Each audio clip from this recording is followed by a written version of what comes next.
A lone voice cuts through the chaos, filled with desperation. This raid has gone horribly wrong, as a monstrous creature overwhelms the party. The hunters are outmatched, realizing the dungeon is far beyond their expectations. They cry out for backup, but no one is coming to save them. Just as they realize someone is about to die, a mysterious figure appears, holding a glowing book. He calmly orders everyone to fall back, his voice cutting through their panic. And with a single gesture, a storm of crimson spikes erupts from the shadows, shredding the monster to pieces before their very eyes. The streamer in the group can't believe his luck, realizing he's capturing a legend. This is no ordinary hunter, this is the infamous Hunter of Hunters. The legendary Hunter of Hunters, Kishin Beck, has finally revealed himself. His every move is being broadcast live for the entire world to witness. But not everyone is impressed by this so-called legend. We cut to his son, Sung-hyun, standing completely alone on his graduation day. A classmate approaches, pointing out that he's all by himself. When asked about his parents, Sung-hyun can only say they're busy. The classmate then asks him to take a picture of his own happy family. Through the camera, he sees a perfect family moment, a painful reminder of what he's missing. Our boy agrees without a word, capturing a memory for someone else. Because his father is always busy being a hero for everyone but him. Sung-hyun arrives home, his expression heavy. And as for his mother, she's been completely devoted to his comatose sister, a duty she hasn't abandoned for 12 long years. He confronts her, his voice barely a whisper. He asks why she missed his graduation, but her apology is expected.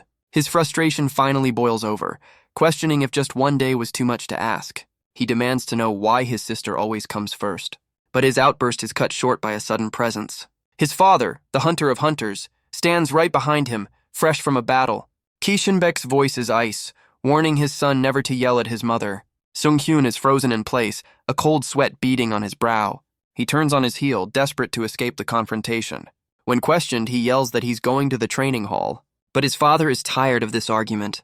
He tells Sung-hyun that with his lack of talent, he'll never be a hunter. His final words are a command. Give up. Ignoring him, Sung-hyun heads straight for the training hall. He channels all his anger into a sparring match, his movements wild and desperate. The hall's owner, Lee Ju-young, remarks on his unusual aggression. His eyes burn with frustration as he grips the wooden training sword. He lunges forward, putting all his weight into the attack. But Lee Ju-young meets his strike with ease, the wooden blades clashing. Still, Sung-hyun pushes on, fueled by a desperate rage. He's easily thrown off balance, his reckless assault failing. But in that moment of desperation, something awakens within him. Lee Ju-young can only stare in shock at the sudden surge of energy. A spectral chain erupts from Sung-hyun's arm as he leaps into the air. The glowing chains shoot forward, aimed directly at his sparring partner. But our boy realizes he has no control over this newfound power. Lee Ju-young faces the attack head-on, his expression hardening. With a single swing, he deflects the chaotic storm of chains. Sung-hyun can only watch, horrified by the power he can't command. His sparring partner easily weaves through the uncontrolled barrage. The spectral energy dissipates in a brilliant flash of light. Lee Ju-young stands over him with a confident grin, his counterattack having found its mark. He points out that the chains, while surprising, were ultimately far too weak. Lying on the ground, Sung-hyun lashes out, telling him to fight without his powers. Later, Lee Ju-young tries to calm him down over a meal at a local restaurant. But Sung-hyun can't even enjoy it, feeling like a charity case. Lee Ju-young tries to lighten the mood, suggesting another match after they eat. But Sung-hyun refuses to calm down, rejecting the idea of just waiting. He explains how outclassed he was at the exam, facing opponents with incredible powers. In his mind, there's no chance he'll ever become a hunter. He's haunted by the need for his father's approval, and feels he can't just sit around and do nothing. Lee Ju-young watches his friend's despair with a heavy heart. He finally speaks up, telling Sung-hyun that he's thinking about this all wrong. He reminds him that home should be a sanctuary, not a place to escape from. As he speaks, the world outside seems to reflect Sung-hyun's inner storm. A protester's voice cuts through the rain, speaking of the century-long war against monsters. He warns of those who have disguised themselves as humans for decades. As Sung-hyun walks alone, the man's words paint a picture of deceit and invasion. The protester rallies the crowd, urging them to reveal a harsh truth. His words, "This is not your home," echo over the image of Sung-hyun's broken family. Lee Ju-young's advice resurfaces, a painful reminder that home should be a safe haven. But as Sung-hyun stands soaked in the rain, the protester's hateful words continue. His gaze remains fixed on the ground, his spirit crushed. And just as the crowd screams for the monsters to go back to hell, a message arrives. His application to the Hunter Academy has been rejected. The final blow lands, leaving Sung-hyun utterly defeated. His father's words echo in his mind, a prophecy of his current isolation. In a fit of rage, he smashes his phone against the pavement.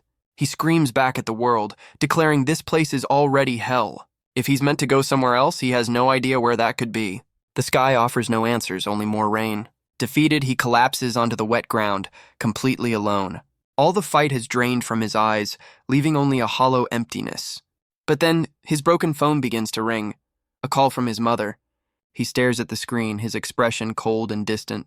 He hesitantly answers the call, his voice barely a whisper. But what he hears on the other end leaves him completely stunned. He rushes to the hospital, unable to process the unbelievable news. His sister, after 12 long years in a coma, has finally woken up. His mother calls out to him through tears of joy and relief. She tells him to greet the sister he barely even knows. But his mind flashes back to a different time in that same hospital. His mother had tried to reason with him, asking him to help care for his sister. A younger Sung-hyun pushed back, insisting he was too busy with his own life. He had screamed that he didn't even remember her, refusing to call her his sister. The flashback continues, with Sung-hyun lashing out at his father's hypocrisy. But a weak voice cuts through the argument, pleading for them to stop. Both Sung-hyun and his mother turn, stunned by the interruption. It's his sister, So-hyun, begging them not to fight over her. His mother immediately rushes to her side, trying to calm her down. And for the first time, Sung-hyun tries to offer some comfort of his own. The memory of that day leaves a heavy weight on his shoulders. And so, he begins spending his days at the hospital sitting in silence with his sister. His mother had hoped this would bring them closer together. But Sung-hyun just buries himself in a book, keeping his distance. He summons the spectral chains, trying to get a feel for this new power. Day after day, he practices in secret, hoping to gain some control. But the memory of his rejection from the academy still stings. It's a constant reminder of how far he has to go. Still, he keeps up his visits to the hospital, though he feels it's all pointless. He opens the door to his sister's room, expecting another silent afternoon. But he finds the room completely empty, the bed untouched. A surge of panic hits him as he realizes she's gone. He finds her sitting alone on a park bench in the cold night air. So-hyun looks lost and heartbroken, a single tear tracing a path down her cheek. Sung-hyun's voice is a mix of relief and frustration as he finally finds her. He scolds her for disappearing, but she just apologizes, saying she needed some air. When she asks to stay a little longer, he doesn't know how to respond. So he sits with her in an awkward silence, the distance between them palpable. So-hyun finally breaks the silence, her voice hesitant. She asks him a question that cuts right through his defenses. She explains that he's changed, that he's become scary to her now. Comparing him to their father, she mentions how he used to be cute, but he can't even remember that time. Her expression falls, filled with a quiet understanding of the years she's lost. She begins to list everything that's been taken from her by those 12 years. Her hands clench as she speaks of the friends and memories she'll never have. Through tears, she confesses that she feels completely and utterly alone. Her words strike a familiar chord deep within Sung-hyun. He's reminded of his own crushing isolation, a feeling he knows all too well. But he quickly dismisses her fears, calling them nonsense. He reminds her that she has their parents, and more importantly, she has him. He insists that she can make new friends, that school isn't the only place for that. His own recent struggles seem to fuel his passionate speech. He even points out that you don't need an academy to be a hunter, using Lee Ju-young as proof. With a fire in his eyes, he tells her it's far too soon to give up on her life. His words seem to reach her, as she offers a quiet, heartfelt thank you. But as Sung-hyun gets up to leave, he asks how she got here without her wheelchair. His eyes widen in disbelief at her unspoken answer. Before him, So-hyun simply floats into the air, surrounded by a swirl of starlight. She explains that while she was in her coma, she visited the fairy realm. Sung-hyun is left speechless as she says that's where she learned this power. The protesters' warnings about people returning from other worlds flash through his mind, followed by his father's cruel words, dismissing his own lack of talent. While his sister possesses an ability beyond his wildest dreams, he's left sitting on the bench, feeling more powerless than ever before. His mind reels, trying to process this impossible reality. His thoughts drift back to a simpler time, a memory of his mother's gentle scolding. She'd found him and his sister playing happily in the mud, without a care in the world. She had called them inside, promising food and a warm bath. It was a time when they believed every tomorrow would be just like today, but no one ever truly knows what the future holds.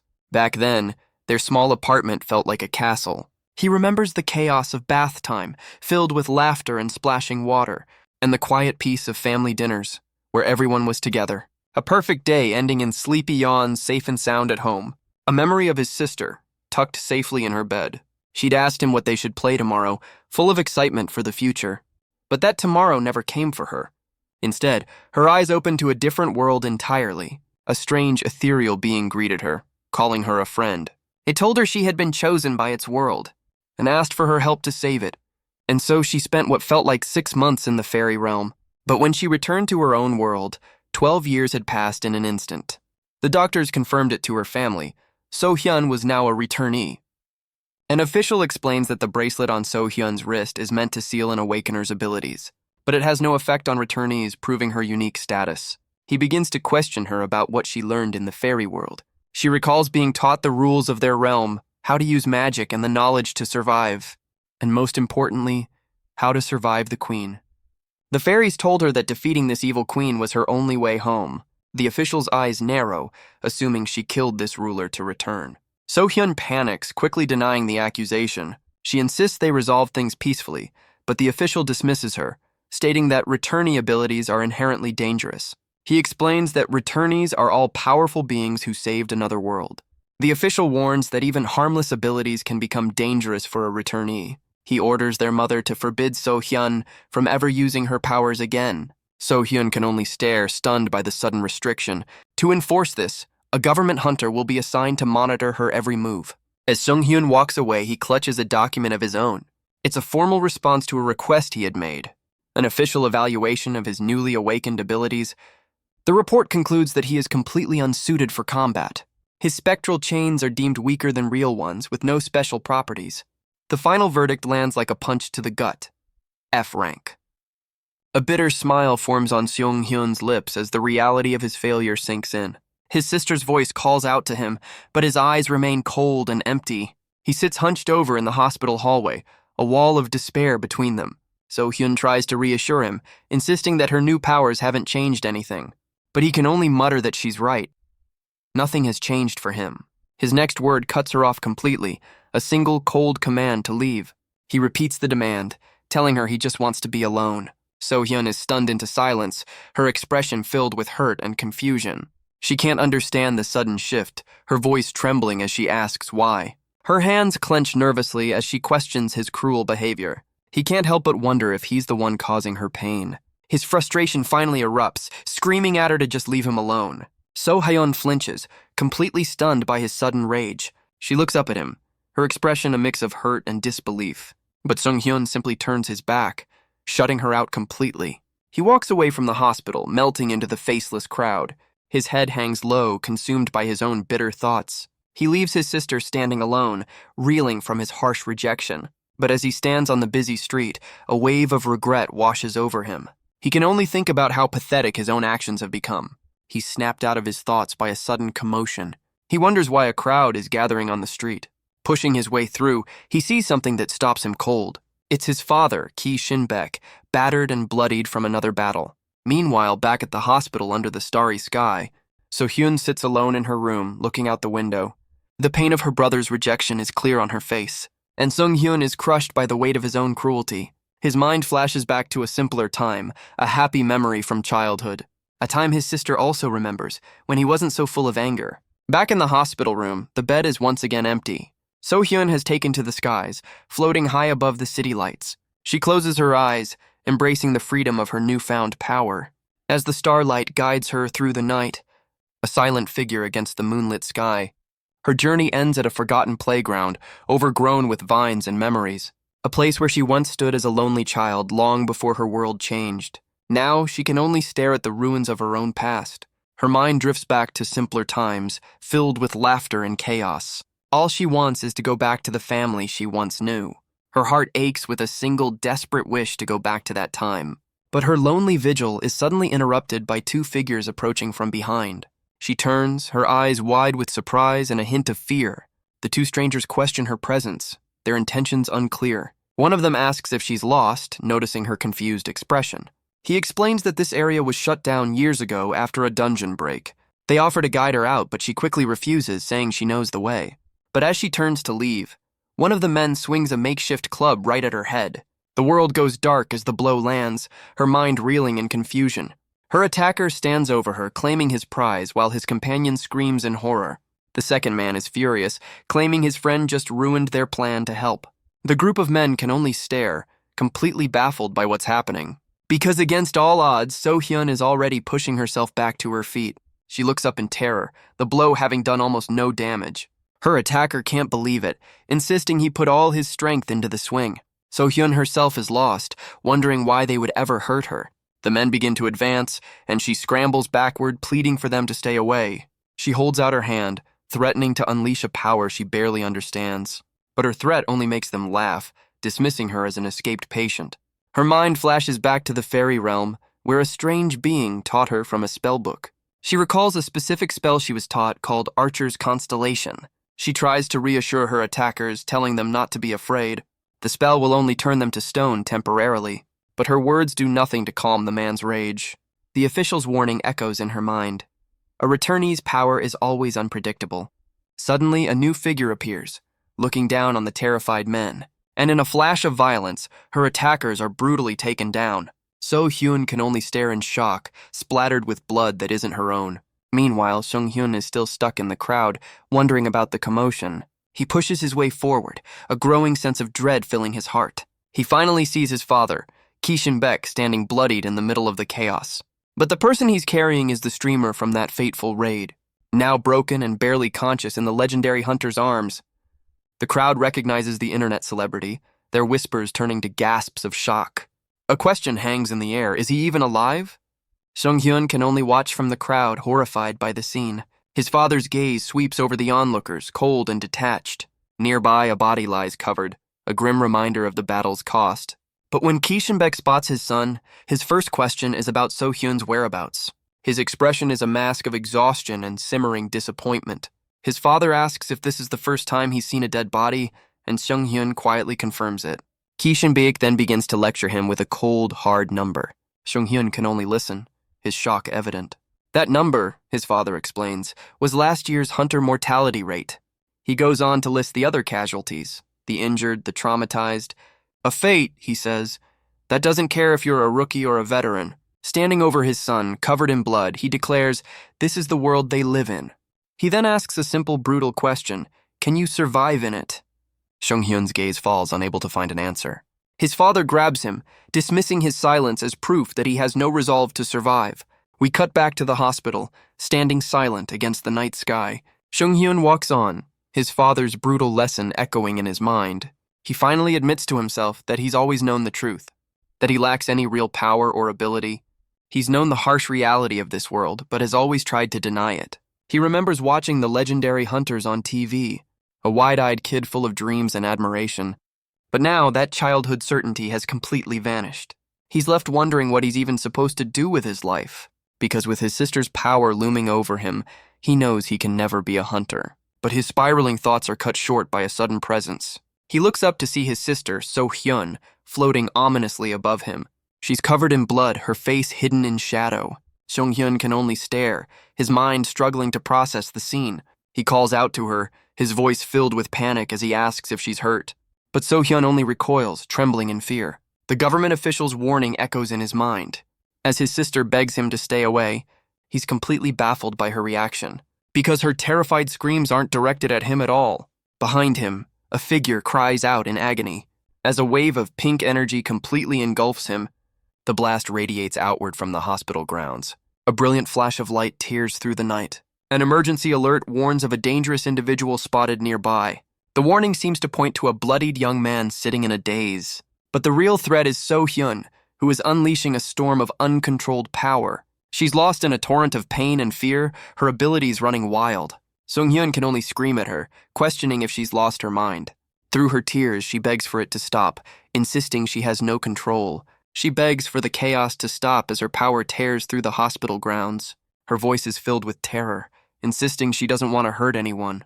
But the destructive energy continues to surge, completely out of her control. And as Sung-hyun watches, a darker voice seems to take over, one that embraces the violence. The emergency broadcast is a grim reminder that this is a public incident. and the penalty for such an outburst is nothing short of termination. He panics, knowing that calling his father won't be fast enough to save her. In that moment of desperation, a terrifying realization dawns on him. If the authorities are coming to eliminate the threat, then he might be the only one who can stand in their way. He looks down at his own hands, a stark reminder of his weakness. In his mind, the truth is clear. He can't possibly win against his sister. His only thought is to run, to escape this impossible situation. He tries to rationalize it, telling himself that this isn't his fault. It's not like he ever asked for any of this. And his mind flashes back to a time when he was just a small, innocent boy, a kid who knew nothing of the cruel world he would grow up in. But that child is gone, and Sung-hyun is forced back to the chaotic present. As her power rages, So-hyun's mind finally breaks, consumed by a sudden hatred for everything. She screams that she doesn't care anymore, wishing the entire world would just leave her alone. Her eyes are wide with terror, consumed by the very power she can't control. But Sung-hyun refuses to run, pushing through the storm of energy. He screams for her to stay with him, to fight whatever is taking over. For a moment, his voice seems to cut through the chaos and she recognizes him. His father's brutal words about the world they live in echo in his mind. He screams back at the memory, insisting that he already knows. He tells her that this is what being a hunter is all about, begging her not to panic. He tries to explain that losing control is normal when you're overwhelmed, but she can only ask why. She doesn't understand why he's trying so hard, insisting she's not the same person he knew. But he reaches out and takes her hand, his own faint power glowing in response. Her mind is pulled back into a memory of the fairy realm. She remembers the ethereal being who called her a friend. A voice reminds her that she was a hero who saved an entire world. But So-hyun can't accept that praise. She explains that back in her own world, she feels lost and helpless. She has no friends, everything is dangerous, and she just hurt people. She believes everyone must hate her, but the voice gently disagrees. Because her brother is here, risking everything for her. Suddenly, a different presence looks out from her eyes, weeping tears of blood. It marvels that it has never seen someone risk their life for a person they hate. The ethereal being from her memories gently tells So-hyun to return to herself. And with his own bloodied hand, Sung-hyun reaches through the chaos to pull her back.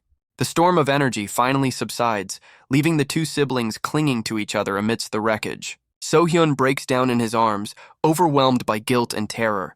But Sung-hyun holds her tight, his expression hardened with a new resolve. In his eyes, the fear has been replaced by a quiet, unwavering determination. His mind flashes back to the innocent boy he once was, full of simple dreams. And in the present, he accepts the path he's chosen, believing he can see this through. But as the authorities secure the scene, a new figure steps forward, calling out to them. Nearby, two observers watch from their car, one asking if the other saw the kid, only to be told no. The aftermath of the incident is quickly covered up, dismissed as a minor disturbance. And yet, for one person, it was anything but minor. So-hyun is now locked away in a cell, her story completely erased from the world. A guard announces that visiting hours are now open. She looks up, her expression a mixture of hope and dread. Escorted by officials, she's led down a sterile white corridor. She remembers her mother's heartbroken tears from their last visit. Now, facing a new visitor, she doesn't know what to expect. Her eyes widen in surprise as she sees who's waiting for her. It's one of the observers from that night, his expression cold and unreadable. He sits across from her, the silence between them heavy and cold. But her voice is barely a whisper as she recognizes her own father. Kishinbek looks at his daughter and tells her he's here to get her out. He explains that he hired a psychic to read the memories of that night's incident. The psychic saw the truth of what happened when her powers went wild. She was attacked first, and her actions were nothing more than self-defense. But the legal terms are lost on So-hyun, who can't process the news. He insists she's innocent, but she's still haunted by the thought of hurting someone. Her father then reveals that the person she struck survived the blast. The final piece of information lands, a confirmation that she didn't kill anyone. So, Hyun breaks down in tears, overwhelmed with relief. Her father shares in that relief, though his expression is far more contained. But their moment is cut short by a female official, asking if they're done. Kishinbek acknowledges her, his composure returning. She explains that while So-hyun is cleared, they'll still have to pay for the damages. The official admits they owe him a debt, but questions if he's sure about his decision. Because the truth is, the person So-hyun attacked didn't survive after all. He hopes that by the time she learns the truth, she'll be strong enough to handle it. For now, So-hyun is led away, completely unaware of the lie her father has told. The official then hands him an envelope, its contents a mystery. She explains that the envelope contains documents that were sent to his daughter. Kaishinbaek's jaw clenches, his face contorting with a quiet rage. He crushes the papers in his fist, a silent testament to his fury. Elsewhere, a strange man with long hair wonders who would send such a thing. Meanwhile, Seung-hyun is back at the training hall, pushing himself harder than ever. He unleashes his spectral chains, aiming for a row of cans on a shelf. The attack lands, but it's clumsy and uncontrolled, crushing the targets. He lets out a frustrated sigh, while the long-haired man watches from the sidelines. Another trainee asks about the strange observer, who's been sitting there all day. Seung-hyun finally confronts him, annoyed by the constant snacking during his practice. The stranger casually asks if he's the reason for the distraction, and Seung-hyun confirms it. He then asks what Seung-hyun would do if this were a real battle. The man explains that in a real dungeon, distractions are common. And if this is enough to throw him off, it just means he's not trained enough. Seung-hyun is completely baffled, asking if they even know each other. He demands to know why a stranger is picking a fight, insisting he has no idea how hard he's been working. But the observer calmly states that he can tell just by watching. He begins his assessment, admitting that Seung-hyun's physical instincts are impressive.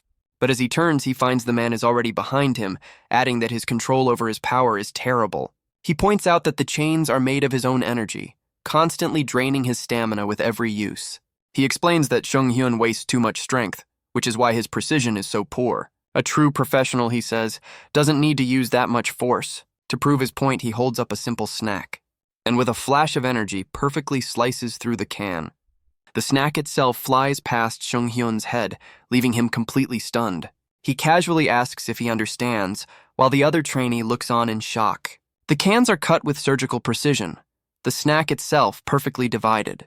But as he turns to leave, he tells Seung-hyun he doesn't know his own potential. He then presents a strange artifact, explaining it was summoned by a returnee. He tells Seung-hyun to try touching it to his spectral chains. Seung-hyun reaches out, and as his chains touch the artifact, the stranger smiles, confirming his suspicions. He asks Seung-hyun to recall the night at the hospital, flashing back to the chaotic scene. The man reveals he was there, watching from the shadows, and he saw the moment Seung-hyun's chains made contact with his sister, causing her power to vanish. He explains that Seung-hyun's chains possess a unique ability to seal the powers of returnees, a revelation that leaves our boy completely stunned. The stranger tells him that brute force isn't enough. He needs technique to understand his true potential. Finally finding his voice, Seung-hyun demands to know who this man really is. He introduces himself as Chai Ji-hyung, a hunter and professor at the prestigious Seonghan Awakened Academy, and with a confident smile, he declares that he's here to enroll him. Seung-hyun can't believe what he's hearing, questioning the offer from the prestigious academy. He reminds the professor that he already failed, but Choi Ji-hyung explains he can recommend students directly. With a confident grin, he insists that Seung-hyun's unique power is more than enough to qualify. The choice is now his, a second chance he never thought he'd get. Without a moment's hesitation, Seung-hyun screams his acceptance. Choi Ji-hyung's smile widens, his plan having worked perfectly. He holds out the official documents, welcoming the boy to the Hunter Academy. But their conversation is cut short by a golden disc flying right at them. The professor's expression hardens in an instant. He effortlessly catches the projectile, a powerful aura flaring around him. The golden disc was just a warning shot, as a new figure appears in the doorway, radiating a menacing red aura. It's Ki Shin-baek, and his first words are a cold demand for an explanation from the professor. He looks down on the scene, his voice dripping with contempt as he asks what this nonsense is. But Choi Ji-hyung just feigns surprise, suggesting he's the one who's confused. The Hunter of Hunters repeats his demand, his presence filling the entire room. He's clearly furious about finding the professor here with his son, and Seung-hyun can only stare in terror, recognizing his own father. The two men face off, their auras clashing as Choi Ji-hyung tries to lighten the mood with a joke. He casually invites his old friend to an alumni gathering, but his eyes betray a deeper history. Kai Shin-baek isn't having any of it, cutting through the pleasantries to demand what he's planning. Choi Ji-hyung explains that he's simply sent recommendation letters to a couple of students. He's chosen So-hyun, an S-rank returnee, and Seung-hyun, who possesses a unique power. But Ki Shin-baek argues that his daughter is just a child who won't be able to adjust. The professor counters, asking if he's forgotten about her recent rampage. He calls So-hyun a ticking time bomb, a danger to everyone around her. Kai Shin-baek insists he can train her himself, but the professor argues she needs specialized schooling. The hunter of hunters remains stubborn, his gaze hardening. And as for his son, he dismisses him as having no talent at all. He warns that for someone with half-baked determination, the only outcome is death. The brutal words leave Seung-hyun frozen, his father's judgment echoing in his ears. But Seung-hyun screams back, refusing to let his father decide his fate. Chai Ji-hyung steps in, reminding everyone that he saw Seung-hyun risk his life for his sister. He argues that this kind of courage is what truly makes a hunter. But Ki Shin-baek's face contorts with rage, calling it nothing more than recklessness. He turns on Seung-hyun, asking if he ran in knowing how to stop her power. Seung-hyun can only stammer, trying to justify his desperate actions. His father dismisses his success as nothing more than pure luck. He asks if Seung-hyun plans to keep trusting his luck, a path that only leads to death. Ki Shin-baek warns his son that the professor is selling false hope, and that he'll just be another student struggling to keep up. But Chai Ji-hyung calmly refutes the claim, while Ki Shin-baek dismisses the threat with cold indifference. He screams at them both, asking why his father can never see the good in what he does. All he wants is to hear that he did a good job for once, to be told that because of him his sister survived. His hands clench in frustration, wondering why no one ever acknowledges him. But a hand suddenly grabs his arm, pulling him from his spiraling thoughts. He's snapped back to the present, his eyes widening in surprise. It's his friend, Lee Ju-young, offering a heartfelt congratulations. But Seung-hyun can only stare past him at his father's cold, disapproving glare. Lee Ju-young tries to encourage him, saying he's one step closer to his dream. But our boy can't accept the praise, still crushed by his father's judgment. Lee Ju-young tells him to follow the path he believes in, a quiet vote of confidence. He stands by his friend, insisting that he trusts that path as well. His hand grips Seung-hyun's arm as he speaks of the road ahead, and the difficult journey he's already taken to get here. The simple gesture of support seems to break through Seung-hyun's despair. Lee Ju-young insists that he doesn't need anyone else's approval, especially not from people who don't even know him, his words a clear shot at Ki Shin-baek. The hunter of hunters can only listen, a flicker of understanding in his eyes. And in that moment, Lee Ju-young finally understands his friend's obsession. He realizes the source of all this pain has been his father all along. Ki Shin-baek turns his fury on Lee Ju-young, accusing him of putting these ideas in his son's head. Lee Ju-young can only sweat under the weight of the legend's oppressive glare. But Seung-hyun cuts through the tension, completely overwhelmed by the argument. His father can only watch, his expression unreadable. Later, Seung-hyun thanks his friend, admitting the confrontation helped him clear his head. He finally opens up about his motivations, confessing that at first, he just wanted to be like the hero he saw on TV. He thought he was chasing recognition, but now sees it was just an empty dream. But that night at the hospital, when he reached for his sister, something changed. In that moment, standing before the memory of his younger self, he knows he wasn't pathetic at all. He looks up, his expression hardening with a new resolve. He screams that he's going to be a hunter, even if it means defying his own father. The hunter of hunters can only seethe, his fury palpable. He realizes with a cold certainty that words alone will never be enough to stop him. Seung-hyun flinches, a bead of sweat running down his face. His father's hand clamps down on his shoulder with an iron grip, and with a chilling calm he tells his son to go ahead. The sudden change in tone leaves Seung-hyun completely stunned. His father warns that he'll soon learn firsthand that this is not the world where he belongs. He'll allow it, but only under two conditions. The first is that Seung-hyun must join the student council. He has 1 year to make it, or his father will drag him home by force. The second condition is far more personal. He must protect his sister. He admits that So-hyun's unstable power means she'll be attending the academy too. Seung-hyun is ordered to watch over her, with failure meaning the end of his dream. He asks if his son can handle the responsibility, and Seung-hyun nervously agrees. With the terms set, his father finally releases his grip, and without another word, the hunter of hunters turns and walks away, leaving Seung-hyun and the others to process the weight of his demands. Seung-hyun is left trembling, the weight of his father's presence finally lifting. As the hunter of hunters walks away, his impossible conditions linger in the air. The professor calls out to him, trying to reason with his old friend. He argues that the student council requirement is far too demanding. It's a place for elites, an impossible goal for an F rank in his first year.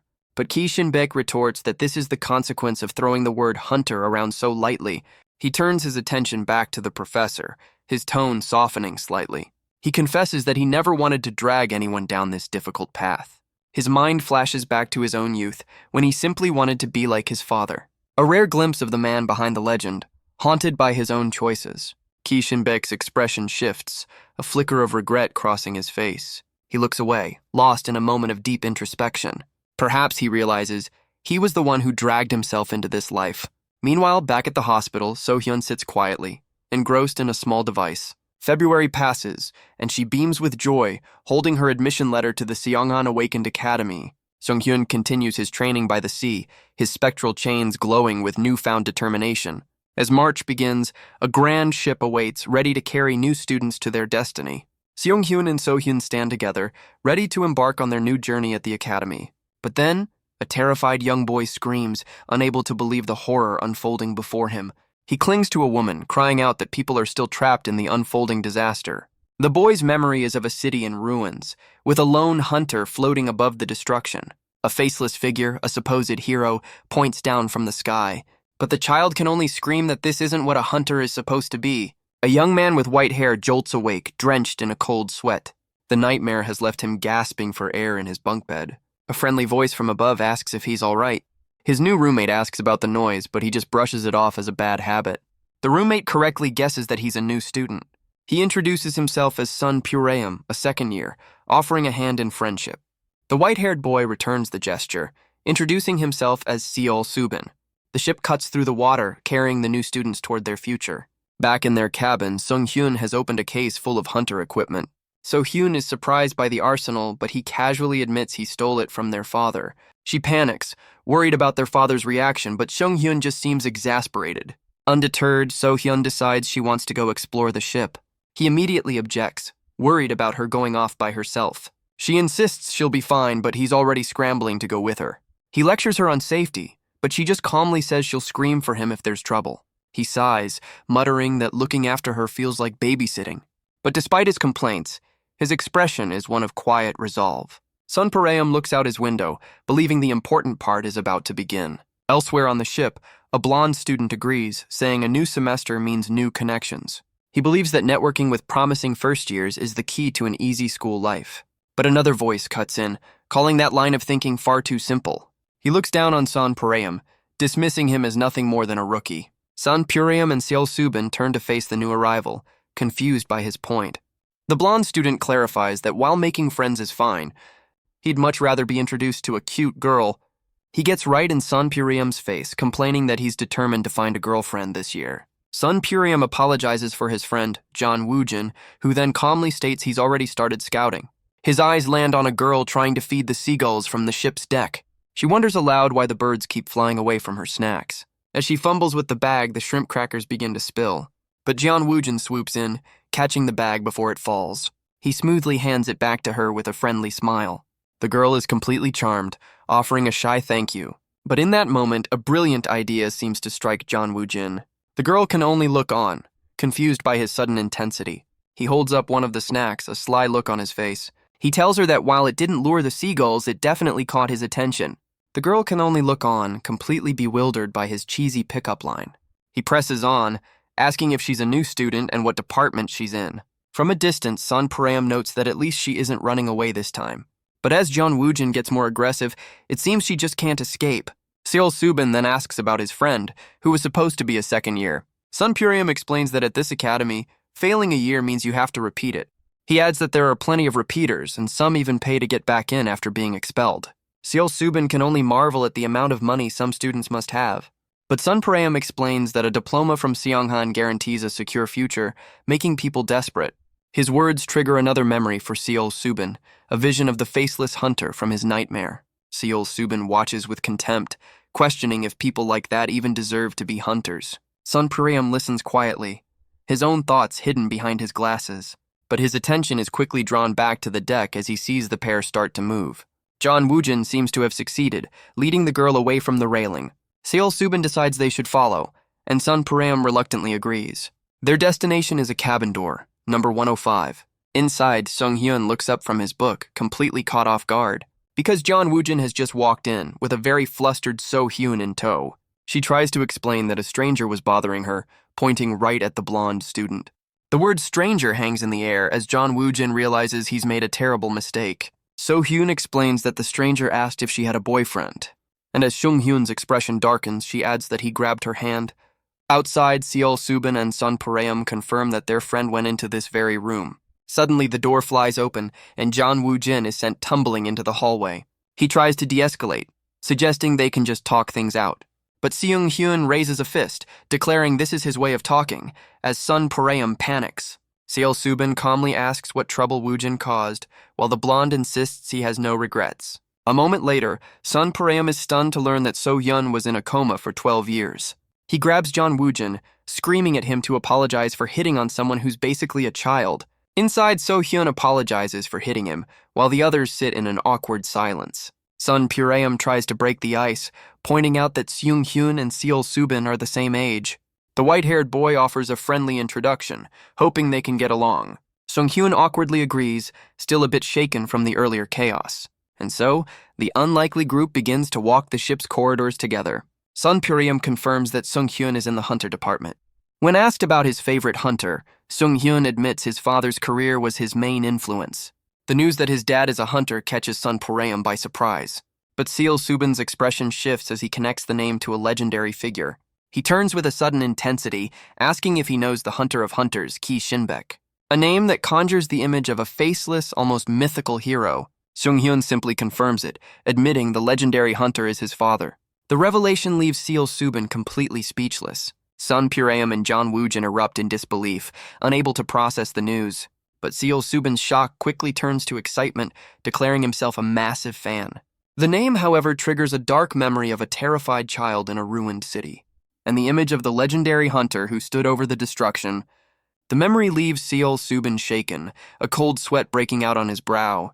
Meanwhile, Seung-hyun is swarmed by his new acquaintances, all clamoring for details. As the ship sails on, Sun Pareum admits that Seung-hyun's father was his role model. He explains that, like many others, he dreamed of becoming a hunter when he was young. Sun Pareum is surprised to learn that Seung-hyun isn't in the hunter department. He explains that as an E rank, he was only eligible for the Magitech engineering course. Seung-hyun just shrugs it off, admitting that he's an F rank anyway. But So-hyun cheerfully chimes in, revealing that her F rank brother still made it into the hunter department. The revelation leaves the other three boys completely stunned, and Seung-hyun can only panic as his secret is suddenly exposed. Sun Pareum immediately asks how that's even possible, as Seung-hyun tries to explain. He admits they got in on a special recommendation, trying to silence his sister with a pat on the head. His frustration boils over as he grabs her head, her eyes swirling in confusion.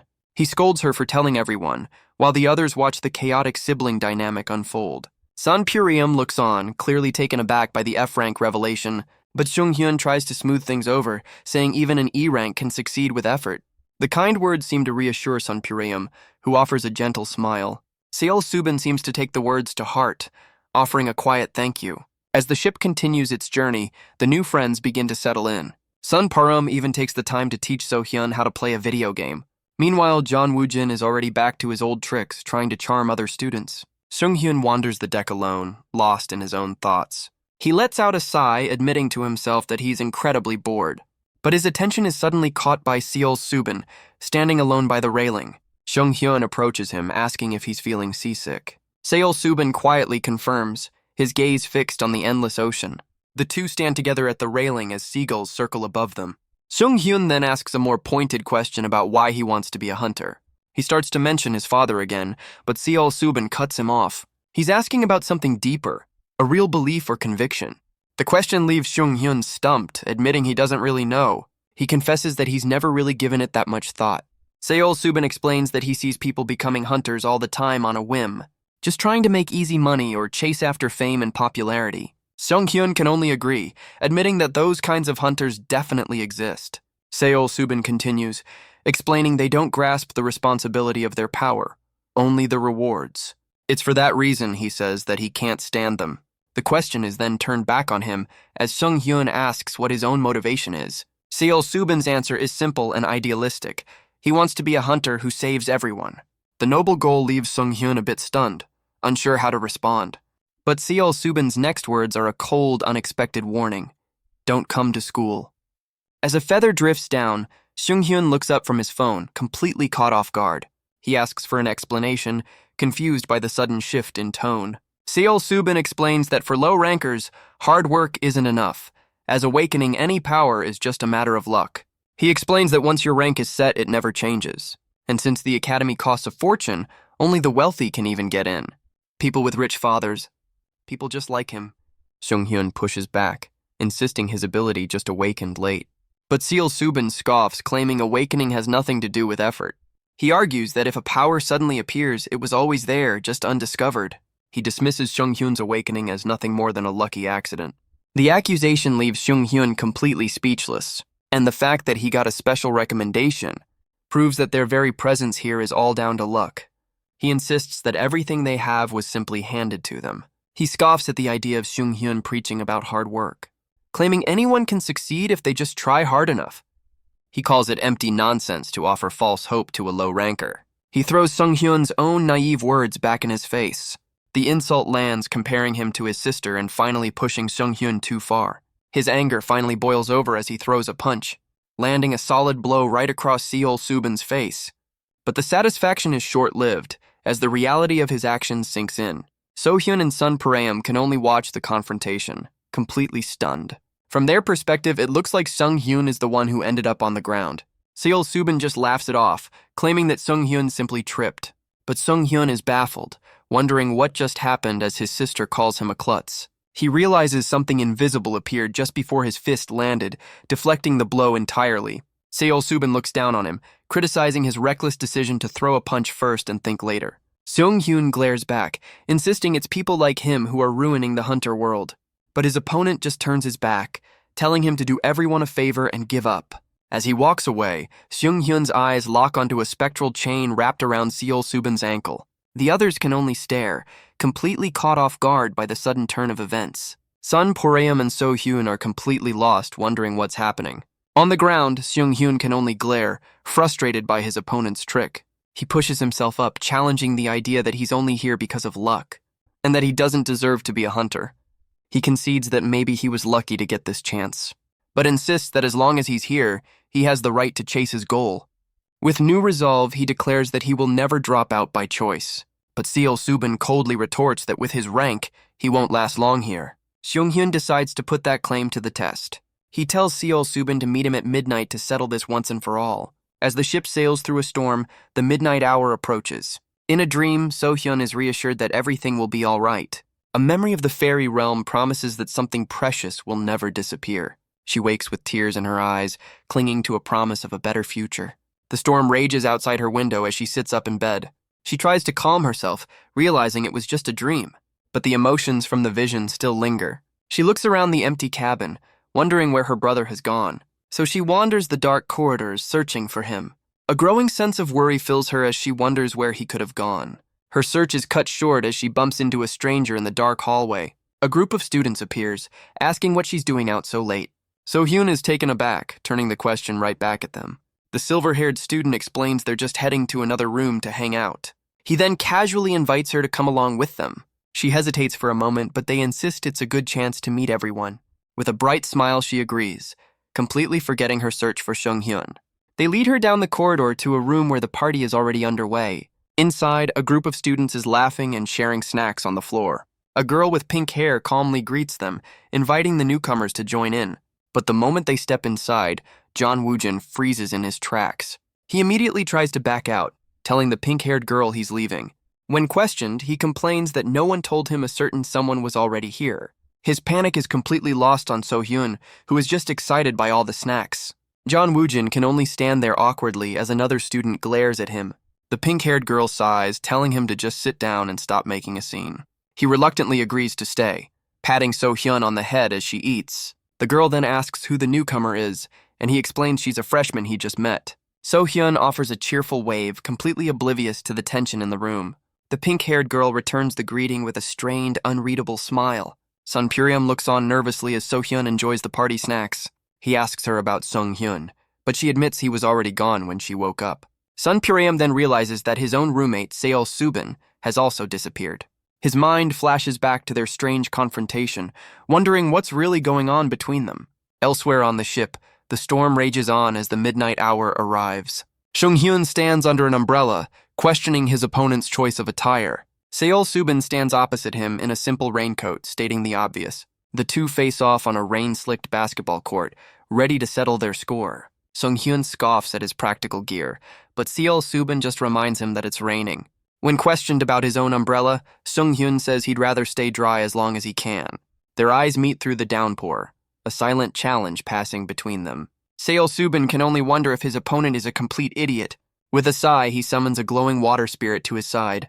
Sung-hyun immediately counters, his own spectral chains wrapping around his arm. Seol-subin explains that with the rain in the ocean, he's at a massive advantage. In this environment, his water spirits are at their absolute peak. He offers one final warning. He can't promise to hold back, and this fight could be fatal. But Sung-hyun just smirks, completely unfazed by the threat. He tosses his umbrella aside, finally ready to get serious. Gripping his chain, he reminds Seol-subin who was the one who started this fight in the first place. Seol-subin sighs, realizing there's no talking his way out of this. As the water spirit shifts into a complex star, Sung-hyun braces for the attack. A massive torrent of water erupts from the spirit, and Sung-hyun can only watch as it barrels toward him. He takes the full force of the blast, gritting his teeth against the impact. Seol-subin watches with a cold, unwavering focus. But Sung-hyun refuses to be overwhelmed, pushing back with all his might.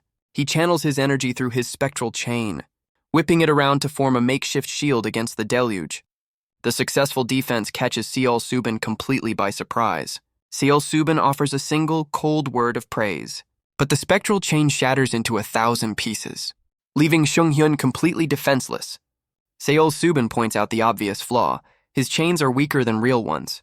And Sung-hyun realizes with dawning horror that his opponent is controlling multiple spirits. Seol-subin dismisses his power as completely useless. As 2 more star-shaped spirits materialize beside him, he declares that with such a weak ability, Sung-hyun has no way to defend himself. A second, more powerful blast of water slams into our boy, sending him crashing hard against the wet court. But even on the ground, Sung-hyun summons another chain, refusing to give up. Seol-subin recognizes the move, completely unimpressed by the repetition. He shatters the attack with ease, asking if that's the only trick Sung-hyun knows. He then points out that he hasn't even moved from his spot this entire time. The words land like a final blow as Seol-subin declares he doesn't belong here. Sung-hyun can only stare, the reality of his opponent's power finally sinking in. But a sly grin spreads across his face as he reveals his own hidden trick. Seol-subin looks down in shock to find a spectral chain wrapped around his ankle. The same move he used earlier has found its mark once again, and Seol-subin can only seethe, realizing he's fallen for the exact same trap. The water spirits unleash a devastating cross-shaped blast, but Seol-subin can only stare in disbelief at what happens next. With a single powerful tug, Sung-hyun yanks him off his feet. He screams back, asking if Seol-subin wants to know why he keeps using the same move. Because, he admits, it's the only thing he knows how to do. Standing over him, Sung-hyun points out all the showing off from earlier. He then calls his opponent's bluff, guessing his rank isn't that high either. Otherwise, there's no way he'd be taken down by a simple F rank. The insult lands, leaving Seol-subin gritting his teeth in pure humiliation. But the fight is far from over, as he declares he's done holding back. Sung-hyun stands over him with a triumphant grin, his one trick having paid off. Back in the cabin, John Woojin screams in disbelief at what he's seeing.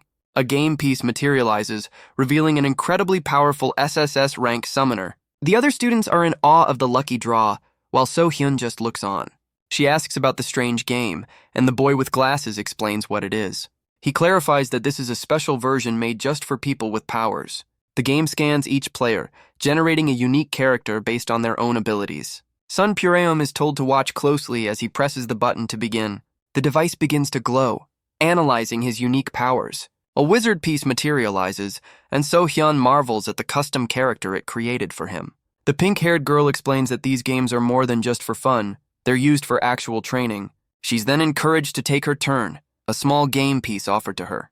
But when she places her hand over the scanner, the piece remains a simple, uncolored disc. She looks up, confused and a little disappointed by the lack of any special effect. The others are just as baffled, wondering if her energy is simply too low for the device to read.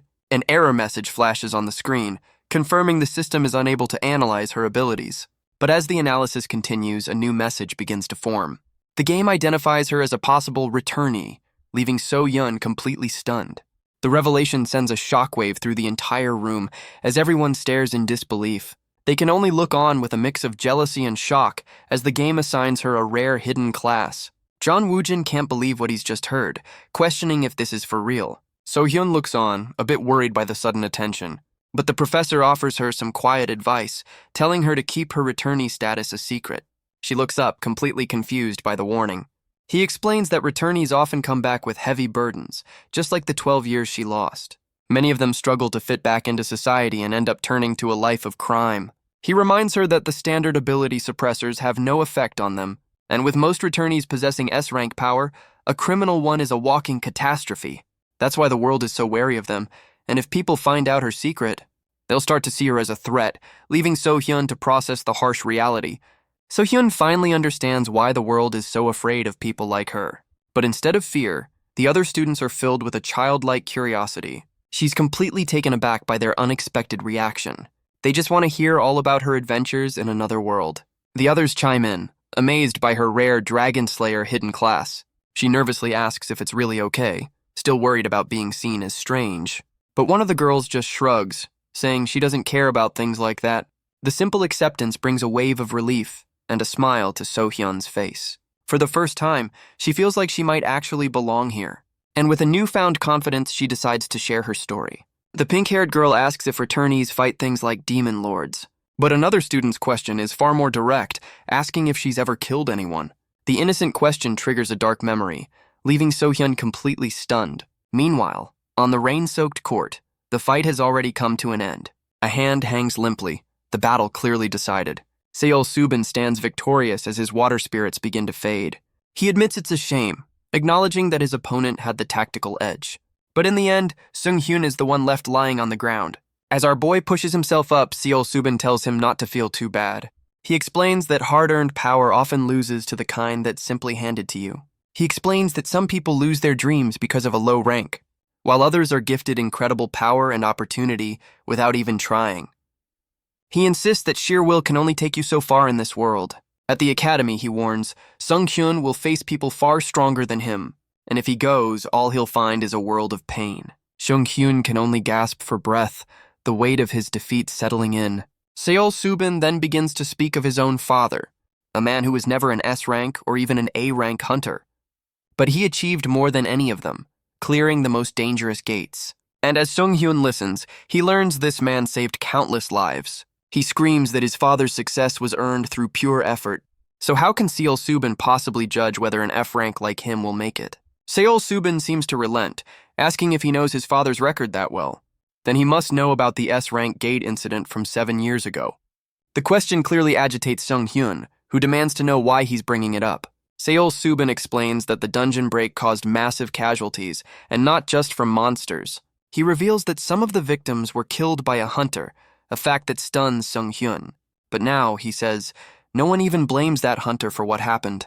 The memory clearly pains him, his jaw clenched in a silent rage. But a memory of his own father surfaces, insisting there were reasons for what happened that day. Sung-hyun's world seems to shatter in an instant, because Seol-subin screams that his sister died in that incident, at the hands of Ki Shin-baek. His voice is raw with 7 years of grief and rage. The accusation leaves Sung-hyun completely breathless, unable to process the horrific words he's just heard. Seol-subin scoffs at the idea of reasons, questioning if it was to save others. He screams about the logic of sacrificing the few for the many, demanding to know if a hunter's duty isn't to protect everyone. The question hangs in the air, leaving Sung-hyun utterly broken. Seol-subin's gaze hardens as he prepares to ask a question of his own. He asks what kind of person Sung-hyun is even trying to become, what kind of hunter he wants to be, if he's willing to go to such lengths. The question leaves Sung-hyun completely speechless. The two stand in a tense silence on the rain-slicked court. A memory of the person he lost that day flashes in his mind. Back in the cabin, the innocent party takes a dark turn with a single question. The question catches everyone off guard, especially So-hyun. She can only stare, the weight of the question hitting her hard. But she suddenly screams that she just needs to use the bathroom. The outburst leaves the others confused as she tries to play it off. Her expression a mix of panic and embarrassment. So-hyun then bolts from the room, leaving the other students completely bewildered. The pink-haired girl just laughs, finding the sudden outburst hilarious. The boy with glasses scolds her for bringing up such a dark topic out of nowhere. She apologizes with a smile, admitting her question was probably a bit creepy. Sun Puram then reveals that So-hyun is in the hunter department, which surprises everyone. The pink-haired girl's expression shifts, coldly predicting that So-hyun won't last. She explains that they don't just teach you how to hunt in the hunter department. It's about killing, and sometimes that means killing other people depending on the situation. She holds up a snack, insisting that everyone who came to this academy already knew that.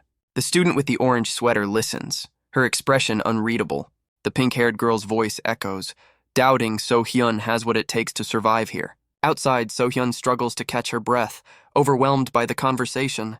The memory of that night at the playground is still fresh in her mind. She tries to convince herself that she's never killed anyone, that her panic was justified, but the memory of her power running wild still haunts her, a constant, terrifying reminder. It's a feeling that makes her believe she'll never truly belong here. Her thoughts drift back to the fairy realm and the gentle face of her friend, Cheyenne. But her spiraling thoughts are cut short by a new voice, asking if she thinks she can make friends. It's the girl with the orange sweater, offering a simple, friendly greeting. The girl introduces herself as Mo-dan, and So-hyun nervously does the same. Mo-dan asks if she's okay, but So-hyun can only shake her head, clearly distressed. She admits she can't show off her powers, despite Mo-dan's curiosity about her hidden class. So-hyun confesses that she's not sure she can handle the weight of her own abilities. The memory alone is enough to leave her terrified, and Mo-dan listens with concern. But then, Mo-dan makes a stunning confession of her own. She explains that her own ability awakened late, leaving So-hyun speechless. It happened in class, an uncontrolled blast that seriously injured one of her friends. The shared trauma is written all over So-hyun's face, but Mo-dan's expression hardens, insisting that you have to act if you want things to change. She tells So-hyun that all she has to do is try harder next time. The words trigger a memory as So-hyun's mind drifts back to the fairy realm, calling out to Cheyenne. She remembers her ethereal friend who looked on with a gentle curiosity.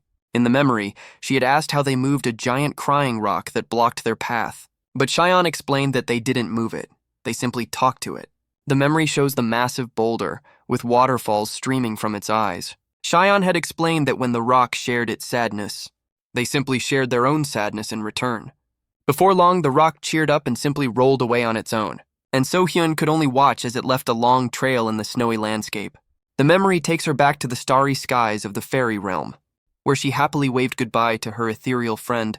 Mo-dan explains that because they share a similar pain, they can all be friends. The simple idea seems to resonate with So-hyun, who offers a gentle smile. Mo-dan insists that's all it really takes to connect with someone. With a new understanding between them, she leads So-hyun back toward the party. But their conversation is cut short by a sudden splash of water. They've stumbled upon the rain-soaked court where the two boys are still facing off. Just as Seol Subin's voice cuts through the rain, bringing up the S-rank gate incident. The two girls can only stare in horror, completely baffled by the scene before them. So-hyun recognizes her brother as he insists that no one blames his father for what happened. Sung-hyun grits his teeth, his entire body trembling with the weight of the accusation. But Seol Subin's grief erupts, screaming that his own sister died there. The final, devastating words land. It was at the hands of Ki Shin-baek. So-hyun can only stare, completely stunned by the horrific claim.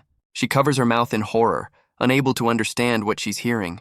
Her mind reels, trying to process the idea of her father killing someone's sister. Seol Subin's question hangs in the rain, asking what kind of hunter Sung-hyun even wants to be. The words leave Sung-hyun completely shattered, with no answer to give. He can only stand there in the darkness, utterly defeated. Sung-hyun finally finds his voice, throwing his opponent's own words back at him. He admits he's never thought about what kind of hunter he wants to be. He's only here because of a simple, personal admiration for someone else. And he knows he's not the only one on this ship who feels that way. Some people are just here to make friends, a goal that might seem silly to others. But no matter how small the dream, the person chasing it is always serious. He insists there's no such thing as a superior goal, a statement that seems to shake Seol Subin. Because deep down, he insists, they are exactly the same. The words seem to land, cutting through Seol Subin's cold exterior. But he just screams back in denial, questioning how they could ever be alike. Seol Subin's face contorts in pure rage, refusing to accept the comparison. He screams Sung-hyun's name, his fury directed at the boy before him. The two girls can only watch from the sidelines, completely lost.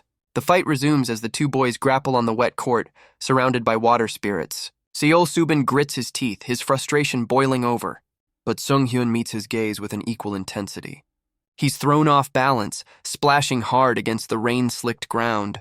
He lets out a scream of pure frustration, his control slipping. One of the water spirits glows brightly, preparing for another attack. The two are locked in a desperate struggle, their faces inches apart. The water spirit explodes with a blinding flash of energy. Sung-hyun grits his teeth, taking the full force of the attack. He's pinned to the ground, the blast hitting him at point-blank range. So-hyun and Mo-dan can only watch the brutal assault in horror. But a sudden beam of light shoots up from the ship, piercing the stormy sky.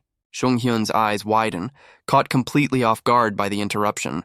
A brilliant flash seems to consume the entire court, leaving him stunned and momentarily blinded.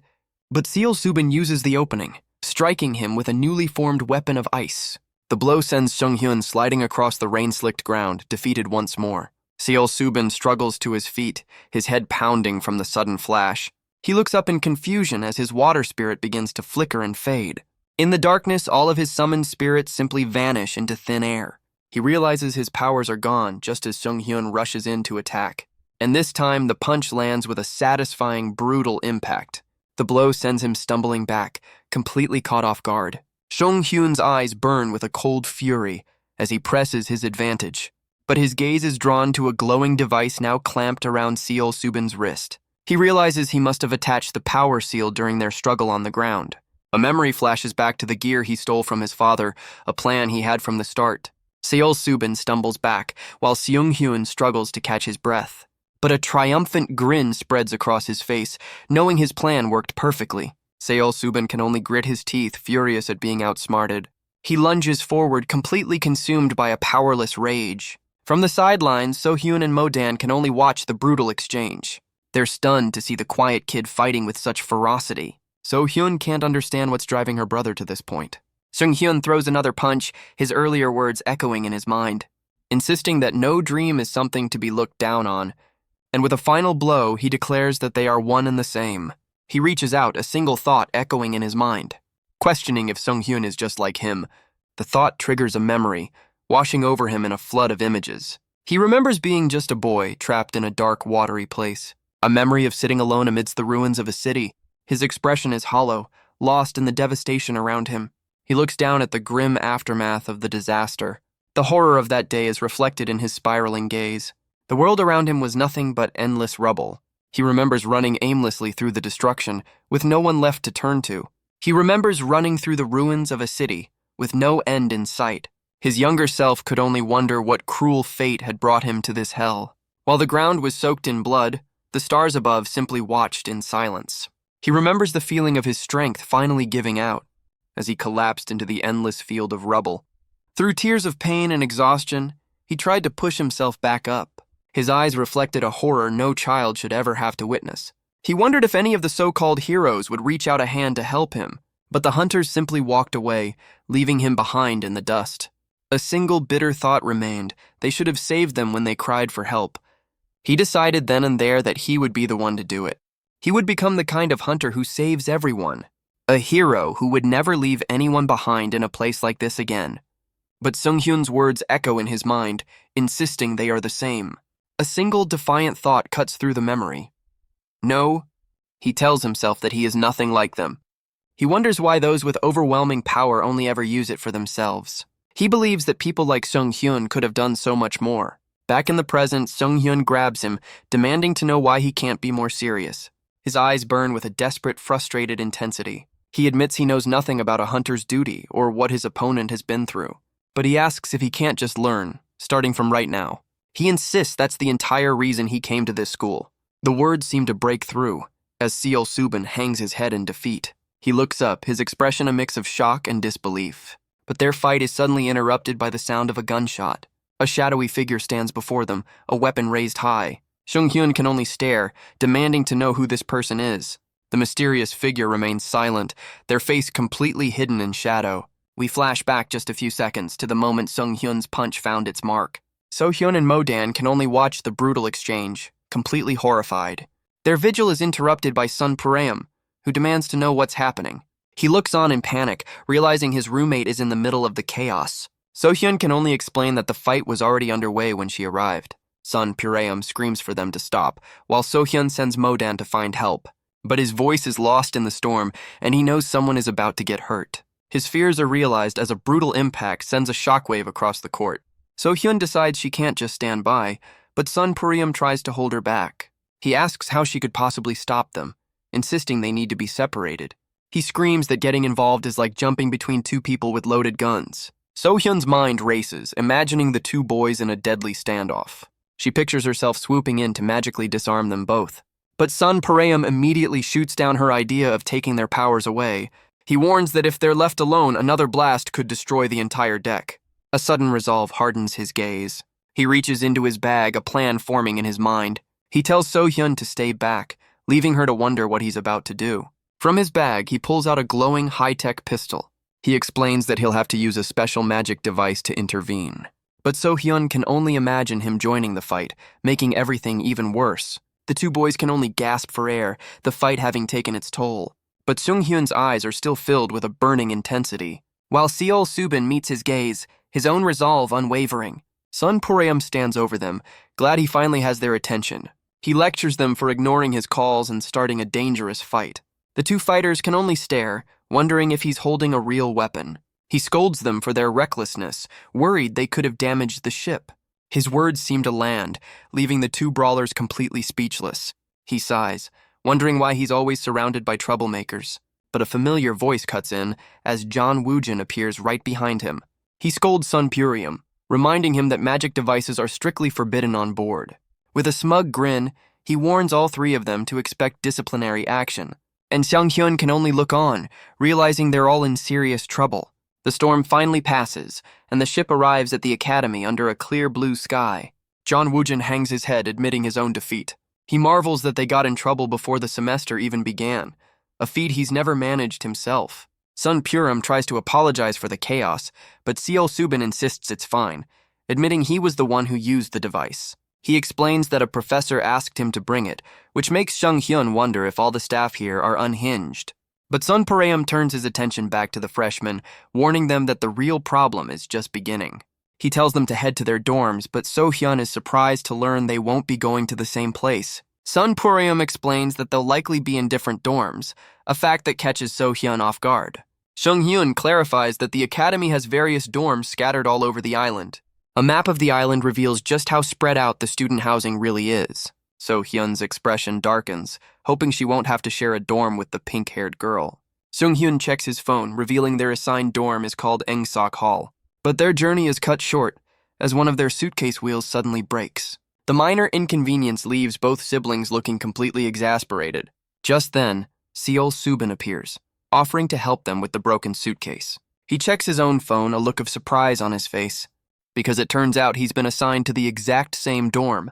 Sung-hyun can only stare, still bandaged from his fight. He can't believe the sheer absurdity of this situation. A new voice cuts in, asking if they're the new dorm mates. A woman in a tracksuit introduces herself as the dorm supervisor, An Doyeon. Mo-dan cheerfully introduces herself as well, and the supervisor welcomes the group. So-hyun is just relieved she won't be sharing a dorm with the pink-haired girl from the party, and she's even more thrilled to learn that she and Mo-dan will be together.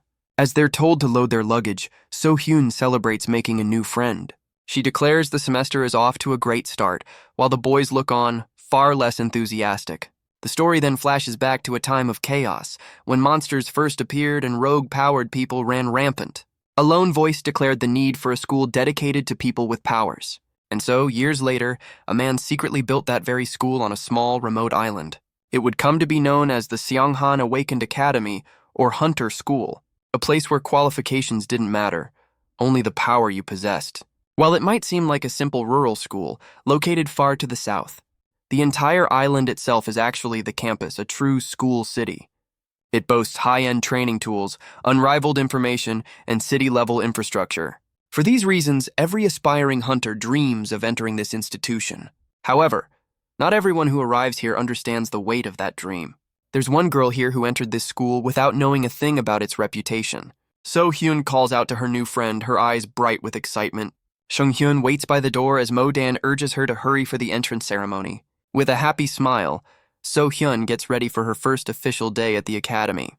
It's the day of the entrance ceremony, and the students of Engsok Hall are ready to begin.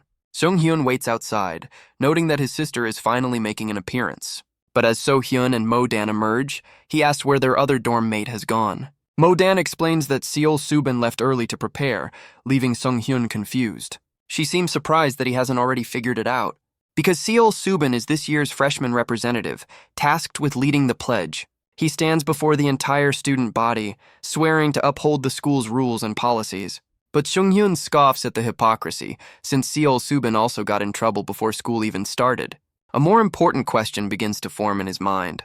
If he's the representative, it must mean he had the highest entrance score of all the freshmen. He remembers the water blast from the ship, an attack with almost A-rank level power. He realizes that if Seol Subin hadn't held back, or if he hadn't used the sealing device, the fight could have been fatal. As he takes the pledge, he remembers his father's condition to join the student council. He knows he'll have to survive among powerful students just like Seol Subin. His expression hardens with a new resolve, knowing this is just the beginning. But his sister's excitement is a stark contrast to his own grim determination. After the ceremony, Mo-dan tells So-hyun it's time to head back to the dorms. But Mo-dan points out that So-hyun's schedule is different, leaving her completely confused. Sung-hyun explains that since she missed so many years of school, she has some catching up to do. Mo-dan excitedly announces that while everyone else is in class, she'll be helping So-hyun study for her GED. The news leaves So-hyun completely baffled, with no idea what a GED even is. Mo-dan cheerfully lists off all the basic school subjects she'll have to master. And the reality of her situation finally sinks in, filling So-hyun with absolute dread. As Mo-dan drives her away, Sung-hyun asks his new friend to take good care of his sister. So-hyun screams that she'll hate him for this, while he mutters that the feeling is becoming mutual. He then arrives at his own destination, a building called Yunhang Hall. Inside, he takes his seat in a large lecture hall, ready for his first day of classes to begin. He looks over the syllabus for his first class, Hunter Ethics, wondering what that even entails. The other students begin to wonder where their professor is, with class about to start. The clock on the wall ticks closer to the hour, and as the minute hand strikes 12, the classroom door suddenly swings open. Sung-hyun and the other students look up, caught off guard by the sudden entrance. A strange figure glides into the room on a hoverboard, leaving the students completely baffled by the sight. No one seems to know what to make of this bizarre entrance. Their new professor stands before them, a strange, imposing figure with an unconventional sense of style. His expression is intense, almost disdainful of the students before him. He glides to a stop, his hoverboard humming quietly on the floor.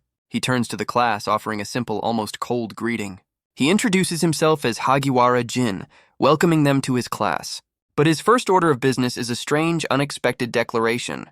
He tells the entire class that he absolutely hates this school. He calls the entire education system inefficient and a waste of time, especially for ability users who he claims are often far too quirky, or just incredibly stubborn.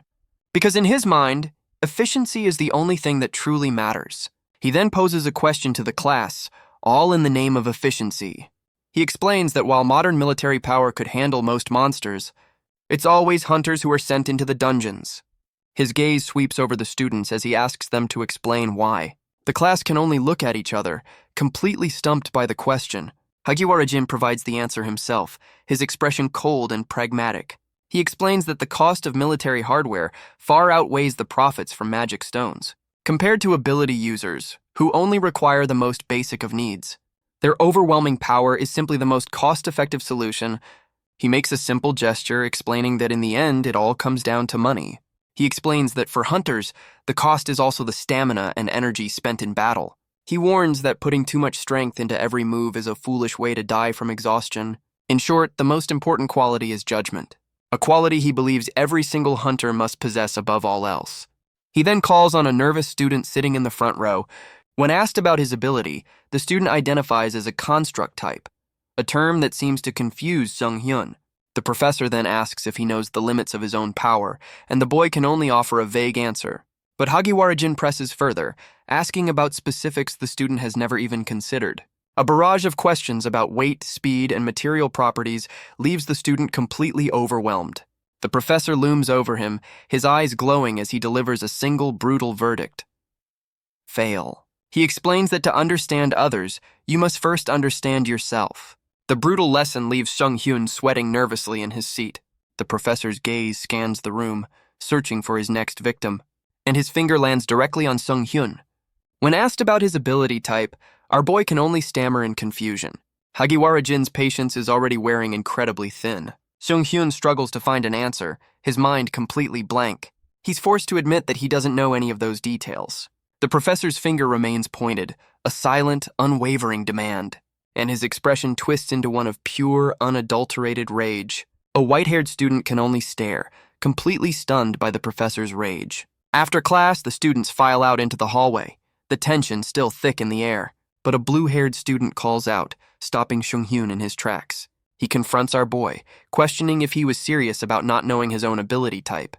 He accuses Seung-hyun of showing off on the very first day of school, but Seung-hyun insists he's never heard of any of these terms before. The white-haired student from earlier looks on, a flicker of realization in his eyes. The blue-haired boy's expression shifts, wondering if Seung-hyun is truly that clueless. But the white-haired student just scoffs, telling him to figure it out himself before storming off. The blue-haired student is left standing alone, completely baffled by the entire exchange. The blue-haired student watches Seung-hyun leave, a sense of confusion on his face. He can't shake the feeling that something about the new kid is just off. Later, Seung-hyun is called into the professor's office. Hagiwara-jin asks what the problem is, and Seung-hyun struggles to explain. The professor correctly guesses that he's already having trouble keeping up. Seung-hyun admits that it feels like everyone else has already studied this material before. When the professor asks how he prepared, Seung-hyun says he just used the internet and books. Hagiwara-jin then asks a simple question. Does he have his ability use certification?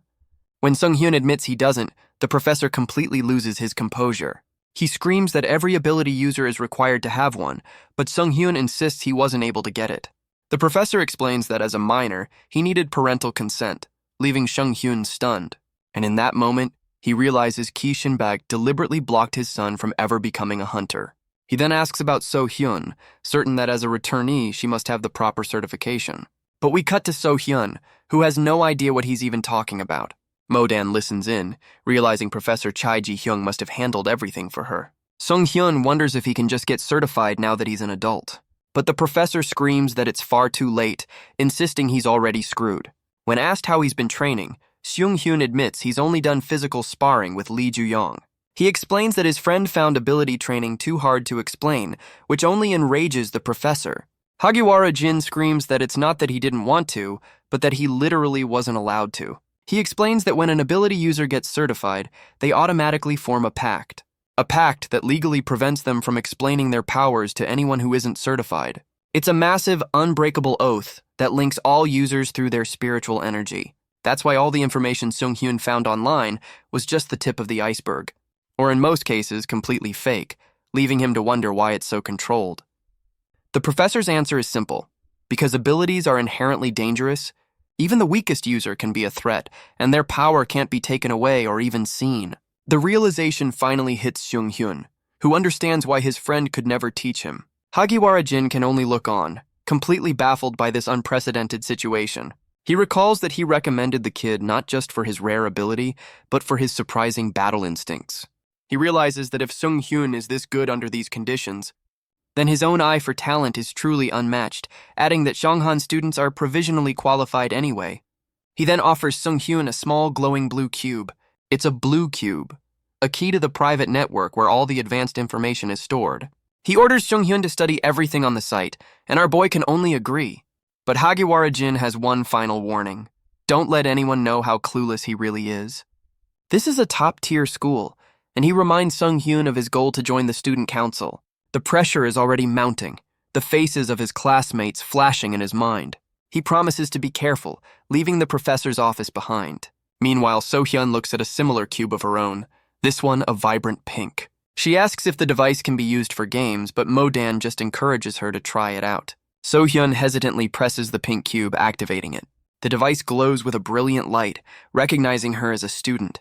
A system message appears, but it's completely unreadable, leaving So-hyun in awe. Mo-dan explains that she can now ask the device anything she wants to know. So-hyun is completely amazed that the cube can actually talk back to her. With a new tool at her disposal, she prepares to ask her first question. Her mind flashes back to the fight on the ship and the mention of an incident from 7 years ago. She remembers the look of horror on her face as she overheard the terrible accusation. And so, she asks the device to tell her exactly what happened that day. But the device can't process her vague request, returning an error message. So-hyun tries to clarify, explaining it involved her father and a death, but the system needs more details. Modan gets an idea, suggesting they check the school forums first. She thinks it's better to see what normal students are talking about, much to So-hyun's confusion. And so they log into the Sunghan Academy's general forum. The screen is immediately flooded with a stream of student posts. One student is looking for someone to grab lunch with.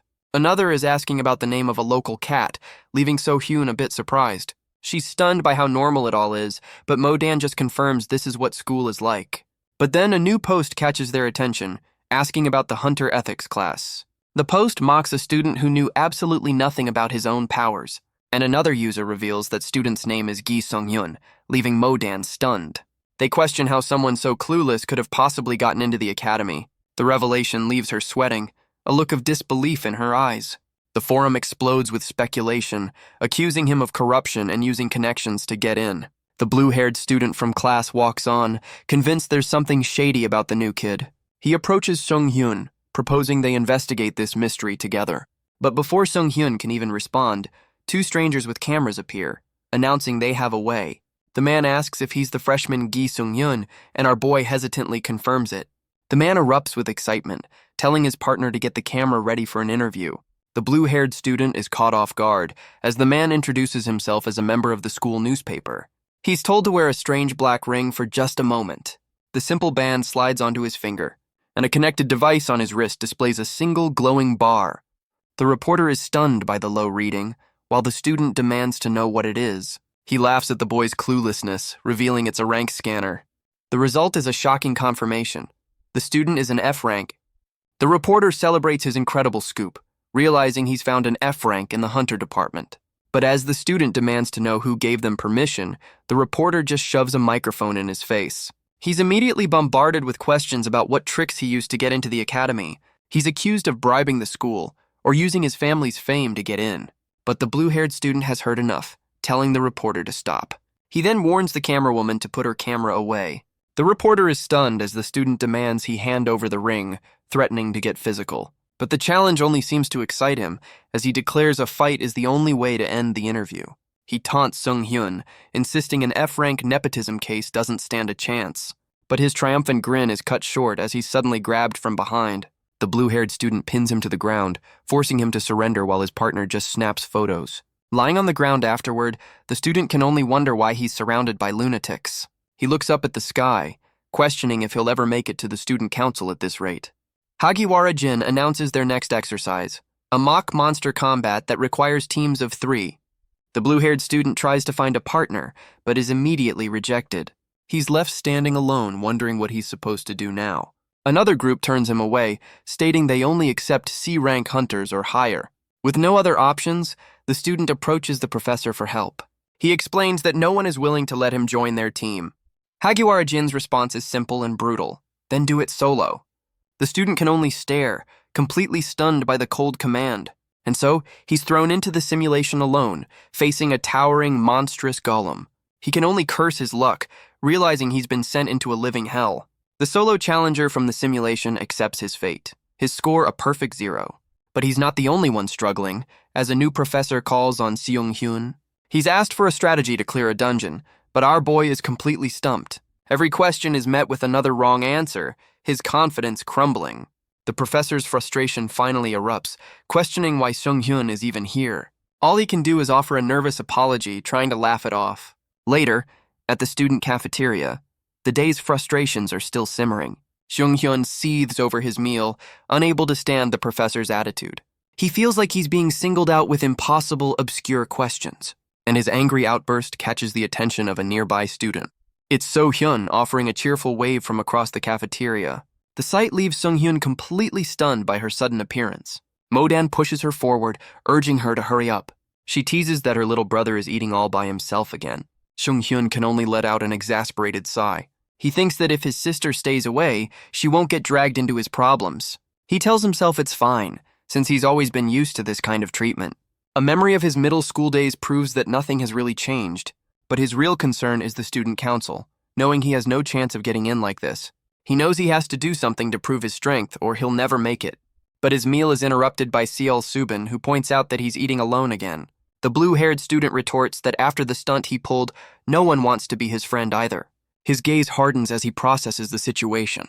Seol Subin sits down anyway, explaining he has something important to discuss. He reveals it's about So-hyun, leaving the other boy completely confused. He explains that things aren't going so well for her either. The news seems to catch the blue-haired student completely off guard. He leans in, demanding to know everything. Seol-subin meets his gaze, his expression serious and unwavering. And so he begins to explain the full story. He explains that in yesterday's mock combat class, So-hyun was struggling. Her teammate angrily questioned what she was even doing there. So-hyun was completely lost, unable to contribute to the fight. The girl pointed out that she never used her ability and was useless with a weapon. Modan tried to smooth things over, saying she covered for them both. But the frustrated teammate just walked away, leaving them behind. So-hyun could only apologize to Modan for being a burden. Seol-subin continues his story, explaining that her brother helped her once when their classes overlapped.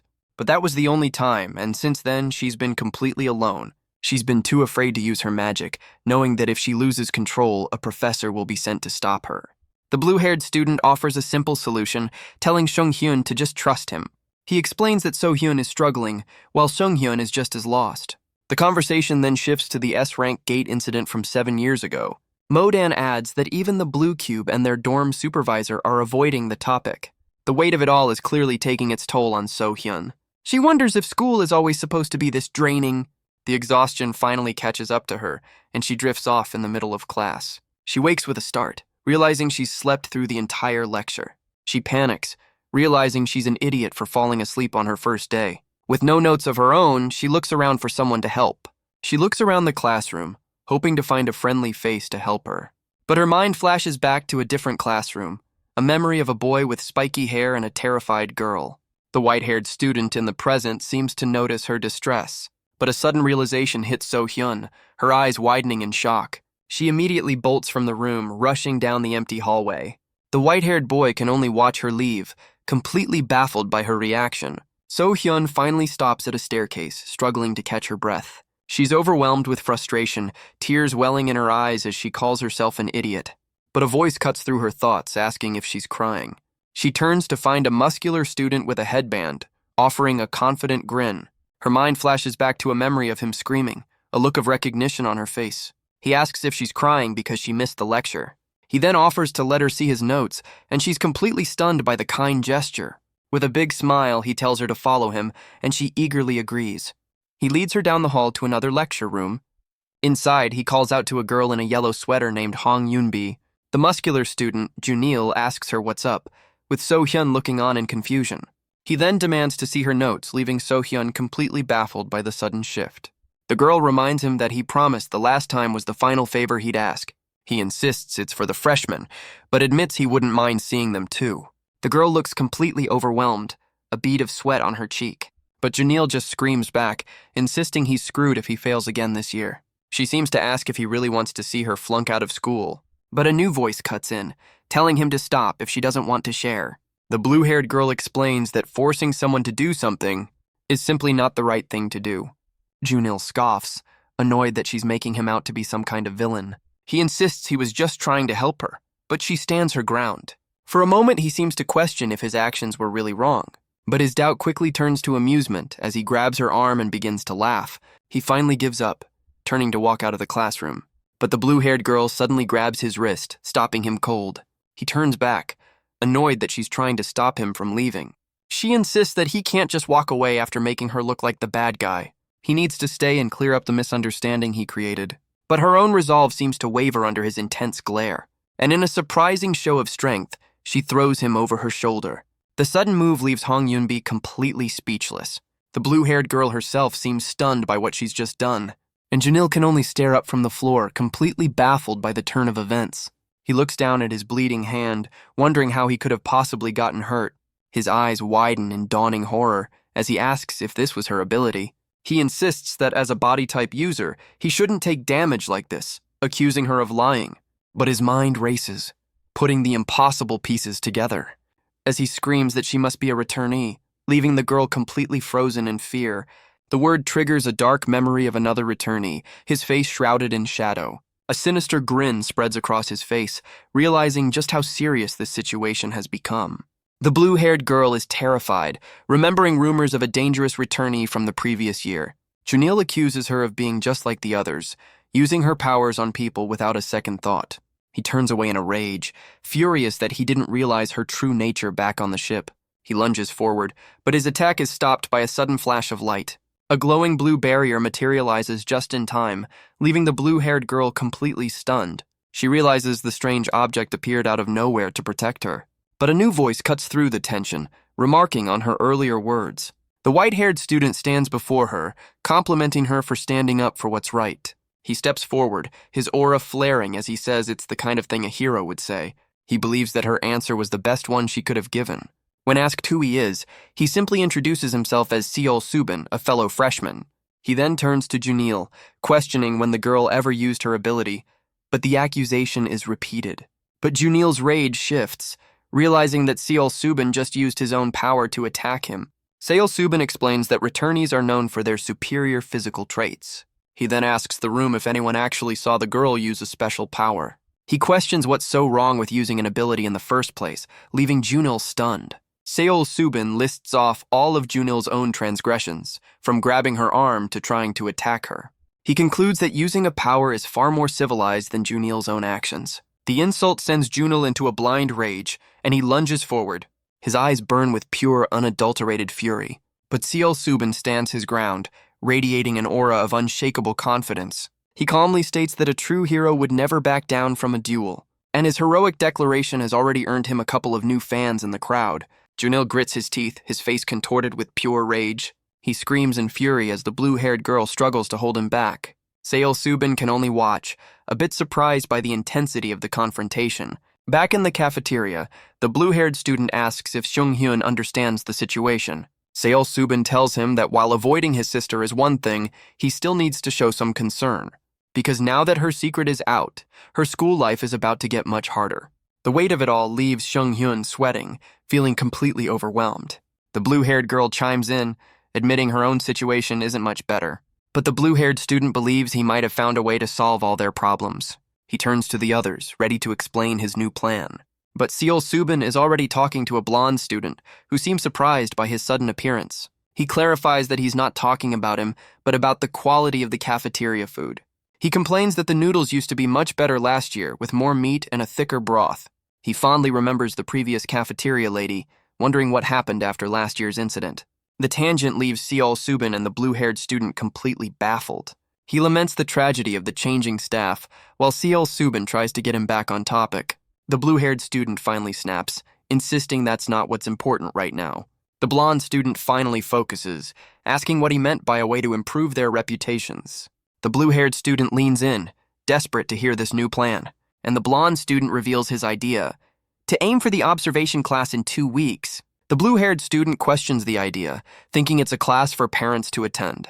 But Seol Subin points out that freshmen will be dueling second years, doubting the premise. John Woojin clarifies that it's not parents who will be observing them. The people watching will be numerous professional hunters from the industry. The news leaves both the blue-haired student and Seol Subin completely stunned. He explains the guest list includes members of famous guilds and company managers. It's a massive event where industry big shots come to watch the students' duels. The blue-haired student's eyes widen with a sudden dawning realization. He understands that a good performance here could completely change his reputation.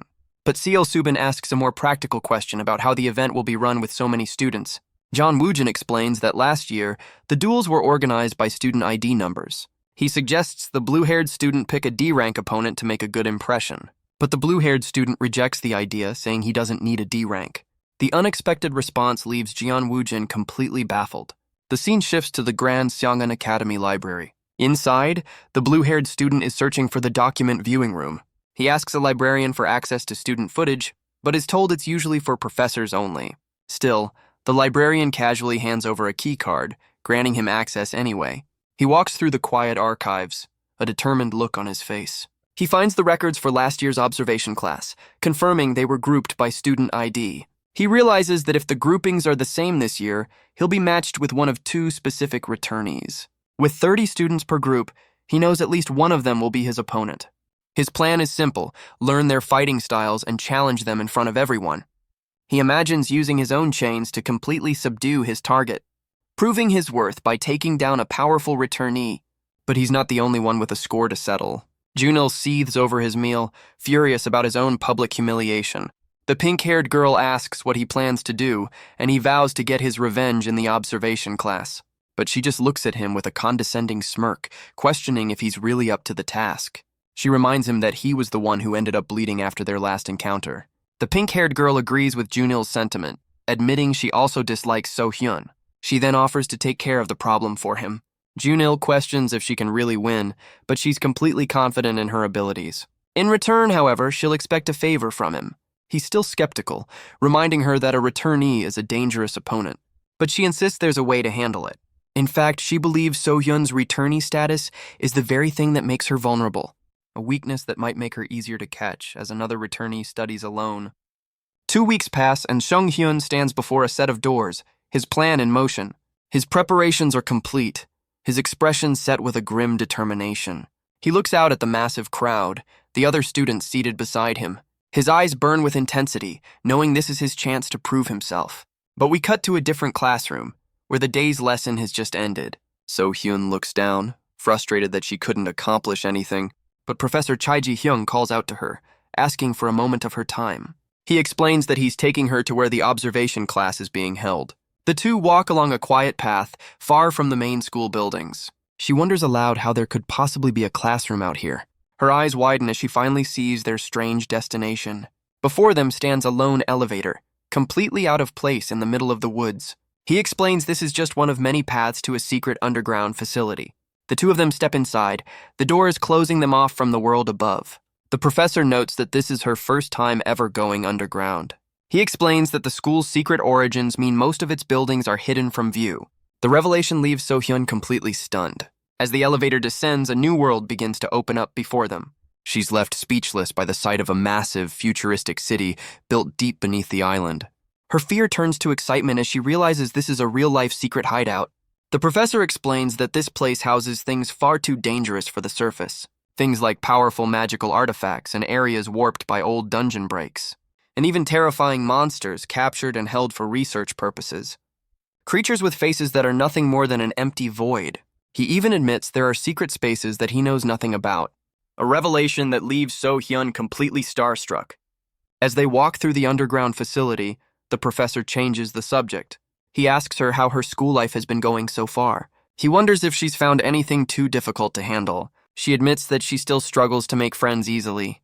But she does have Modan, who's already had to correct her on how to say her name, and she adds that Sun Pareum and John Woo-jin have been treating her well too.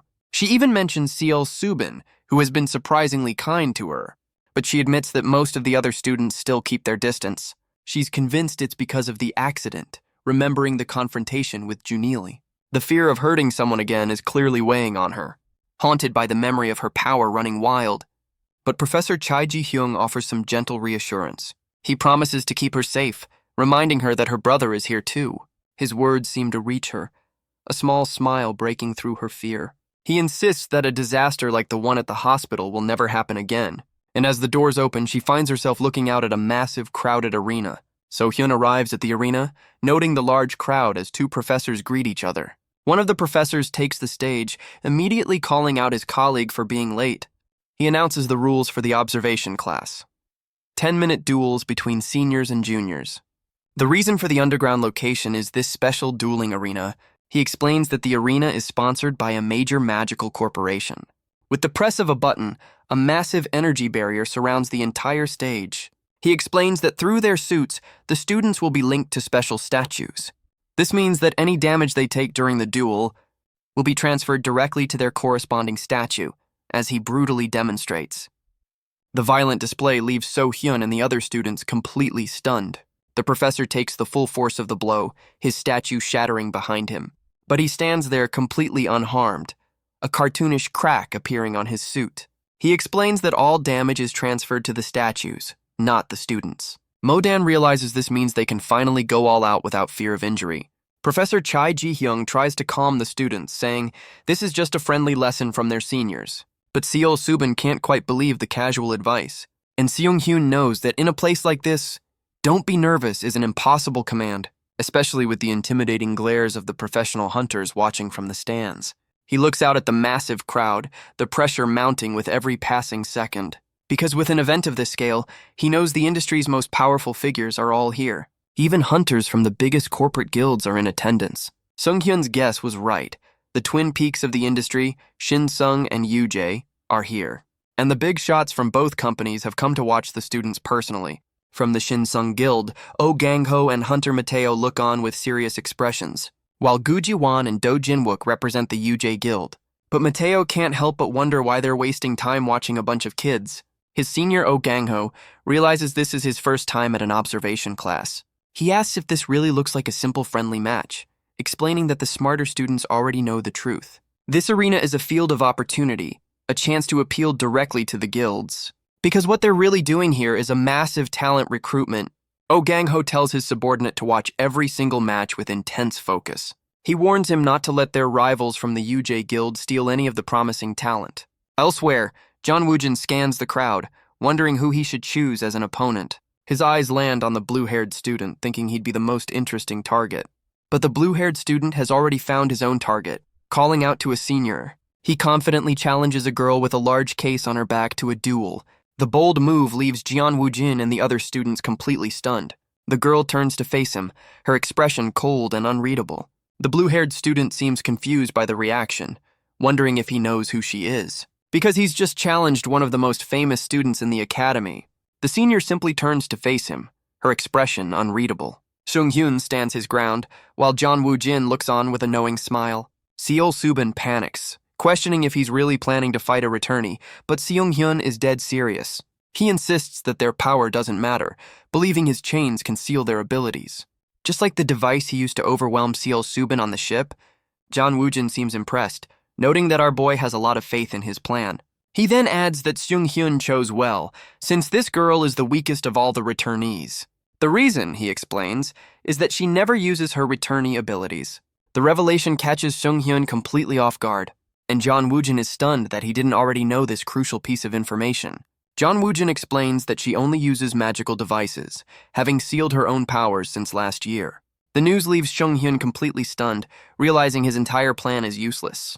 From the stands, the guild members watch with keen interest. Meanwhile, the first duel of the day is already underway, a fierce clash of blades. The two fighters are locked in combat inside the massive energy barrier. John Woo-jin continues his explanation, adding that she's a sword user. Her weapon is a unique sword named Hongyun, which possesses a special power of its own.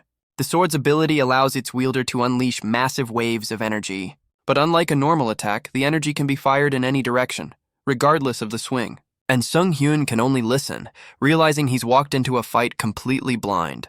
John Woo-jin explains that this is recent news, as she only stopped using her powers last semester.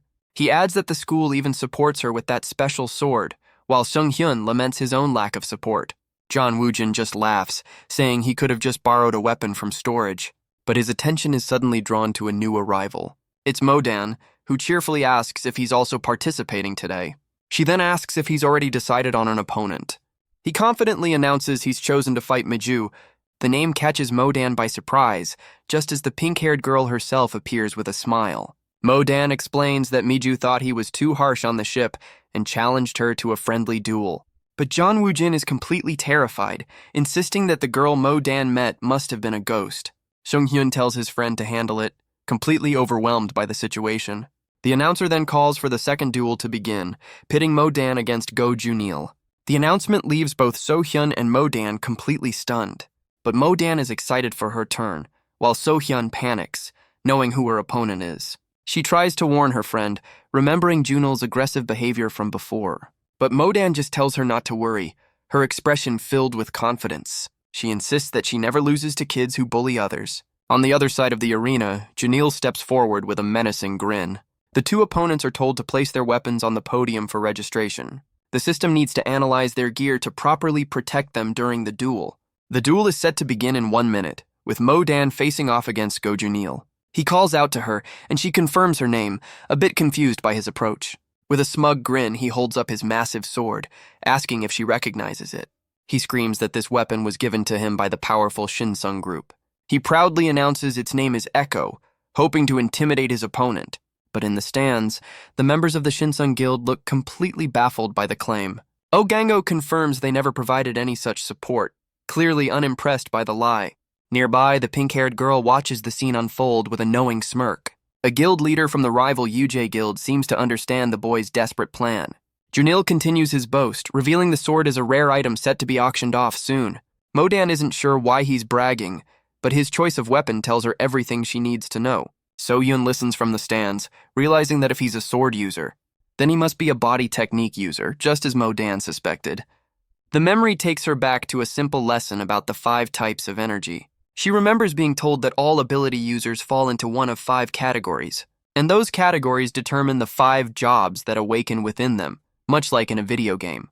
The first of these is the body technique user, the warrior class of their world. Modan had explained that anyone who favors a weapon like a sword is almost certainly a body technique user, as the countdown for the duel begins. These users specialize in enhancing their physical abilities or even transforming their bodies entirely. The final second ticks away, their gazes locked in a silent challenge. As the duel begins, Modan charges forward with a giant fork, meeting his massive blade head-on. So-hyun can only watch from the stands, completely stunned by the ferocity of the clash. She effortlessly parries his powerful swing, the impact sending a shockwave across the arena. Junil is completely taken aback by her unexpected strength. But Modan holds her ground, her expression unwavering. Her eyes are filled with a fierce, unyielding determination. He brings his sword crashing down, but she dodges just in time, the blade shattering the floor. A small crack appears on her statue, a sign that she took a minor hit but remains unharmed. The sight leaves So-hyun completely speechless, her worry growing with every second. Modan recalls a key lesson: avoid close combat with a body technique user. She easily slips under his powerful telegraphed swing. Junil brings his blade down again, but she's already out of the way. His eyes widen, realizing she's far more agile than he expected. Because in a flash, she's already behind him, her own weapon glowing with power. A confident smile spreads across her face as she prepares to counter. Junil can only look on in shock, completely outmaneuvered. She unleashes a swift, powerful strike of her own, but her weapon has suddenly transformed, now a spiky mace that clashes against his block. And from the stands, So-hyun can only stare, completely baffled by her friend's strange ability. Junil can't believe she managed to block his attack from such an awkward position. His eyes widen in pure, unadulterated shock, because the force of her counter sends him stumbling backward across the arena. The sudden turn of events leaves Seung-hyun and the others completely stunned. So-hyun can only watch, her mind struggling to process what just happened. But Junil is even more confused, wondering why his own sword seemed to bounce off her weapon. Seung-hyun tries to make sense of it, questioning the properties of that strange blade. Junil wonders aloud if his sword has some kind of reflective ability he didn't know about. But Modan just laughs, her weapon now a giant spoon, telling him it's too early to be surprised. Her expression hardens as she declares that the real fight is just beginning. Modan's lesson continues, reminding her that close combat with a body technique user is a losing game. But she explains that in certain special cases, that rule can be broken. The second class of user, the summoner, is one of those exceptions. They create their own unique armaments, just like Seung-hyun and his spectral chains. Each of these summoned weapons possesses a special ability, one that can completely nullify a massive difference in raw power. Junil admits he was surprised by her strength, but his confidence quickly returns. He boasts that despite her tricks, he's still the faster fighter. But from the stands, So-hyun seems to notice something strange about his sword. And Junil's own expression shifts to one of pure confusion, because the blade of his sword begins to crack and vibrate under the strain. He's completely baffled by the strange reaction, as Modan warns him that a moment's distraction is all it takes. She unleashes a powerful counter, her own energy flaring brightly across the arena. Even the pink-haired girl in the stands is stunned by the sudden turn of events. Junil grits his teeth, his blade meeting her glowing spoon in a shower of sparks. She swings her weapon, sending a wave of pure energy right at him. But the impact leaves a small crack in her own summoned weapon. A triumphant grin spreads across Junil's face, sensing an opening. He plants his foot, preparing to charge forward with all his might. But Modan is already on the move, her glowing spoon raised for another attack. Junil braces himself, meeting her attack with his own blade. But Modan is far too quick, weaving through his wild swings with ease. He grits his teeth in frustration as she blocks another powerful blow. He puts all his strength into the next swing, a wave of energy erupting from his sword. But she counters again, the impact sending him staggering backward. He can't believe what's happening, his confidence completely shaken. But Modan is just as confused, wondering why her full-strength attack seems to have done absolutely no damage to him at all. Junel's face contorts, a strange sensation spreading across his cheek. He touches his face, a look of dawning horror in his eyes. He looks down at his hand, which seems to be turning into sharp black spikes. And in that moment, he finally understands the spoon's true ability. Anything that touches her weapon turns completely soft, like rubber or pudding, rendering it useless. He realizes that no matter how much he enhances his body, a direct hit from that spoon would be devastating. But Modan knows that with her secret revealed, landing another blow will be difficult.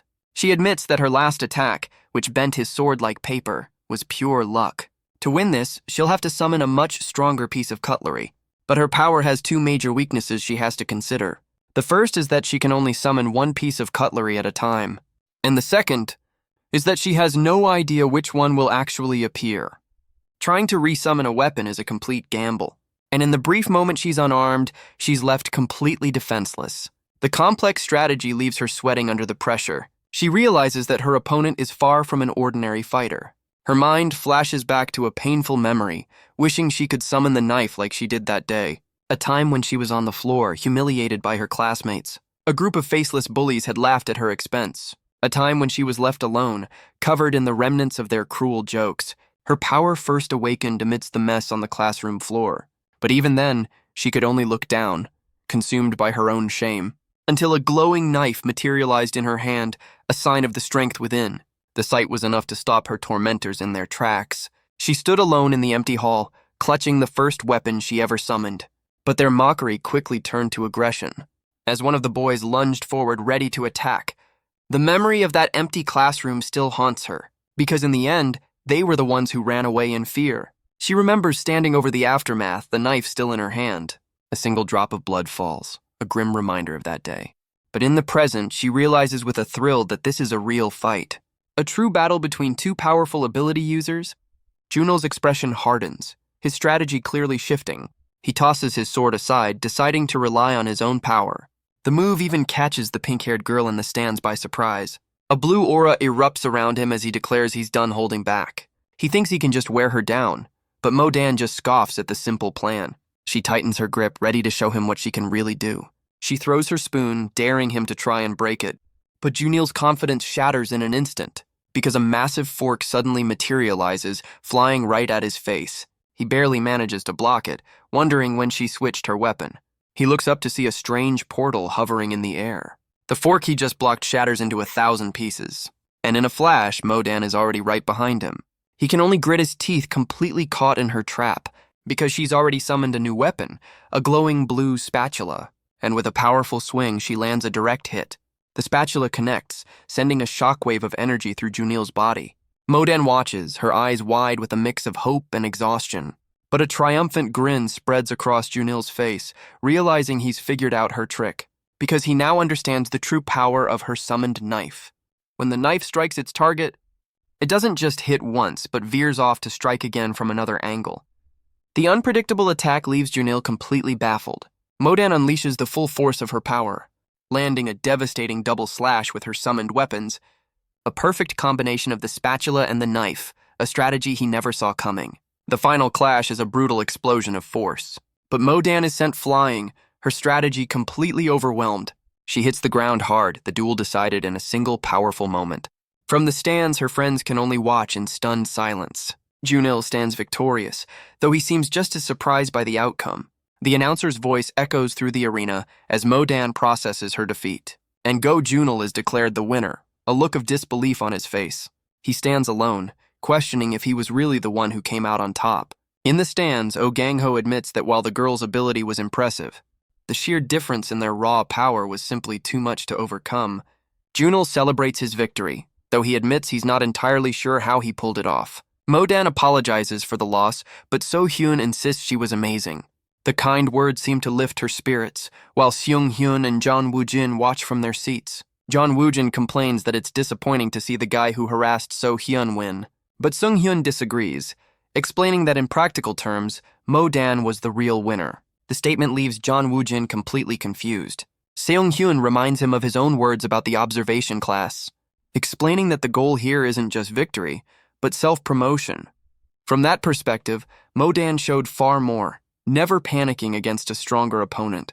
She used her agility and unique abilities to dominate the flow of the entire duel. She even used her opponent's distraction to press her advantage, a strategy that involved constantly breaking and resummoning her armaments.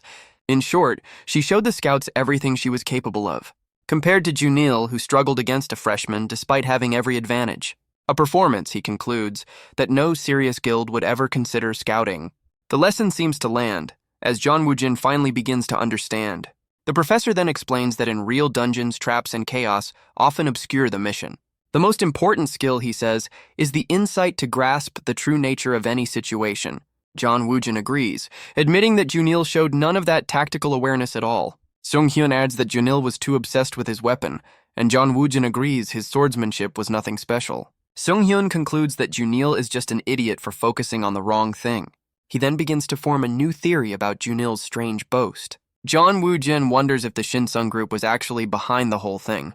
Sung-hyun explains that this isn't just a place for students to promote themselves, but also a venue for the corporations to advertise their own products. He imagines a scenario where Shinsung offered Junil a deal. They would give him a powerful weapon to show off in the duel, and in return promise him a future contract with their guild. The theory would explain why Junil was so obsessed with the sword, and John Woojin confirms it, admitting the observation class is used for exactly that. But John Woojin reveals that the arena was actually sponsored by UJ Industries. It's behind-the-scenes information that a new student shouldn't know. He wonders if Sung-hyun's father told him, but remembers our boy was a complete beginner, which means Sung-hyun saw through the entire corporate scheme all on his own. The realization leaves John Woojin completely stunned by his insight. He can only stammer nervously when Sung-hyun asks why he's staring. As the other students watch the duels, a new plan begins to form. John Woojin seems to have an idea, as he tells Sung-hyun to follow him, because with his help, he believes another mystery can finally be solved. Elsewhere, the pink-haired girl tries to get her point across. She confronts Go Junil, questioning why he broke their agreement. She reminds him of their contract, which stated he would only use the sword Echo during the fight. But he argues back, asking what he was supposed to do when the weapon started bending. He insists he would have lost if he'd kept using it, but she's unimpressed by his focus on winning. She screams that in an observation class, victory is not the most important thing. The brutal honesty seems to finally get through to him, and Jeon Woojin appears, confirming that her assessment is surprisingly accurate. Because she's not just another student, she's the daughter of the Shinsung Group's chairman, a fact that seems to leave her a little flustered by the sudden attention. John Woojin dismisses her claim that their conversation was private. Sung-hyun lays out the full theory, a contract to promote the weapon for a guild recommendation, but Junil panics, insisting he never asked for anything like that. John Woojin muses that it would have been a good deal, but Miju screams for him to be quiet. The reaction confirms it for John Woojin, who laughs at the idea of Junil ever joining the guild. With Junil fuming, Seung-hyun wonders what the real deal was between them. But John Woojin's mind is already working, remembering who Miju was supposed to fight, a duel that was originally scheduled against So-hyun. He connects the dots, realizing this is all tied to Junil's earlier humiliation. But as he puts the pieces together, both Sung-hyun and Miju demand his silence. The scene cuts to two girls in white uniforms, offering a cheerful greeting.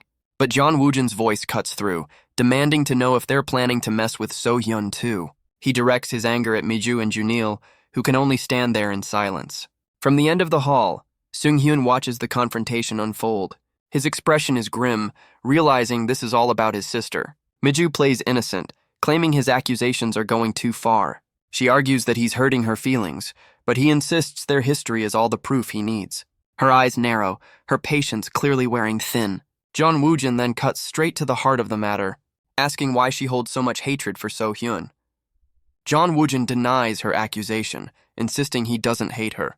But Miju just scoffs, claiming she only ever chooses easy opponents to beat. And this time, her target just happens to be Gi So-hyun.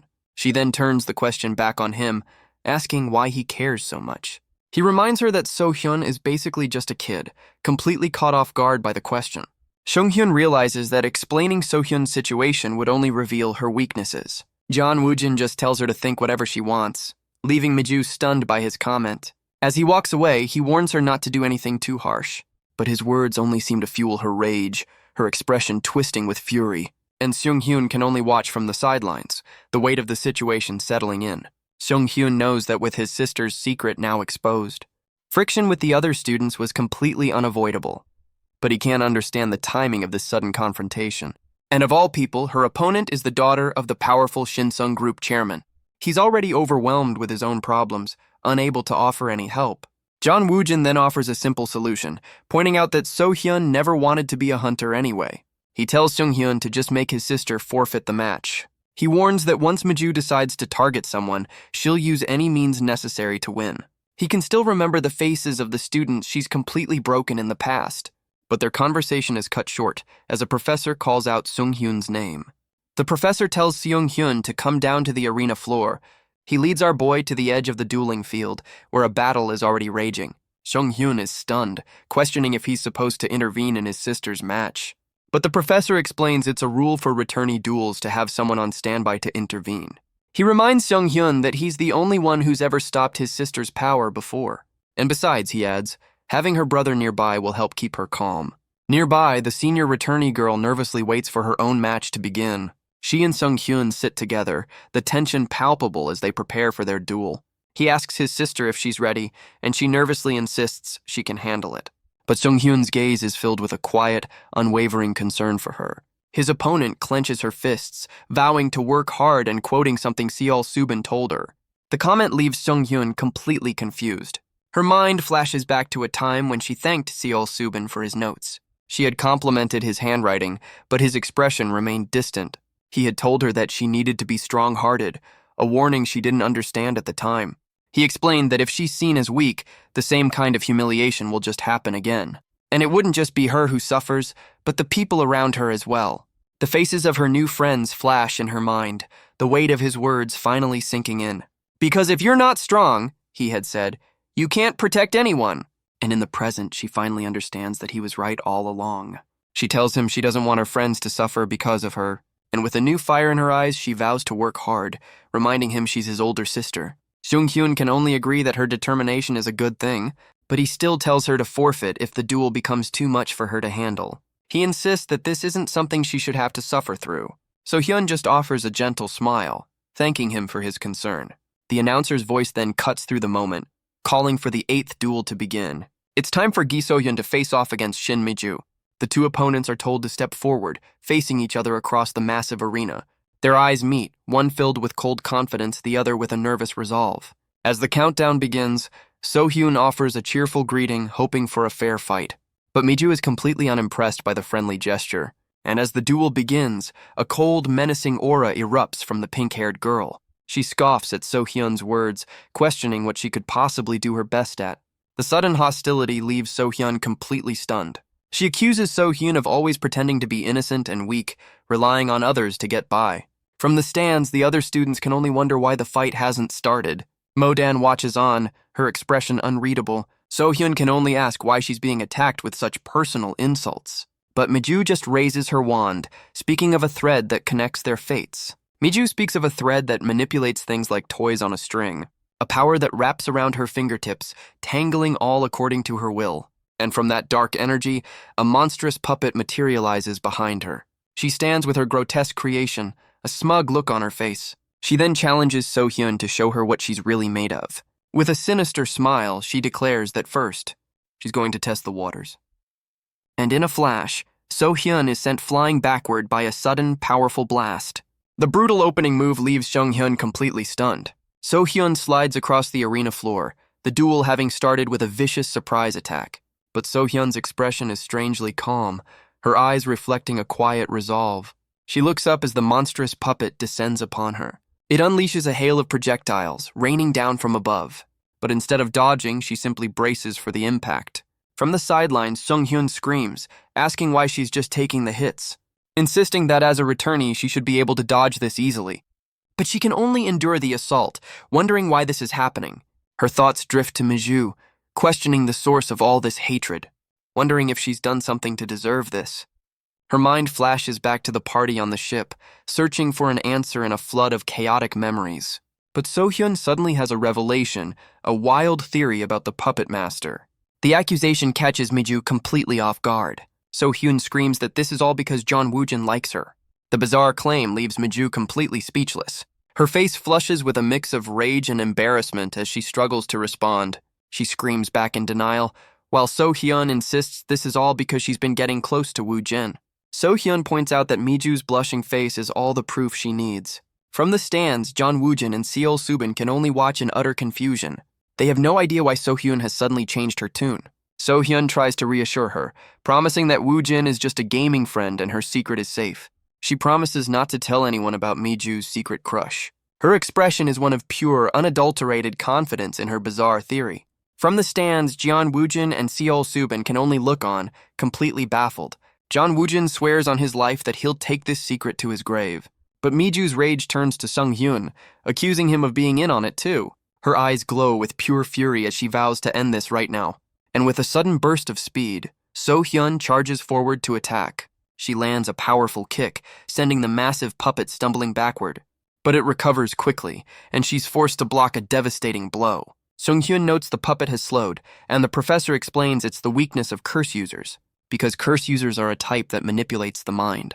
Their own wavering thoughts will cause their powers to weaken. Meanwhile, So-hyun hasn't even begun to show her true strength. She looks up, a new resolve hardening her expression. A strange symbol begins to form in the depths of her eye. A cosmic power that has finally been awakened. The professor watches with a mix of awe and excitement, knowing what's about to happen. He explains that based on their tests, So-hyun has 4 distinct techniques at her disposal. The first is Pisces, an ability that grants her the power of flight. The second is Aquarius for energy release, and the third is Leo for physical enhancement. And the fourth is Sagittarius, an ability with immense penetrating power. But So-hyun admits she can't remember any others. Her memories of the fairy world still hazy. She only recalls having many friends there, their faces lost to time. The professor reassures her, explaining that memories often change upon returning.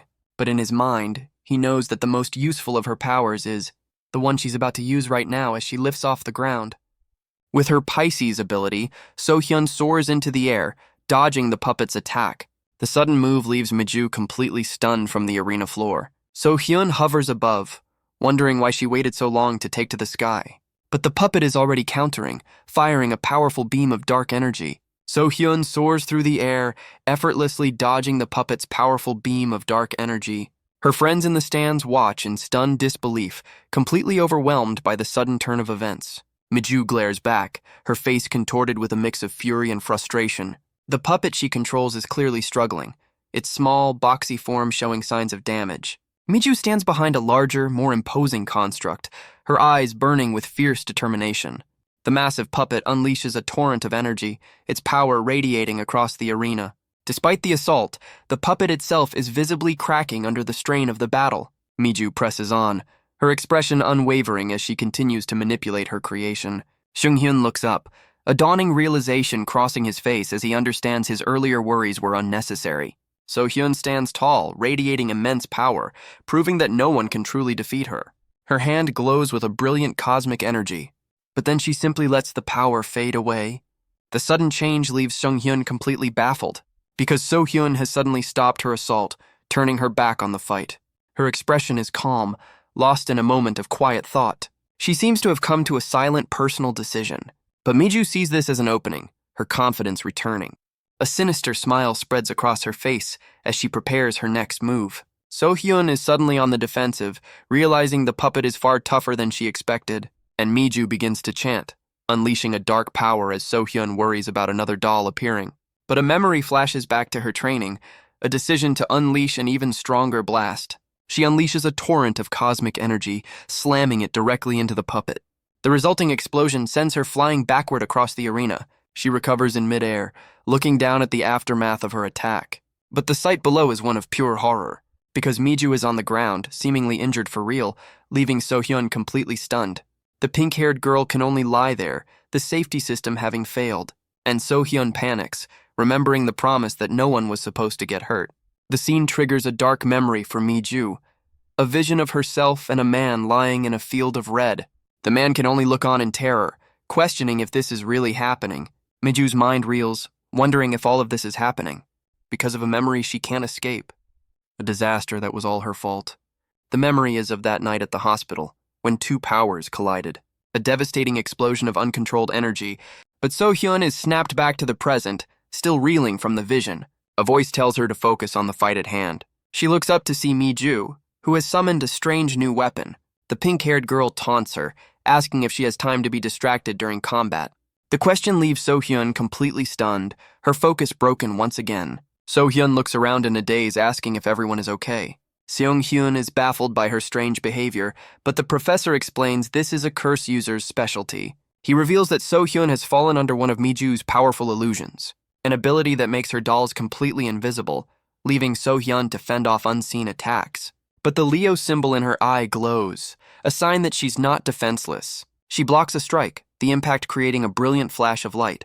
But she's still on the defensive, taking a barrage of invisible hits. She dodges another powerful blow that slams into the ground beside her. And in an instant, she's bound by pink energy, finally realizing she's trapped in a mental prison. She decides there's only one way out, to attack the curse user directly. But from the sidelines, the professor realizes this isn't just a simple trick. So-hyun is trapped in a mental prison, her mind under direct assault. Because Mi-ju's curse is far more than just a simple illusion. In fact, she believes So-hyun's returnee status is her greatest weakness. A flashback reveals she's studied them, claiming to know them well.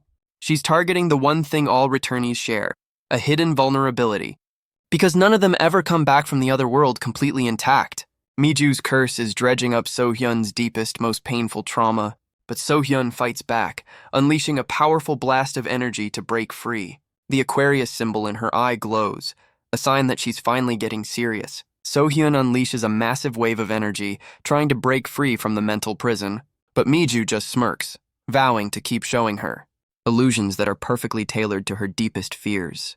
The mental assault is overwhelming, leaving So-hyun struggling to endure. She's bombarded by a barrage of phantom attacks, her mind unable to tell what's real. The psychological torment is clearly taking its toll on her. From the stands, Mo-dan can only watch in horror, wondering how a returnee could be losing so badly. Even Seung-hyun panics, screaming that they need to stop the duel. But the professor calmly tells him to wait, refusing to intervene just yet. The other professor argues back, pointing out that with So-hyun's statue crumbling, the outcome is already obvious. But Professor Chai Ji-hyung tells him to look carefully, questioning the point of continuing. He explains that even while taking this beating, his sister isn't releasing her abilities. He insists that So-hyun hasn't given up yet, leaving Seung-hyun stunned. Seung-hyun can only ask why she's putting herself through this. The professor explains that he's not the only one pinning his hopes on this class. His sister is also trying to adapt here, trying not to rely on anyone. And that, he says, is exactly why she's not giving up. He warns that if they forcibly stop the duel now, it will only make the atmosphere worse. A memory of So-hyun's own words echoes, a time when she felt completely alone, and her vow to not let her friends suffer because of her weakness. He remembers his sister's vow to work hard, even if it seems foolish. He recalls his own words, that no goal is too trivial to be respected. And yet he was the first one to tell his sister to give up on her own. His father's command to protect her echoes in his mind. And Seung-hyun realizes he's failed to do the one thing he was asked. Meanwhile, So-hyun is overwhelmed by the relentless, invisible assault. The mental attack leaves her completely disoriented, unable to think clearly. She can only wonder why Mi-ju is going to such cruel lengths. All she ever wanted was to make friends and get along with everyone. But she forces herself to focus, trying to break through the mental fog. Mi-ju's eyes glow with malice as she continues her mental assault. The illusion shifts, showing a man screaming that Seung-hyun's story of saving the world was a lie. He demands to know if the tale of facing some great queen was all just a fabrication. But the word queen triggers something deep within So-hyun's memory. A memory of a powerful armored figure from the other world surfaces. A regal figure on a throne declares that she is that very queen. She looks down upon a much younger So-hyun, calling her a little child. The memory is of a long, ethereal staircase leading up to the queen's throne. The imposing figure repeats her claim, her voice echoing in the memory. She praises the young girl for making it this far on her long journey. But the queen's voice cuts through the memory, her expression unreadable. She looks down on the young girl, calling her current state pitiful. She explains that fighting So-hyun like this would be pointless, a battle that would offer no real challenge or hope. Instead, she gestures to a massive feast laid out before them. The queen invites the young girl to sit and enjoy the meal. The two sit at an impossibly long table in the ethereal realm. So-hyun can only wonder if any of this is even real. She questions if this is another one of Mi-ju's cruel illusions, or if it's a memory she's somehow forgotten. The queen sits at the head of the table, a chaotic feast spread out before her. While So-hyun sits quietly on the other end, a single plate in front of her. The queen's voice echoes, calling her accomplishment remarkable, explaining that this is the first time anyone has ever reached her throne.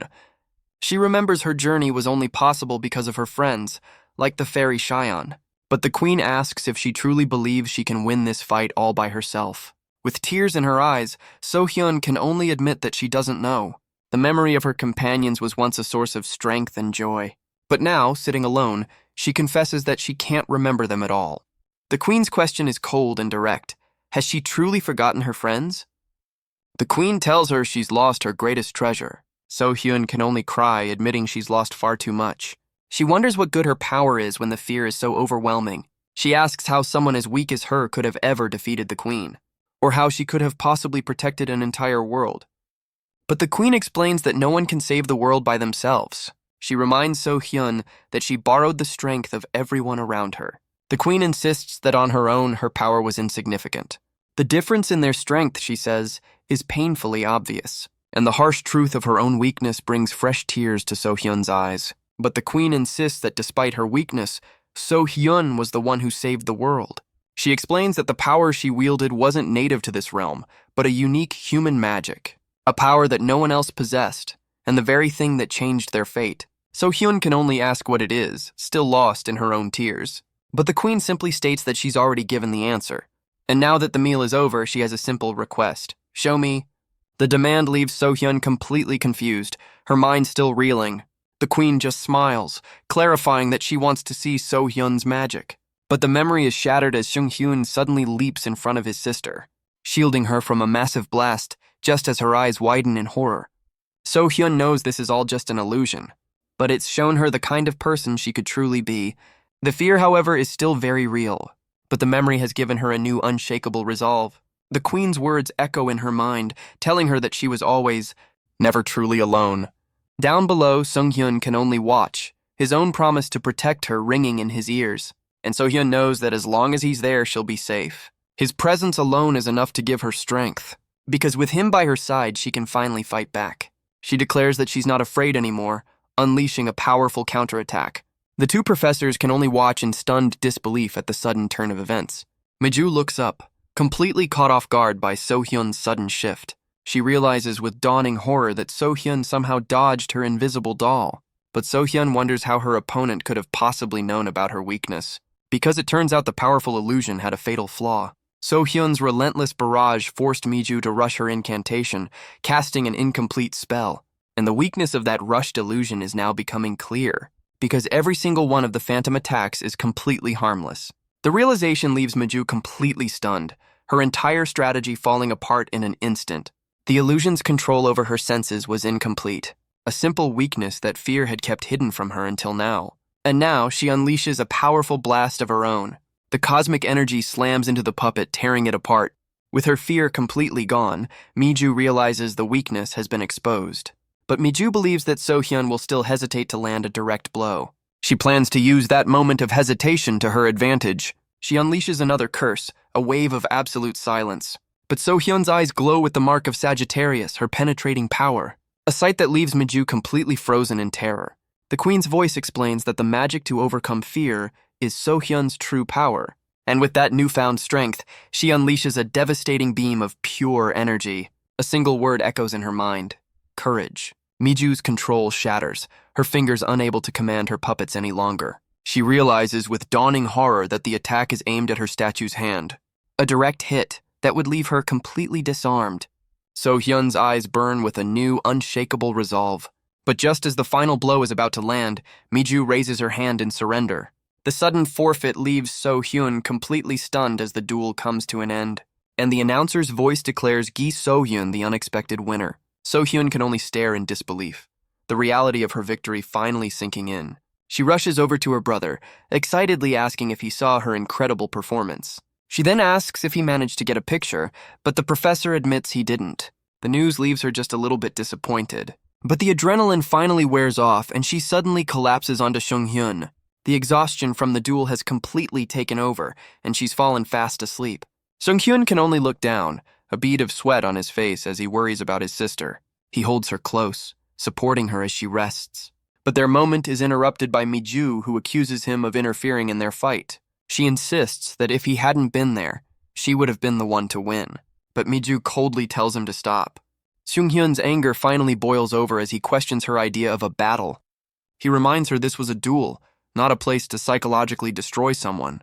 His eyes burn with rage as he calls out her use of cruel illusion techniques. But Miju just smirks, doubting he could ever comprehend her motivations. She tells him to stay in his place, dismissing him as just another nepotism case. But Professor Chai Ji-hyung steps in, telling Seung-hyun to hold back his anger. He reminds our boy that the entire industry is watching their every move. Seung-hyun can only glare, his frustration contained for now. And with a final dismissive glance, Miju turns and walks away. Miju admits to herself that she was completely overwhelmed by So-hyun's spirit. The sheer force of will was simply too much for her to handle. But she tries to rationalize the loss, claiming she still showed off the weapon's performance, and gave the scouts a good enough glimpse of her own abilities. And so, Shin Miju leaves the arena, weighing the successes and failures of the day. But she's forgotten one crucial detail. She provoked someone, the kind of person who never lets a slight go unanswered, Gi Seung-hyun. A new chapter begins on the island where stars and chains rise. Modan rushes over, ready to congratulate So-hyun on her incredible victory, but she stops short, realizing the winner is already fast asleep on her brother's shoulders, the tension of the duel finally gone. Seung-hyun asks Modan to watch over his sister, explaining he's going to borrow a weapon. John Woo-jin overhears, laughing at the idea of using the storage room. As Seung-hyun turns to leave, Modan asks if he's not going to watch the next fight. But he's already gone, leaving her to grumble at his sudden departure. Modan sits beside the sleeping So-hyun, realizing Seol Subin must have been holding back on the ship. The announcer then calls for the next duel, Seol Subin versus John Woo-jin. Meanwhile, Seung-hyun arrives at the doors of the magical device storage room. Inside, he's surprised to find Sun Purium carrying a stack of boxes. Sun Purium asks why he's not at the observation class, and Seung-hyun explains he's here for a weapon. He then turns the question back on his friend, who says he's just preparing for their next lesson. Sun Purium is in disbelief, questioning why Seung-hyun is fighting a returnee. But Seung-hyun just shrugs it off as his friend complains about how tiring he makes school life. He then asks about the sword Hong-yun, and Sun Purium confirms he knows the weapon well. He explains that the school's support for the girl was unprecedented, and he even handled the sword in class last year. But he reveals the weapon has a critical weakness, immediately catching Seung-hyun's attention. While the sword can fire energy in all directions, it can't shoot backward without hitting the user. This means her back is always exposed, though Seung-hyun scoffs that it's barely a weakness at all. Still, he's surprised that a magical device wouldn't have a built-in safety feature. Sun Purium agrees, admitting the weapon is less impressive than it seems. He then covers his face in frustration, muttering about the recklessness of the hunter department. He screams about the absurdity of an energy blast passing through the user's body. He insists that no matter how magical, every device has its limits. He rants about the sheer amount of power and functionality packed into such a small weapon. He explains the complex programming needed for safety features, concluding Seung-hyun is in the wrong department. He simplifies his point, explaining that all magical devices have activation principles and capacity limits. The explanation triggers a thought, as Seung-hyun realizes the sword must have its own rules. He now understands it's not just an object that reflects all attacks, but a sudden realization stops him in his tracks. He turns back, calling out to his friend with a new idea. With a determined look, he asks Sun Purium if he can find the item he asked for. Sun Purium listens carefully, considering his friend's unusual request. He admits that finding the item won't be difficult, but he's clearly hesitant. With a sly grin, Seung-hyun explains that he needs it for a very specific purpose. He's looking for a way to finally defeat a returnee, and as a bonus, a way to get some payback, a strategy he finds brilliant. The sheer intensity of the plan leaves Sun Purium completely stunned. Back in the arena, the duel between Seol Subin and John Woo-jin is about to begin. As the final seconds tick away, both fighters brace for the coming clash. The moment the duel starts, Seol Subin unleashes his attack, and a massive construct slams into the ground, kicking off the fight with a brutal impact. Seol Subin's eyes narrow, his focus absolute. But in a flash forward, he's on the ground as John Woo-jin declares his strange construct a work of art. The story then rewinds to the moments just before their duel began. Seol Subin thanks his opponent for agreeing to the match, a comment that seems to confuse John Woo-jin. He explains that as the top freshman, all the seniors have been avoiding a fight with him. John Woo-jin agrees, noting that most students just want to get through the day safely. Seol Subin then questions why John Woojin would choose to fight him, wondering if it was just by chance. The blonde student turns away, considering the question for a moment. But Seol Subin points out that the life of a hunter is the furthest thing from safety. John Woojin turns back with a wild grin, telling him to scheme all he wants. He explains that in this world, nothing ever goes according to plan. His sudden declaration startles the students in the stands, and even echoes back in the storage room, catching Seung-hyun and Sun Pareum off guard. That's why, he says, his motto is to have no plans and avoid no one, especially a strong opponent. To him, that's the very definition of what a hunter should be. The words seem to echo Seung-hyun's own philosophy, that no goal is superior to another, and the sentiment earns a rare, impressed smile from Seol Subin. Back in the storage room, Sun Purium realizes his two friends are about to face off. He immediately declares he's rooting for John Woojin, much to Seung-hyun's surprise. When questioned, Seung-hyun can only point out the obvious mismatch between a repeating student and the top freshman. Sun Purium explains that repeating students are usually lacking in skill, but he insists that John Woojin is a clear exception. Seung-hyun adds that he's only repeating because of his disciplinary record. If not for his constant troublemaking, he probably would have been the top body technique user of the entire second year. Back in the arena, John Woojin's foot slams down with incredible force. His eyes are locked on his opponent, his focus absolute. Seol Subin is completely stunned by the explosive opening move. John Woojin closes the distance in a blinding flash of speed, and he unleashes a powerful strike, meeting Seol Subin's defense head-on.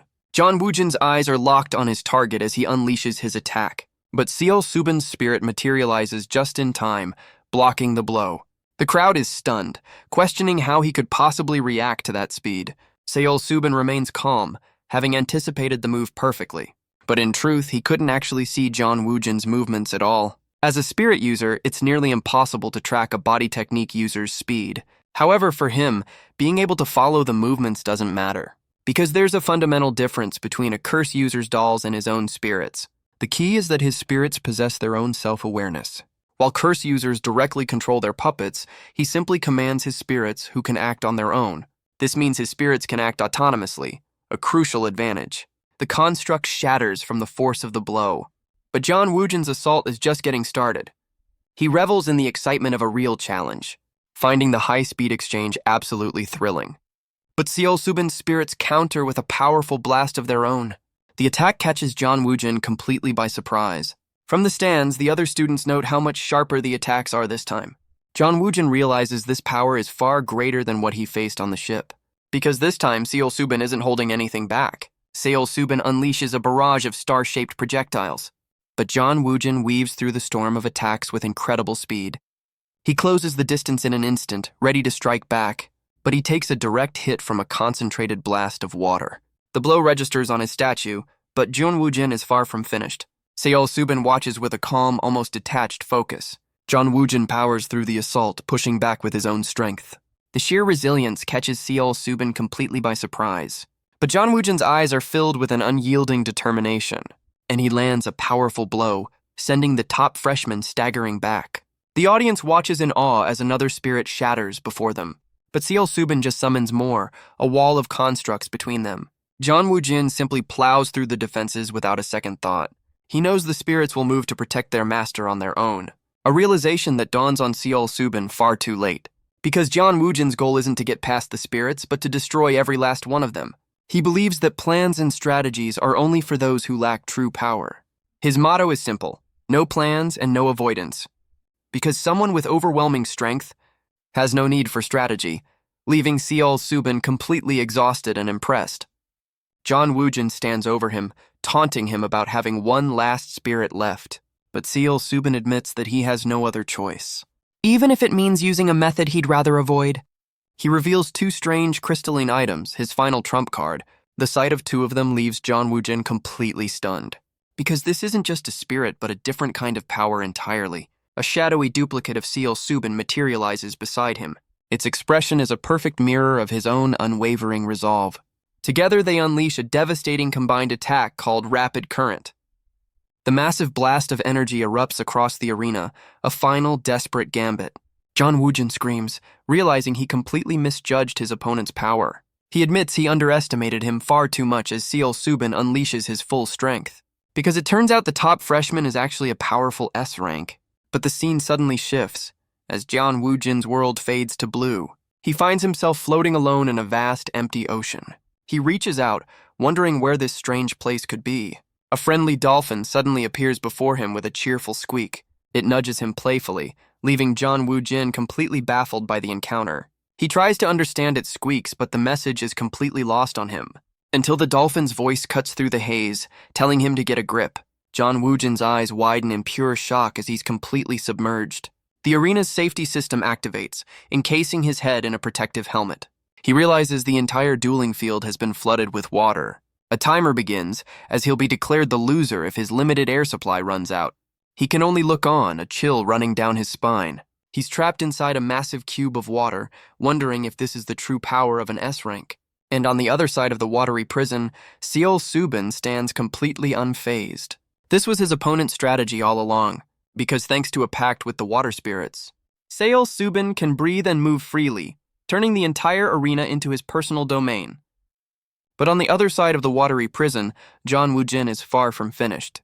He unleashes a powerful blast from his suit, propelling himself forward. His eyes burn with a fierce determination, refusing to accept defeat.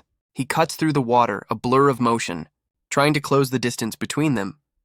But the resistance of the water is immense. He struggles to move, unable to reach his opponent. Because this entire arena has become Seol Subin's personal domain. Trapped underwater and facing a higher-ranked opponent, his power is severely limited. From Seol Subin's perspective, this is a perfect checkmate. Seol Subin, trapped in the water, realizes why his opponent held back this powerful technique. He acknowledges that if this move had been used earlier, he would have been defeated instantly. Seol Subin understands this was a calculated act of consideration from his opponent. He observes the enclosed, featureless space, realizing there is no way to escape the watery prison. With a determined gaze, he knows that simply maintaining the water will secure his victory. In the stands, Mo Dan watches the unfolding scene with wide-eyed astonishment. Seong Hyun looks on, equally baffled by the sudden turn of events in the arena. He admits his surprise at the extent of Jian Woojin's power, far beyond what he expected. Jian Woojin stands submerged in the water, radiating an immense shadowy aura of power. His face is slick with sweat, his eyes burning with an unyielding resolve despite the dire situation. Seol Subin, still trapped underwater, wonders what Jian Woojin is planning. In the stands, students question why Jian Woojin is stalling, wondering if he refuses to forfeit. Seong Hyun admits he has no idea what Jian Woojin is thinking in this dire situation. Seol Subin is visibly sweating, his face strained from the immense pressure underwater. Jian Woojin's eyes burn with an unyielding resolve, refusing to accept defeat. Modan watches from the stands, her expression a mix of shock and growing concern. Seong Hyun screams in panic, realizing Jian Woojin is about to unleash something truly insane. He urgently tells Modan to move back, but she questions his sudden alarm. Seong Hyun screams at her to hurry, his face contorted with desperate urgency. Seol Subin looks down, his face slick with sweat, as his body glows with immense power. Seol Subin, still trapped underwater, admits his opponent's power is impressive. He acknowledges that he underestimated Jian Woojin far too much. Jian Woojin, encased in his helmet, demonstrates the true potential of a body technique user. A powerful, vibrating force emanates from Jian Woojin, stunning the observers. The announcer screams at Jian Woojin, demanding to know what he's doing. She then frantically orders Seol Subin to release his ability immediately. Seol Subin looks on in confusion, questioning why she's addressing him. Jian Woojin's face twists into a sinister grin, realizing his plan is working. A mysterious figure in the stands, wearing a hat and suit, reads from a glowing book. The narrator explains that applying vibrations matching an object's natural frequency can have devastating effects. The narrator explains that regardless of durability, an object will shake violently. The entire water-filled arena begins to vibrate intensely, crackling with destructive energy. Mo Dan looks on with a bewildered expression, as the narrator concludes the object will then be destroyed. Jian Woojin, still submerged, faces Seol Subin, who is outside the water, unaware of the impending danger. The narrator reveals that the massive energy barrier surrounding the arena is also just an object. Seol Subin's eyes widen in dawning horror as he finally grasps the true extent of Jian Woojin's plan. Jian Woojin, with a chilling grin, confirms that the barrier is indeed just an object. The narrator explains that this devastating phenomenon is known as resonance, as the barrier explodes with blinding force. The arena's protective barrier shatters into countless pieces, sending water and debris flying as Modan and Sung-hyun watch in horror. Drenched and stunned, Modan and Sung-hyun are left reeling from the sudden, catastrophic destruction of the arena. Modan and Sung-hyun are drenched and disoriented by the catastrophic explosion. Modan looks completely bewildered, questioning the sudden, overwhelming chaos. So-hyun, however, is completely unfazed, her eyes sparkling with childlike wonder. She looks up at the shimmering water, marveling at the incredible display of power. The entire crowd is drenched, looking up in stunned awe at the falling water. Seol Subin stands on the wet arena floor, looking shocked and confused by the destruction. John Woojin, still encased in his helmet, declares his devastating attack Rapid Current. He believes that after creating so much water, his S-rank opponent must be completely drained. With a triumphant and sinister grin, he declares this to be his perfect victory. But the announcer declares Seol Subin the winner, leaving John Woojin completely stunned. John Woojin is declared the loser, completely stunned and furious at the foul play. He curses Seol Subin, complaining about the water and his opponent's unexpected ruthlessness. Seol Subin looks on, a dawning realization crossing his face. He finally understands why John Woojin was held back for a single disciplinary action. The announcer stands between two new students, preparing for the next match. He instructs them to place their weapons on the podium for registration. The announcer then calls for the 15th match to begin. Our boy, Seong-hyun, is called to step forward, along with student Eo Yeona. So-hyun cheers for her brother, urging him to win, while Mo-dan looks on, exhausted. Sung-hyun makes his way to the arena as other students mock his choice to fight a returnee. Other students in the stands mock Sung-hyun's choice of opponent, questioning why he picked that particular returnee. Seol Subin overhears, asking why Sung-hyun chose that senior, implying he's unaware of something important. The blue-haired student explains that while Eo Yeona appears quiet, she's known for being especially crazy among returnees. A flashback reveals Eo Yeona standing amidst the rubble of a destroyed building, having single-handedly blown it up last year. Sung-hyun's eyes widen in alarm, a bead of sweat forming on his face as he processes this shocking information. Seol Subin looks at Sung-hyun with concern, questioning his judgment in choosing such a dangerous opponent. A montage of Sung-hyun's struggles flashes, showing his cluelessness in class and his acceptance of being underestimated. But another memory surfaces, reminding Seol Subin of Sung-hyun's strategic mind and the ability sealing device he used on the ship. Meanwhile, the blue-haired student turns to Eo Yeona, preparing to speak to her before the duel officially begins. He points to her weapon, introducing it as Hongyeon. The blue-haired student addresses Eo Yeona, who listens with a neutral expression. He asks if she truly only uses her weapon, Hongyeon, and no other abilities. Eo Yeona listens as the blue-haired student explains he obtained the same item through a friend. He confidently asks if this means they can now fight on completely equal terms. Both Seong-hyun and Seol Subin are stunned, questioning how he could have acquired such a unique weapon. Seol Subin thinks that even if he did, believing it makes them equal is a profound misunderstanding. He remembers Eo Yeona as a returnee who endured years of constant peril in a dangerous world. From above, the announcer confirms that each weapon has been successfully recognized. The weapons are placed on the podium as the system begins the registration process. Seong-hyun, Eo Yeona, and the blue-haired student watch as their gear is prepared for the duel. The blue-haired student stands with a determined expression, while Eo Yeona looks on with a cold, unwavering gaze. The blue-haired student's hand glows, spectral chains materializing as he prepares to use his ability. Eo Yeona and the blue-haired student sit opposite each other, their weapon cases resting on the podiums. Eo Yeona's gloved hand rests on her weapon, her grip firm and ready. Her eyes are wide and intense, reflecting a deep focus as the duel approaches. The two stand poised in the arena, a countdown ticking away the final seconds before the match begins. But the announcer reveals a shocking twist. The sword Hongyeon, which shoots energy strikes, belongs to Gi Sung-hyun, and Eo Yeona's weapon is actually Echo, a reflecting sword completely upending expectations. The blue-haired student is left completely stunned, while a man in the stands looks on with a mix of anger and confusion. He stares in utter disbelief, questioning if Miju was involved in providing weapons to others besides Junili. The man in the stands is furious, insisting this is not the kind of support he intended. Miju looks completely bewildered, questioning the sudden turn of events. The man screams at Junil, demanding to know why Eo Yeona possesses the Echo sword he provided. Junil, sweating nervously, stammers that he never lent the weapon to her. We flash back to Seong-hyun, who politely asks a senior if he could borrow his sword. The senior is hesitant, explaining he can't just lend out such an important item. Seung-hyun reveals he overheard the senior lamenting that he hadn't had many chances to showcase the sword.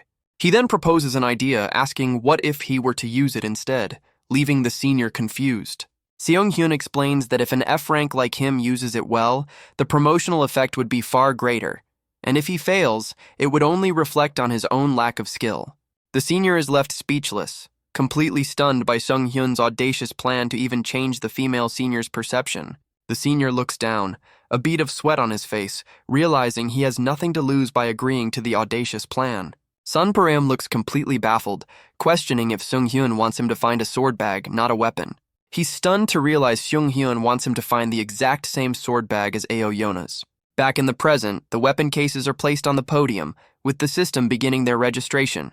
The three students watch as their weapon cases move along the conveyor belt for the registration process. Seung-hyun and the blue-haired student stand side by side, their expressions grim and determined. The blue-haired student's hand glows, spectral chains materializing as he prepares to use his ability. His chains wrap around the weapon cases on the podium, revealing his true intention to switch the weapons. Aoyona stands in the arena, now holding the sword Hongyun, her expression intense. Seol Subin watches from the stands, a look of concern and surprise on his face. The blue-haired student confronts Seung-hyun and Aoyona, questioning the unexpected weapon swap. He expresses his frustration, asking why Seung-hyun didn't use a fake sword for the switch. He explains that a fake weapon would have forced Aoyona to use her returnee abilities, allowing Seung-hyun to counter with his chains. Seung-hyun, holding the sword Hongyun, apologizes for his dirty trick as the countdown continues. As the final seconds tick away, Seung-hyun braces himself, holding the powerful sword close. A memory flashes back to the blue-haired student, telling Seung-hyun to give it a try. The duel officially begins, marked by a surge of blue energy from the blue-haired student's eye. Seung-hyun immediately launches into action, unleashing a powerful red energy wave from the sword Hongyun. Aoyona's eyes narrow with intense focus, preparing for the incoming attack. She swiftly counters, swinging her reflecting sword Echo to meet Seung-hyun's energy blast. Aoyona swings her reflecting sword, sending Seung-hyun's energy blast back at him. Seung-hyun is caught off guard as his own powerful attack is immediately reflected. Aoyona calmly observes the reflected energy, noting its swift return. The blue-haired student questions if the weapon swap has put Seung-hyun at a disadvantage. Seung-hyun swiftly dodges the reflected blast, already adapting to the sword's power. Seol Subin watches in disbelief, wondering why Seung-hyun is closing in with a ranged weapon. Seung-hyun charges forward, preparing to unleash another strike with the sword Hongyun. Aoyona meets his advance, her reflecting sword Echo poised to counter. The two fighters clash in a blur of motion, their weapons meeting with intense force. Aoyona's gaze hardens, her focus absolute as she continues to parry the incoming attacks. Aoyona parries Seung-hyun's attack with her reflecting sword, her gaze sharp and focused. Both Seung-hyun and the blue-haired student look on in stunned surprise, caught off guard by the unexpected turn. Aoyona's eyes widen, realizing the sword strike wasn't reflected as her weapon should have done. A female student in the crowd expresses her confusion, noting the attack was deflected but something was still amiss. Seol Subin watches, a flicker of surprise and concern in his eyes, wondering if Seung-hyun's audacious plan succeeded. Aoyona's expression shifts to disbelief as an F-rank's attack somehow managed to reach her. Seung-hyun's spectral chains materialize, wrapping tightly around Aoyona's reflecting sword, binding it in place. With his chains glowing, Seung-hyun declares that he has successfully immobilized one of her arms for now. His eyes burn with fierce determination, the glowing chains around his arm a testament to his cunning strategy. The scene shifts to a gleaming, futuristic city, its towering buildings reaching towards a clear blue sky. A grand, futuristic city square is dominated by a swirling blue energy portal. The blue-haired student observes the scene, noting that the observation class is about to begin. He acknowledges the moment with a knowing look. He thinks of Seung-hyun, whose true strength is not immediately apparent. He believes Seung-hyun's power is hidden beneath the surface, waiting to be revealed. He urges Seung-hyun to unleash his full abilities for all to see. Back in the arena, Seung-hyun charges forward, his chain weapon ready to strike. Aoyona meets his advance with a focused gaze, her sword poised to defend. Seung-hyun's eyes burn with determination as he prepares his attack. Their weapons clash in a brilliant explosion of pink energy, marking the fierce start of their duel. A blinding flash of pink energy erupts as the two swords clash with immense force. Aoyona's eyes burn with fierce determination. her focus absolute in the intense exchange. She continues to parry Seung-hyun's powerful attacks, deflecting the red energy waves with her sword. The blue-haired student looks on in shock, realizing the attack wasn't reflected as her weapon should have done.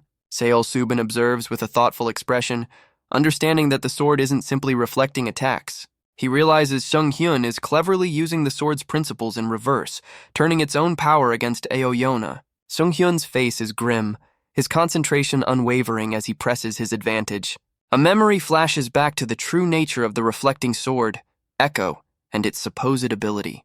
The question arises, if Echo reflects attacks, why did it turn soft when hit by Modan's unique ability?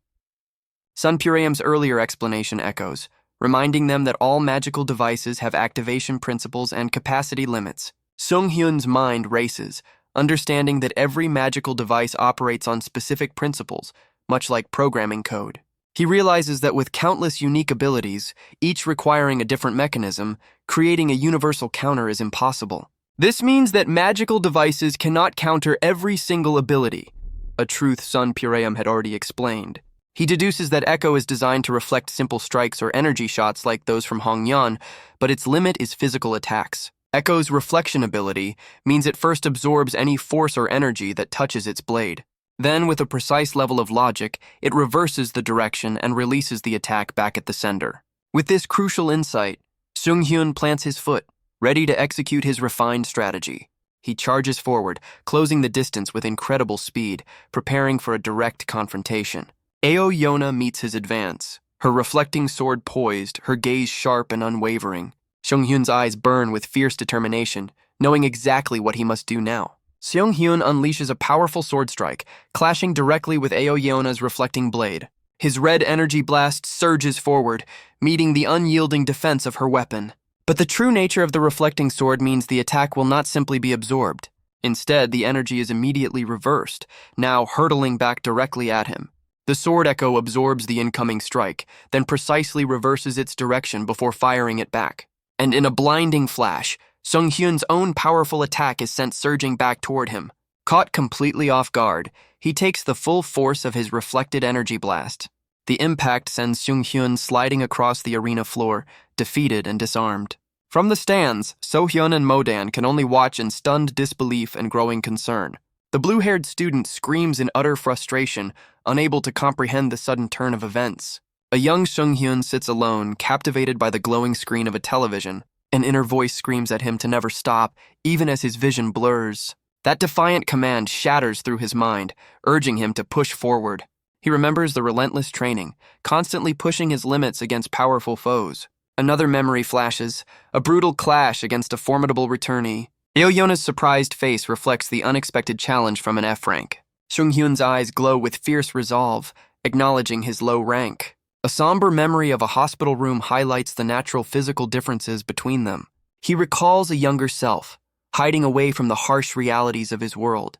Back in the present, Seung-hyun knows he must end the duel quickly before his stamina gives out. He knew his precise timing was crucial for the strategy to succeed. His plan demanded perfect execution, with no room for even the slightest error. The swords clashed in a burst of energy, marking the critical moment. He focused his mind to the absolute extreme, blocking out all distractions. Failure was not an option. He absolutely could not afford to lose. A memory of his lonely past in the cafeteria fueled his determination. He vowed to win by any means necessary, his resolve unyielding. He remembered a younger self, practicing alone with his spectral chains. His father's distant figure loomed in his mind, a reminder of past obstacles. He screamed with raw power, determined to prove his strength to everyone. The senior who lent the sword watches in stunned surprise as red energy surges around Seung-hyun. His expression is one of pure shock, realizing the audacity of Seung-hyun's plan. Seung-hyun charges forward, weaving through a barrage of red energy, his resolve unwavering. The senior smiles, amazed by the display, confirming his belief in Seung-hyun's hidden strength. Aoyona is caught in the reflected red energy, her own weapon, Echo, now a dangerous threat to her. A guild leader observes the dilemma. Her sword, meant for defense, has become a weapon against her.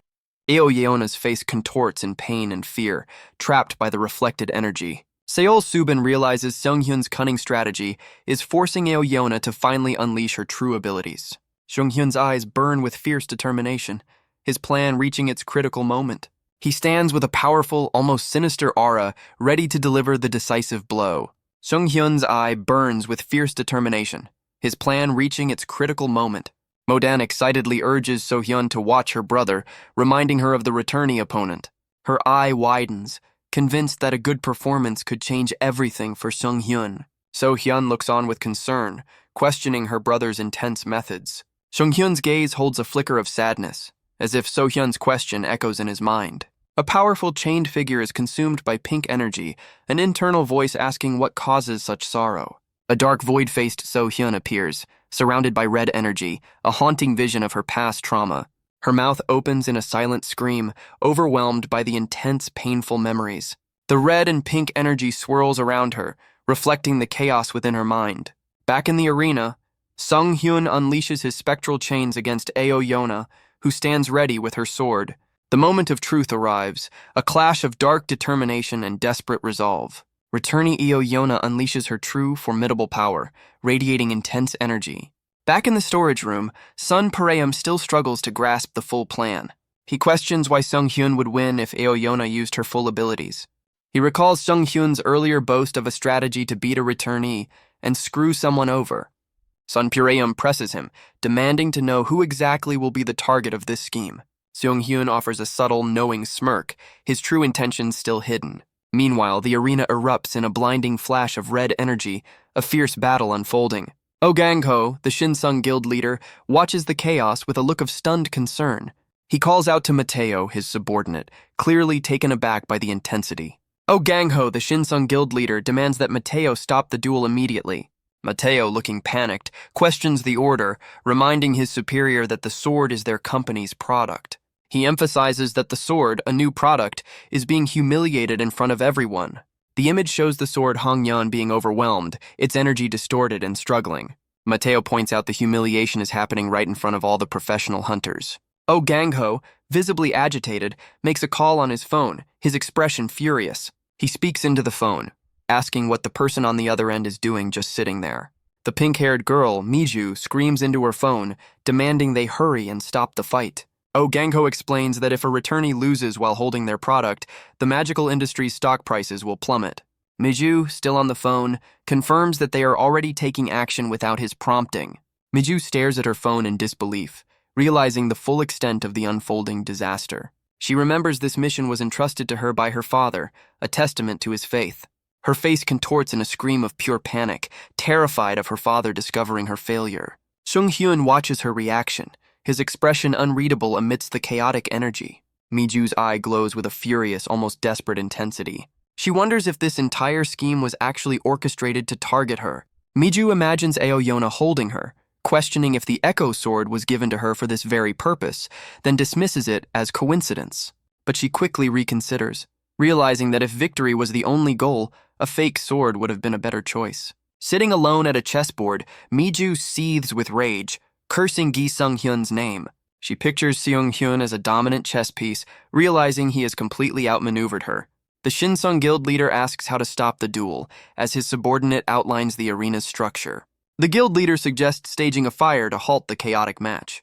Mateo looks visibly concerned, questioning the extreme measures. The guild leader insists there are lines that should not be crossed. His intense gaze questions where those moral boundaries truly lie. Miju's face contorts in a scream of pure panic, terrified of her father's discovery. Meanwhile, Aoyona unleashes her full power against a massive chained construct. Her intense expression reveals she's been anticipating this moment. Miju feels a chilling familiarity, recalling a painful past trauma. Aoyona's void-like face commands her opponent to remain focused. Sung-hyun's face is grim, realizing he must definitely stop the unfolding chaos. He looks on with a stunned expression, questioning his own understanding of the situation. Sun Pareum watches with a bewildered look, clearly confused by the events. Modan also expresses her surprise, wondering why Aoyona is acting so strangely. Aoyona is engulfed in a powerful red and yellow aura, yet she makes no move to attack. A student in the crowd questions her inaction, wondering if something has gone wrong. Sung-hyun sweats nervously, a dawning realization crossing his face. He reflects on his sister's struggles, questioning why he assumed Aoyona was different. He wonders why he ever believed the senior could freely use her formidable abilities. Aoyona's face contorts in terror, revealing she is deeply afraid of her own power. Aoyona's face is filled with intense fear, as she seems to question if her inability to speak is the source of her terror. The blue-haired student kneels before Aoyona, who sits on a bench, engaged in a serious conversation. He muses that it's strange how returnees can communicate, despite other worlds having different languages. He theorizes that a translation ability must be inherently attached to those who travel to other worlds, allowing them to speak and understand. He concludes that if a higher power sends people to other worlds, they must highly value conversation. His gaze sharpens as he suggests that upon her return, Aoyona's translation ability didn't disappear, but became distorted. He asks if this means she can now only use the language of the other world, leaving her with a somber expression. The blue-haired student looks away, a hint of frustration in his voice as he calls her an idiot. He looks up, his expression determined as he prepares to offer a solution. Aoyona looks up at him, her expression still somber as he proposes a new course of action.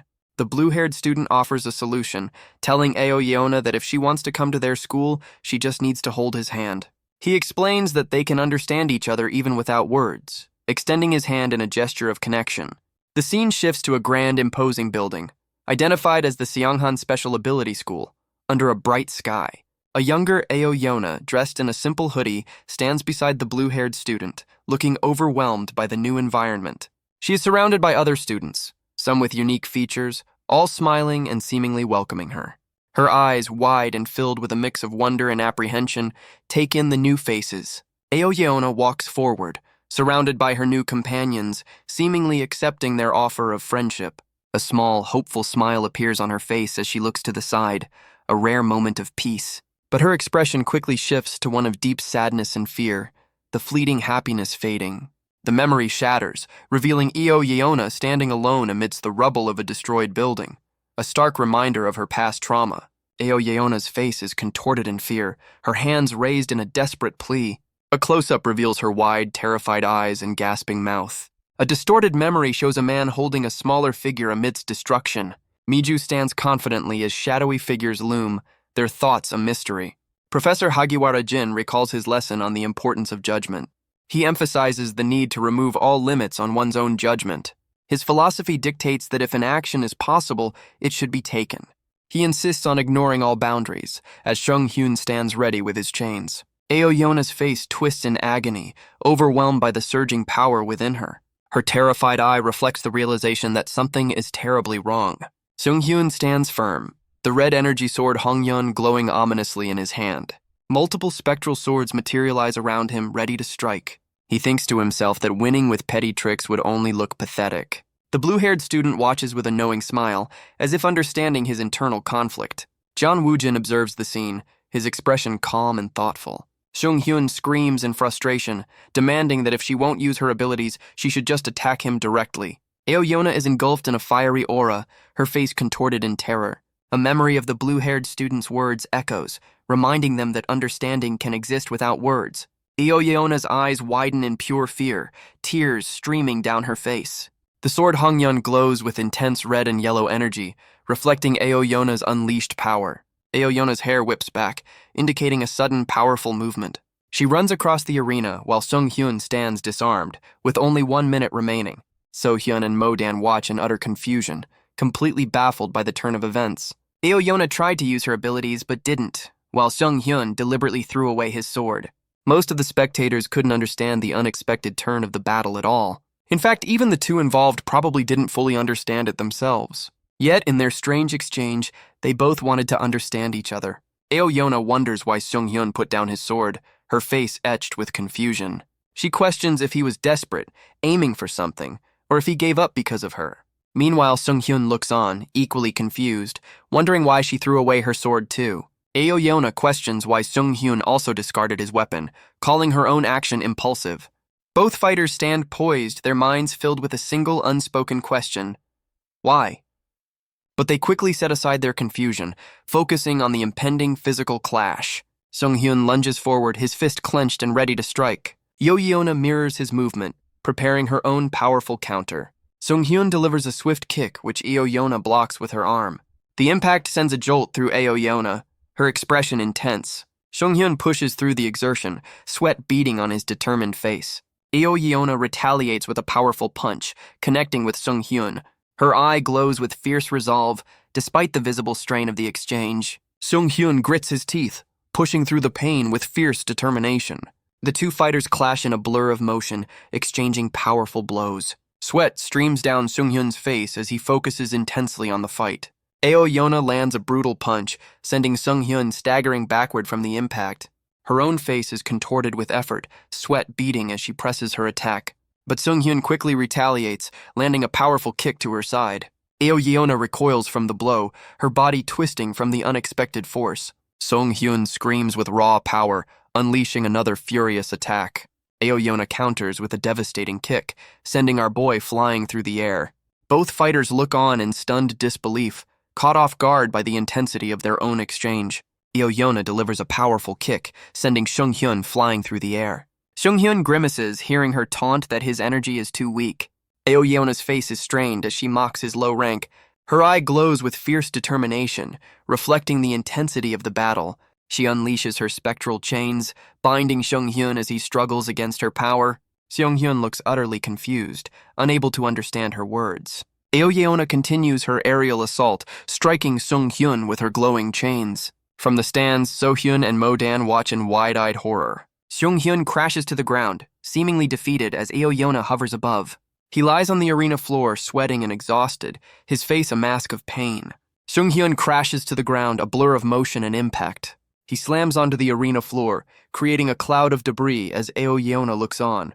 Yeona watches him fall, her expression serious as she processes the unexpected turn. Sung Hyun lies on the ground, sweating and exhausted, questioning if his stamina has already run out. He realizes the stamina consumption was far worse than he anticipated, a natural consequence of intense concentration. He admits to expending too much energy, leaving him with only 1 or 2 uses of his chains at most.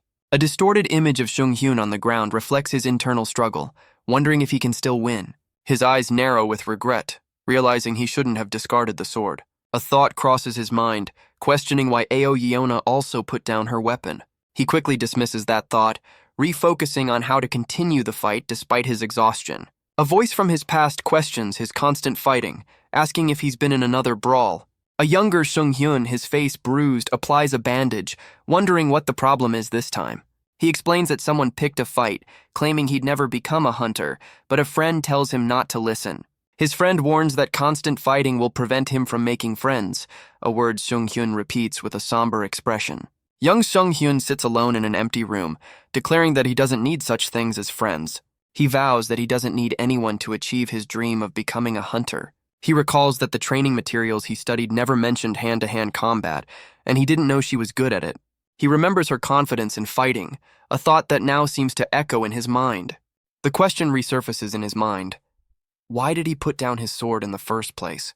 Sung Hyun clutches his head, his face contorted with confusion, unable to understand his own actions. A younger Sung Hyun looks up at his older self, sitting together on a bench in a quiet memory. The younger Sung Hyun's thoughts recall moments of selfless action, from warning Mo-dan to saving his sister from an illusion. The older Sung Hyun looks back, questioning his own motivations for those protective acts. He struggles to find an answer, his expression a mix of confusion and uncertainty. Sweat pours down his face, an internal voice asking if he's truly struggling. He lies exhausted on the ground while Yeona stands over him, also visibly weary. Yeona looks down, her face strained, wondering if they should continue the fight. Sung Hyun, equally battered and exhausted, questions if it's time to stop. The narrator emphasizes that even without words, there are profound things they can understand. A montage of Sung Hyun's interactions with others highlights that for such connections, profit and loss calculations are irrelevant. Sung Hyun lies battered on the ground, his body radiating exhaustion and pain. Yeona looks on, a surprising expression of gratitude on her sweat-streaked face. She thanks him for waiting, acknowledging the unspoken understanding between them. Sung Hyun, despite his exhaustion, declares his readiness to continue the brutal fight. Yeona mirrors his resolve, clenching her fist with renewed determination. The two fighters clash once more, their fists meeting in a blinding burst of energy. Yeona pushes through the pain, her eyes burning with fierce, unyielding focus. They exchange a flurry of rapid blows, each strike fueled by their desperate resolve.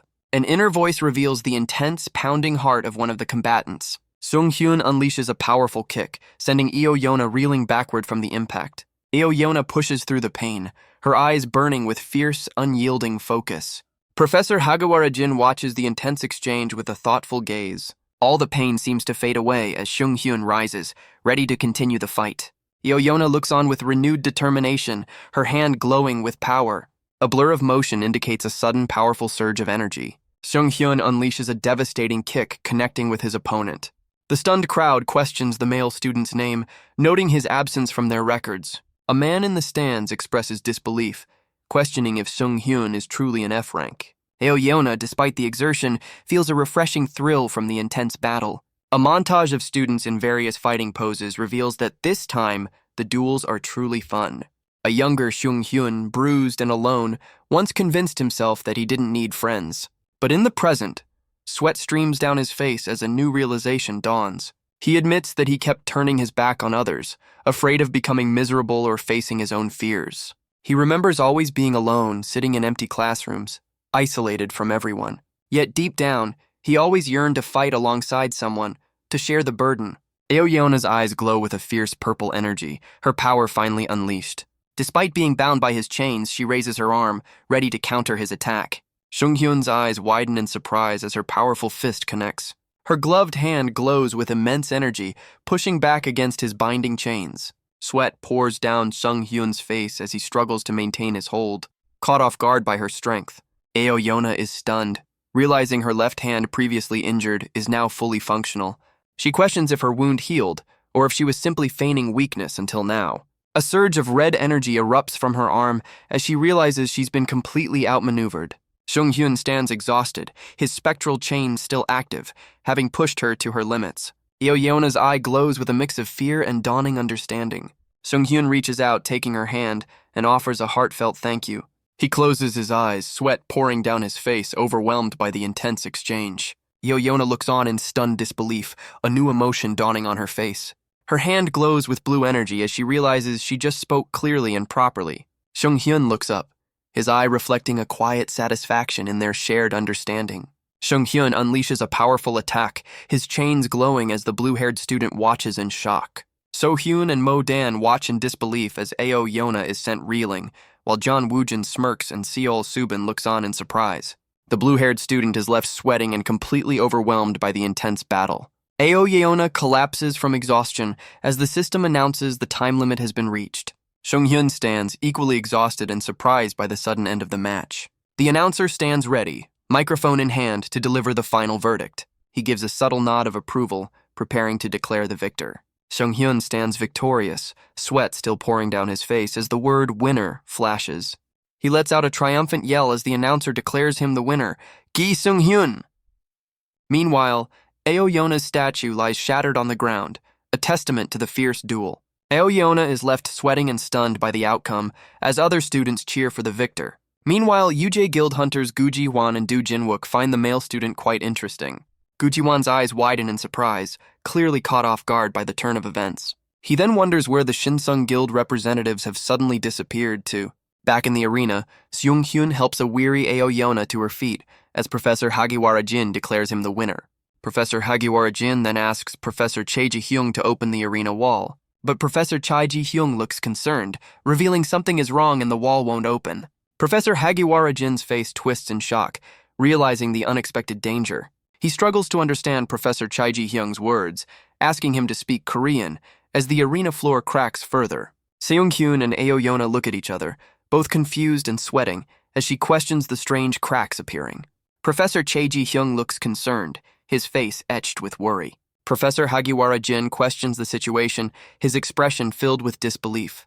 He wonders if the Shinsung group is behind this, as the arena floor continues to crack violently. Massive, shadowy hands erupt from the ground, tearing through the arena floor with destructive force. So-hyun and Mo-dan watch in wide-eyed horror, completely overwhelmed by the sudden chaos.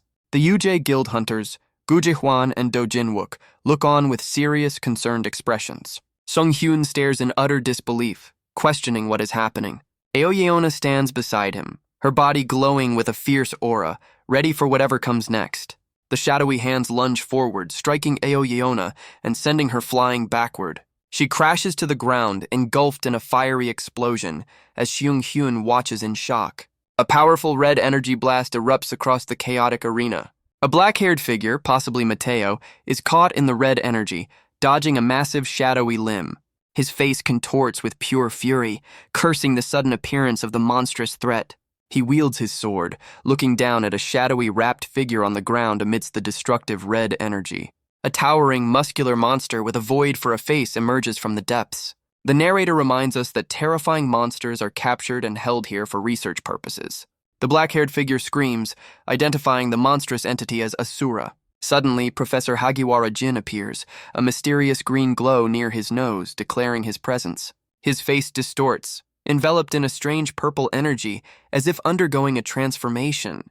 An overhead view of the arena shows a massive purple energy column, confirming it is Professor Hagiwara Jin of Seonghan Special Ability School. Professor Hagiwara Jin, now transformed, uses curse techniques to send his thoughts directly into the minds of all students and hunters. He warns that the information is compressed for rapid delivery, so everyone should expect some headaches. A student clutches his head as the professor reveals the monster Asura was an experimental subject that has now been released, ordering an orderly evacuation. So-hyun is bewildered, realizing she can understand the mental message despite it feeling like a foreign language. Professor Hagiwara Jin, with glowing eyes, explains he will give specific instructions to a select few hunters for maximum efficiency. Other hunters are instructed to assist with student evacuation to prevent a chaotic clash of abilities. He then specifically names Professor Chae Ji-hyung and student Eo Yeona. With fierce intensity, he commands them to protect Gi Sung-hyun at all costs. A trickle of blood escapes Professor Hagiwara Jin's mouth, a sign of the immense strain from his powerful curse. He then addresses everyone, a sinister figure now fully revealed, holding a glowing wand as chaos erupts. A dark-haired figure, Mateo, clenches his jaw, blood on his lip, as a white-clad figure with a sword looms. The chaotic battle against the monstrous Asura begins, with shadowy limbs tearing through the arena. Before Professor Hagiwara Jin succumbed to exhaustion, he transmitted vital information about the monster. He revealed Asura was one of 2 monsters discovered in 1991 at Busan's A-rank gate, a massive headless entity. Its terrifying abilities include infinite flexibility of its arms and body, along with rapid regeneration. These powers granted an overwhelming attack range, but fortunately, the arena barriers protect those outside. The professor warns that this monster self-destructs upon death, glowing with destructive purple energy. A flashback confirms that an identical monster exploded in 1991, killing 4 hunters and severely injuring another. Mateo realizes that while killing Asura might save Nana and Eo Yeona, there's another critical concern. He looks on in terror, remembering Seung-hyun, an F-rank, is still trapped inside the arena. A frantic instructor orders the students to evacuate in an orderly fashion. He explains the plan. First, get all students out, then hunters will use resonance to break the barrier. After rescuing Seung-hyun, they will combine their strength to defeat the monstrous Asura. Mateo battles Asura, desperately urging Eo Yeona to use her golem ability to hold out. Eo Yeona's face contorts in fear and strain, engulfed in a fiery aura. Mateo insists her golem is perfect for diverting the monster's attention, screaming for her to hurry. Her eyes wide with terror, Eo Yeona internally admits she cannot use her power. She struggles with the discomfort of using her abilities, especially Golem and so many others. A haunting memory of destruction flashes, reminding her she won't be able to handle it. Mateo screams at her, telling her not to think about responsibility, as her face remains tear-streaked and terrified. Mateo midair swings his sword with fierce determination. His face contorts with rage, vowing to take full responsibility. Eo Yeona's terrified face is drenched in sweat, engulfed in a fiery aura. A tear escapes her eye, reflecting the intense heat and fear. Eo Yeona sits amidst glowing energy, manifesting countless small rock golems. Her ability allows her to gather rocks and construct countless golems. The golem's void-like face hints at the nature of her power. The more golems she creates, the harder they are to control. But for now, the golem's empty torso is a strategic choice. Only its powerful legs remain, surrounded by swirling red energy. Asura looms over the arena, surrounded by shattered golems, while Mateo stands ready with his sword, confident in his strategy. Mateo's face is grim and determined, planning to incapacitate the monster without killing it. A close-up shows Asura's massive, flexible limbs, emphasizing its regenerative capabilities. Mateo charges forward, a blur of motion, striking Asura with his sword as Sunghyun watches.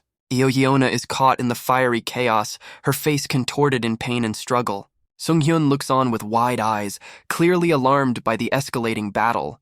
Mateo continues his relentless assault on Asura, dodging its massive limbs. Mateo's intense gaze and focused expression reveal his unwavering resolve to execute his plan. He lunges again, delivering another powerful blow to the monstrous Asura.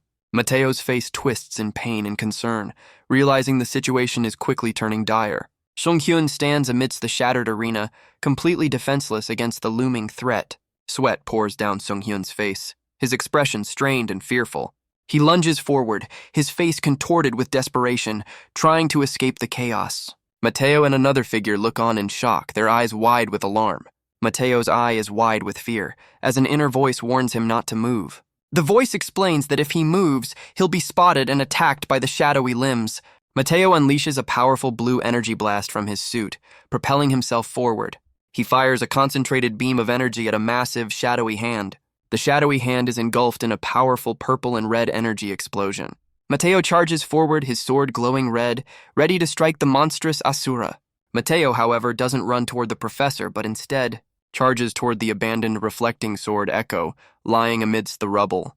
While Professor Chae Ji-hyung and Ioyeona are distracted by the monstrous Asura, Sunghyun's mind races, realizing they can't fight properly because they're protecting him. He looks up, desperate to know what he can possibly do in this situation. He vows that it's okay if he can't defeat the monster, as long as he doesn't get in the way. Ioyeona is engulfed in fiery energy, as Sunghyun wishes he could also be like that. He imagines a powerful, glowing figure, radiating immense destructive energy. Seong-hyun's eyes widen in desperation, wishing he was also that strong. A memory surfaces, highlighting a profound lack he had been ignoring within himself. Physical fatigue from the prolonged battle takes its toll on Seong-hyun. He faces an overwhelming despair he has never experienced before.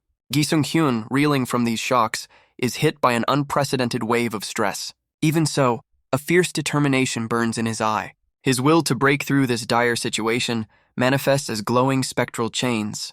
This surge of resolve brings out some hidden potential within him. Sung-hyun unleashes a powerful red energy blast from the sword Hong-yeon, striking Asura. Ioyeona, wielding the reflecting sword Echo, deflects the incoming attack with a strained expression.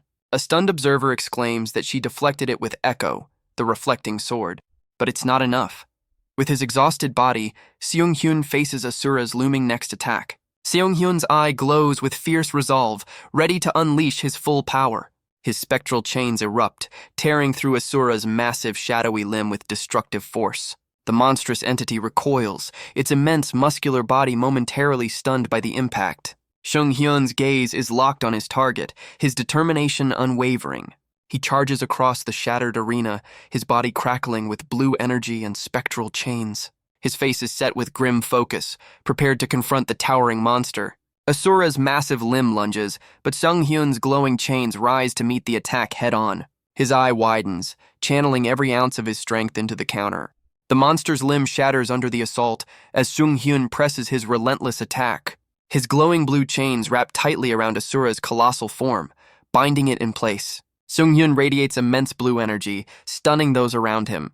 His sudden surge of power leaves onlookers questioning his true nature. Not only have his spectral chains grown stronger, but his physical prowess has also dramatically amplified. A stunned observer wonders if this sudden transformation is a specific phenomenon. His intense glow suggests a rare and powerful reawakening of his abilities. The narrator explains that individuals awaken their energy to become ability users. These initial awakenings also determine their fixed ability limits, known as ranks. However, some users experience a reawakening, significantly boosting their rank or granting new powers. Yet, an experienced eye notes that Sung-hyun's current state feels distinctly different. Despite the lack of typical reawakening fluctuations, his raw energy output has undeniably surged. Sung-hyun's face is intense, surrounded by blue energy, as he questions what this new power is. The chaotic arena is filled with shadowy limbs and shattered debris, as a voice asks if the evacuation is ready. Mateo, the black-haired figure, frantically screams for the barrier to be opened quickly, now that the students have left. Gu Ji-hwan from the UJ Guild refuses, explaining the students need to move to the next building to be safe. Do Jinwook, also from the UJ Guild, insists they wait just a minute or two as a professor and returnee are still inside. Mateo, wielding his sword, notes that the situation inside is more stable than he thought, questioning Seung-hyun's F-rank status.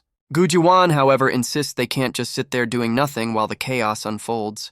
Do Jinwook looks on, a bead of sweat on his face, clearly concerned by the escalating situation. Mateo and the female student look on with concern as the chaos continues to rage around them. The mysterious figure in the hat from the Shinsung Guild dismisses the idea of trusting the three people inside as too optimistic. The mysterious figure in the hat declares he's going in. Gu Jiwan questions the decision, worried about the students, but the figure insists he has a plan. The mysterious figure in the hat confirms he has a plan. The narrator explains Professor Chai Ji-hyung's strategy of attacking. While the golems distract Asura, the strategy is no longer working. Asura has realized the golems are not a real threat. But Ao Yeona, with a fierce expression, prepares to act. A massive golem arm is shown, hinting at a new creation. She gathered the golem fragments and built a giant golem. This was a move she couldn't use before, worried about Seung-hyun getting caught up. The massive golem engages Asura, allowing Seung-hyun to fight without fear, his chains glowing with renewed power. Seung-hyun stands atop the golem, his spectral chains now visibly strengthened, ready to unleash his full might. His face contorts with fierce determination, his hand glowing as he declares their ability to overcome the monster. Asura is now completely bound by Seung-hyun's glowing spectral chains, restricting its monstrous movements. Seung-hyun's grip tightens on his chains, his eyes burning with intense focus and exertion. The powerful chains continue to wrap around Asura, holding the colossal monster firmly in place. Mateo battles a shadowy limb of Asura, while the giant golem also fights, creating an opening for Seung-hyun. Mateo cheers for Seung-hyun, impressed by his performance and playfully wishing he'd apply the same effort to tests. Seung-hyun unleashes a powerful combined attack with his chains and sword, striking Asura alongside Mateo. His face is etched with unwavering resolve, glowing with blue energy as he presses his relentless assault. Mateo, Ao Yeona, and Professor Chai Ji-hyung continue their relentless assault on Asura's massive form. The three fighters look on with grim determination, their powers flaring in the chaotic battle. Mateo questions if their combined attack was successful, but the others seem unsure. Professor Chai Ji-hyung explains their strategy to prevent Asura's rapid regeneration. Professor Chai Ji-hyung believes the time is right to finally open the arena barrier. His eye gleams with intense focus, ready to execute the next phase of their plan. Ao Yeona watches as Seung-hyun collapses to one knee, clearly overwhelmed by exhaustion. Mateo struggles with the immense recoil from his attacks, his face etched with pain. Mateo glances back as Ao Yeona helps a dazed Seung-hyun, while Asura's limb explodes nearby. All three look on in utter shock, completely caught off guard by the sudden turn of events. The monster's limb explodes with a blinding flash, leaving everyone questioning if it can self-destruct without dying. Mateo screams in terror, realizing that Seung-hyun is now completely defenseless. Seung-hyun's eyes widen in fear, sweat pouring down his face as he faces the escalating danger. Meanwhile, the mysterious figure in the hat calmly reads from his glowing book. He unleashes a powerful blast, commanding everyone to get away from the immediate vicinity. A blinding explosion of golden energy erupts from the ground, shaking the entire arena. Seung-hyun looks on in utter shock, completely disoriented by the sudden massive blast. A contained explosion of light surges upwards through a narrow shaft, hinting at a hidden path. A futuristic city is reflected in a glowing eye, a symbol of the grand scheme unfolding. The mysterious figure in the hat reiterates his earlier warning, his expression grim. Seung-hyun's face is etched with worry as his father's command to protect his sister echoes. The mysterious figure, Professor Hagiwara Jin, declares he must add another condition to his plan. He looks on with a serious expression, now instructing everyone to protect themselves too. He explains to the other hunters that opening the barrier fully risks Asura's escape. Instead, he proposes creating a tiny, precise hole, just large enough for one person to pass. Mateo argues that such precision is impossible with a corporate-grade barrier system, but a sudden realization dawns on Mateo, stopping him in his tracks. He stares in shock, recognizing the mysterious figure standing before them. He finally identifies him as the legendary hunter Gi Shin-baek, Seung-hyun's father. Hunter Gi Shin-baek looks on with an intense gaze, his true identity now revealed. A precise, glowing portal opens in the chaotic red energy above the arena. Hunter Gi Shin-baek descends from the opening, his glowing book in hand, as a voice urges them to trust him. Sung-hyun stares in utter disbelief, questioning if this powerful figure is truly his father. He then asks if his father was watching his entire duel. Gi Shin-baek confirms he was, as the drenched crowd looks on in stunned silence. But his father's words are harsh, telling Sung-hyun he is still far from ready. He adds that the student council is too much for someone at his current level. Sung-hyun looks down, the words echoing in his mind, questioning if he's truly still not ready. He remembers his father always telling him he couldn't do it, that his efforts wouldn't work. But a triumphant, defiant smile spreads across Sung-hyun's face, asking if his father is no longer saying it won't work. Gi Shin-baek looks on, his expression a mix of surprise and concern. Sung-hyun's eye is cast down, still processing his father's harsh words. Mateo helps a dazed Sung-hyun, who is clearly exhausted from the ordeal. Sung-hyun looks down as the narrator explains the monster incident at Seonghan Special Ability School. Considering the monster's scale, the narrator continues, the damage was surprisingly minor. Modan helps a weary Ioyona who nods, confirming she can still walk. Gi Shin-baek looks away, knowing the school would face public criticism. A professor addresses a crowd as the school is criticized for inadequate safety management. Inside a conference room, a voice declares they will get straight to the point. Several powerful figures, including Miju, gather around a grand table for a serious discussion. Professor Hagiwara Jin reveals that the monster escape was no mere accident. Professor Ryu Hyo-sung questions this, explaining his own curse arts failed to control Asura. Professor Lena Wright deduces that Asura must have already been under someone else's control. Professor Hagiwara Jin confirms the monster was being manipulated by an unknown party. Professor Chae Ji-hyung adds that monster-controlling curse users are incredibly rare. He then reveals that investigations point to Shinsung Guild's hunter Mateo possessing such a talent. Oh Gang-ho, a Shinsung Guild member, listens with a stern, unreadable expression. Gu Ji-hwan from the rival UJ Guild angrily exclaims that Shinsung is always behind such incidents.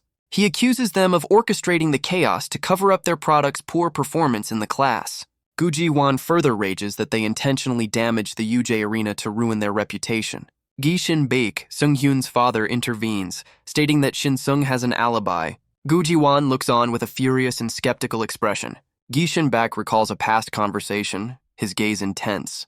Professor Hagiwara Jin's words echo, urging him not to limit his judgment. He insisted that if an action was possible, it should be taken. He believed in ignoring all boundaries and moral lines. Gu Ji-hwan looks confused, questioning the meaning of the alibi. Mateo and Gu Ji-hwan watch Gi Shin-baek, still processing the information. Gi Shin-baek stands firm, his glowing book held confidently. He reveals he had already detained the culprit before any further incident could occur. The two guild leaders are told to be quiet, a tense silence falling over the room. Principal Young Jin-seok expresses his disbelief that Shinsung would be so reckless. He declares the monster incident an act of terrorism, urging both guilds to cooperate on school security.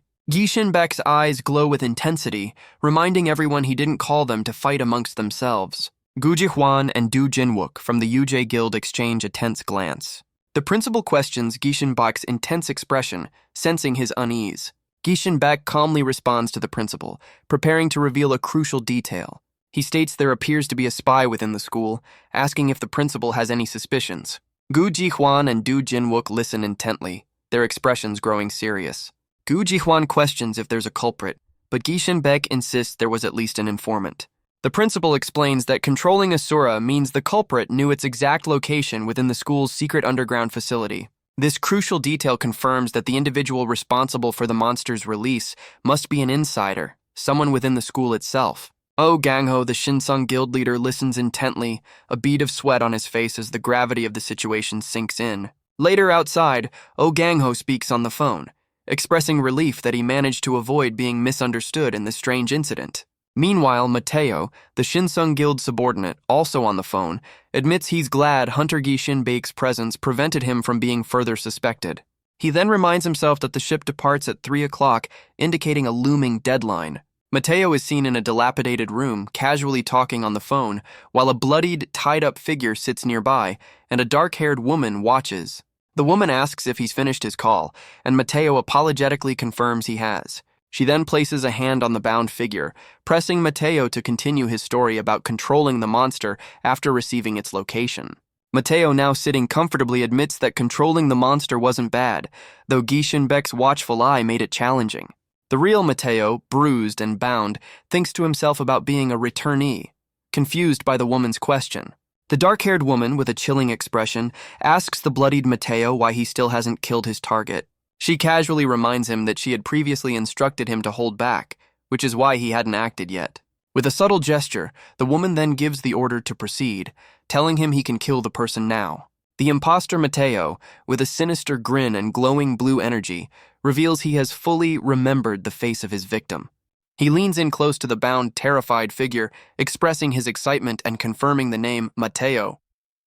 The dark-haired woman, surrounded by various tools, explains they needed a Shinsung Guild member's face, and his similar name was convenient, with his monster control being an added bonus. The real Mateo, his face contorted in fear, tries to correct the imposter, revealing his full name. The imposter Mateo's chilling intent is revealed. He plans to make full use of the real Mateo's abilities and identity. The imposter Mateo, now clean and composed, confidently walks out of a door, giving a dismissive gesture as he departs. The dark-haired woman, with a chilling smile, dismisses the bound Mateo, telling him to keep quiet and leave. The imposter Mateo, now clean and composed, confidently walks down the stairs, ready to execute his plan. With a sinister grin, the imposter declares his intention to completely overturn the Hunter school. Meanwhile, Hunter Gi Shin-bak, Sung-hyun's father, walks with a thoughtful and serious expression. His gaze sharpens as he prepares to address someone, a single word escaping his lips. He confronts a white-haired man in casual attire who looks surprised by the sudden encounter.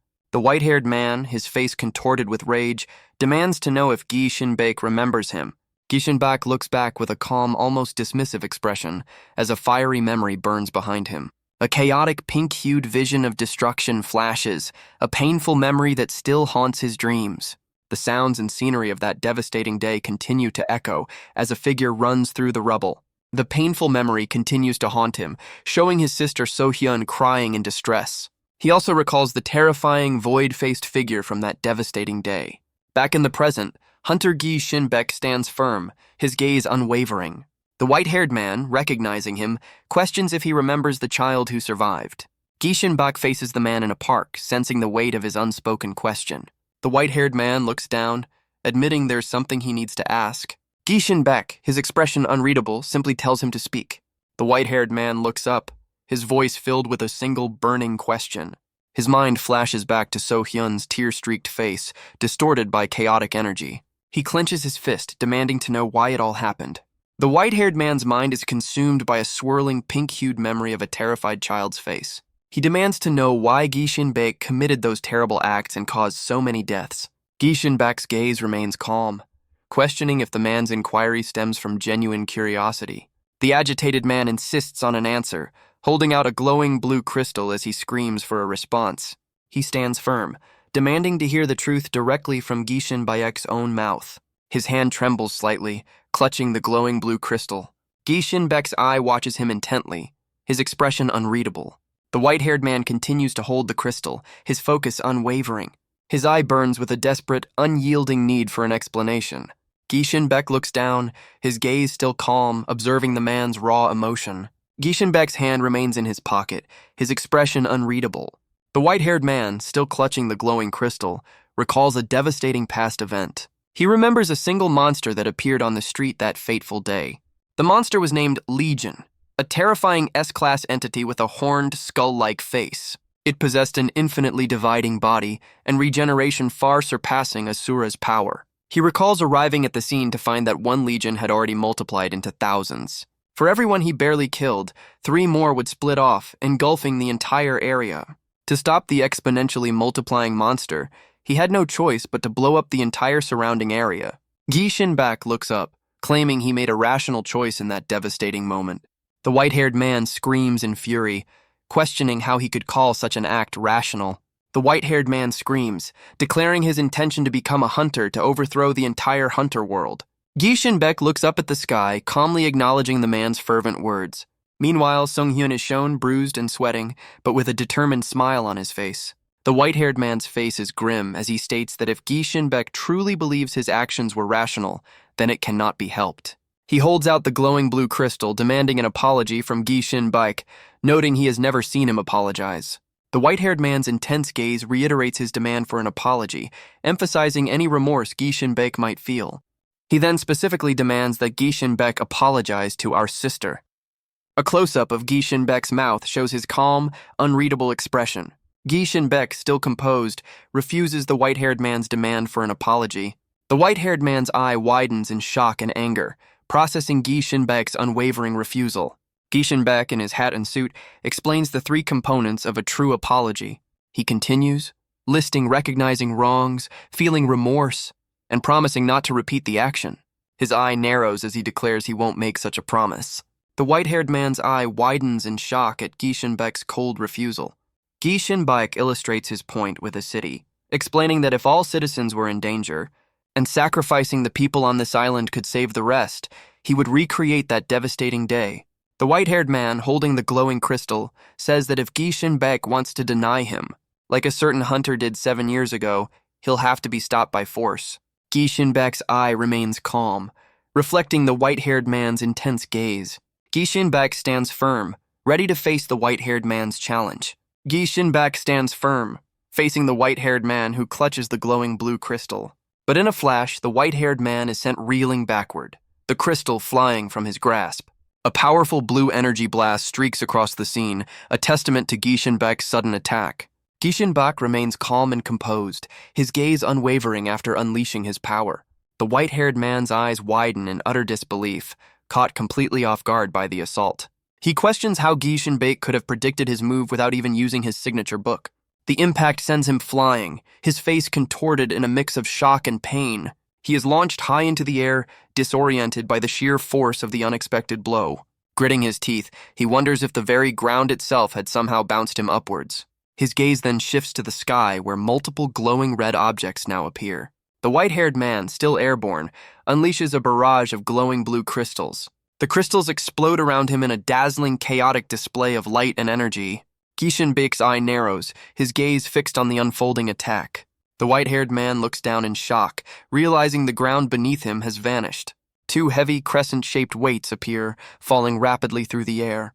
Gishinbek, now bound by glowing blue shackles, struggles against the sudden restraint. A powerful geyser of water erupts from the ground, propelling him further into the sky. The white-haired man, surrounded by pink energy, dismisses Gishinbek's lack of experience. He stands over a dazed Gishinbek, surrounded by sharp, glowing crystals, holding his book. Gishinbek, battered and bruised, struggles against the bindings, refusing to yield. Gishinbek, still bound, looks up with a determined expression, planning to unleash lethal water pressure from multiple angles next time. The white-haired man screams in frustration, surrounded by glowing blue crystals, as if struggling against an unseen force. A single glowing red crystal shatters into countless pieces, indicating a powerful impact. The white-haired man lies on the ground, covered in shattered crystal fragments and sweat, looking up in disbelief. Gishinbek is shown falling through a swirling vortex of energy as the white-haired man questions his immense strength. The white-haired man, drenched in sweat and tears, questions if Gishinbek's choice was truly the best, despite his power.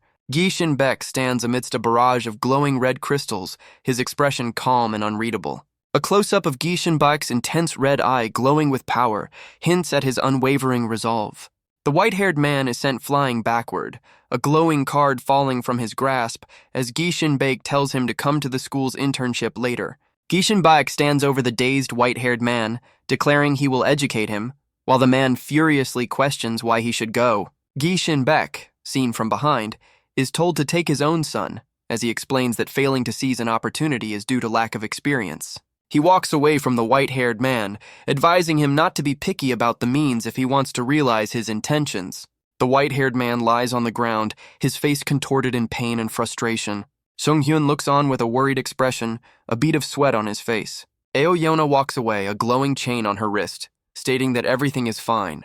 Sung-hyun is connected to her by a glowing chain, asking her where she's going. Aoyona looks back with a somber, unreadable expression. She questions if she already told him, then admits that apparently not, as the scene shifts to a bright sky. The perspective shifts to an exterior shot of the Gam family building, with a caption indicating it's yesterday. A monstrous, skeletal figure with a red eye is struck by a powerful yellow energy blast, its mouth agape in pain.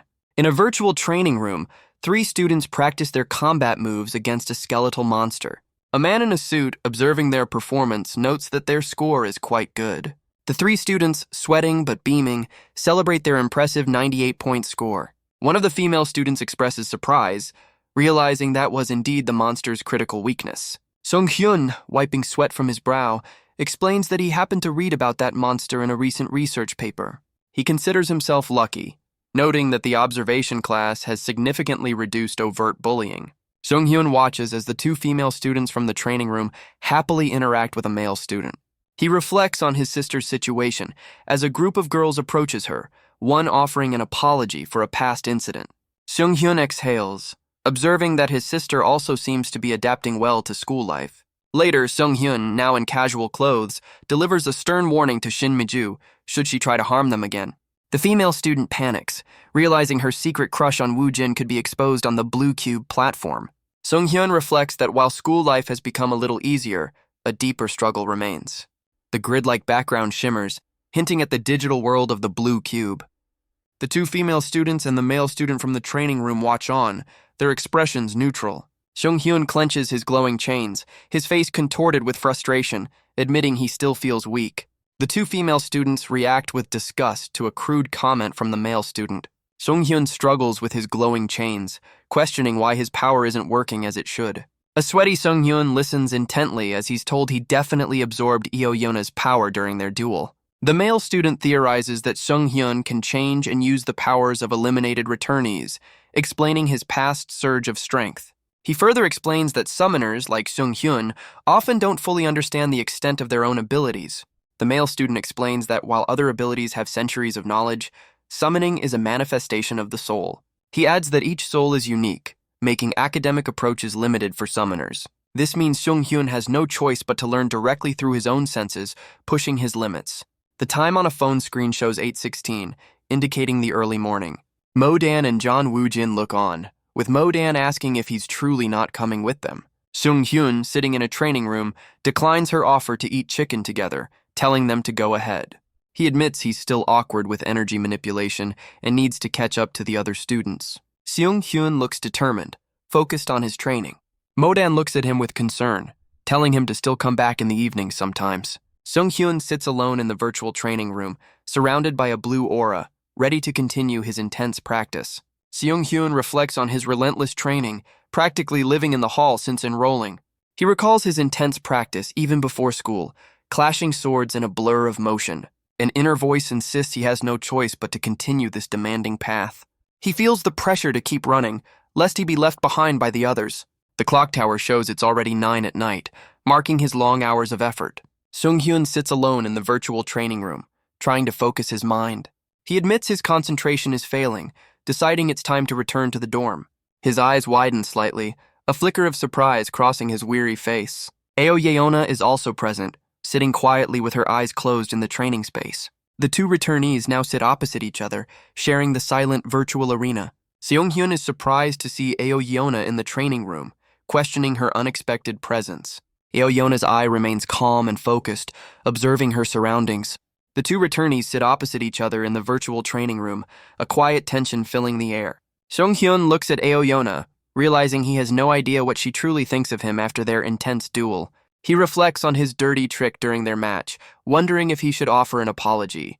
Eo-yeona's hand clenches, a subtle sign of her internal thoughts. She suddenly lunges forward, her eyes burning with fierce determination, catching Sung-hyun off guard. Sung-hyun quickly reacts, summoning his spectral chains to defend himself from the unexpected assault. Eo-yeona unleashes a powerful energy blast from her hand, striking directly at Sung-hyun.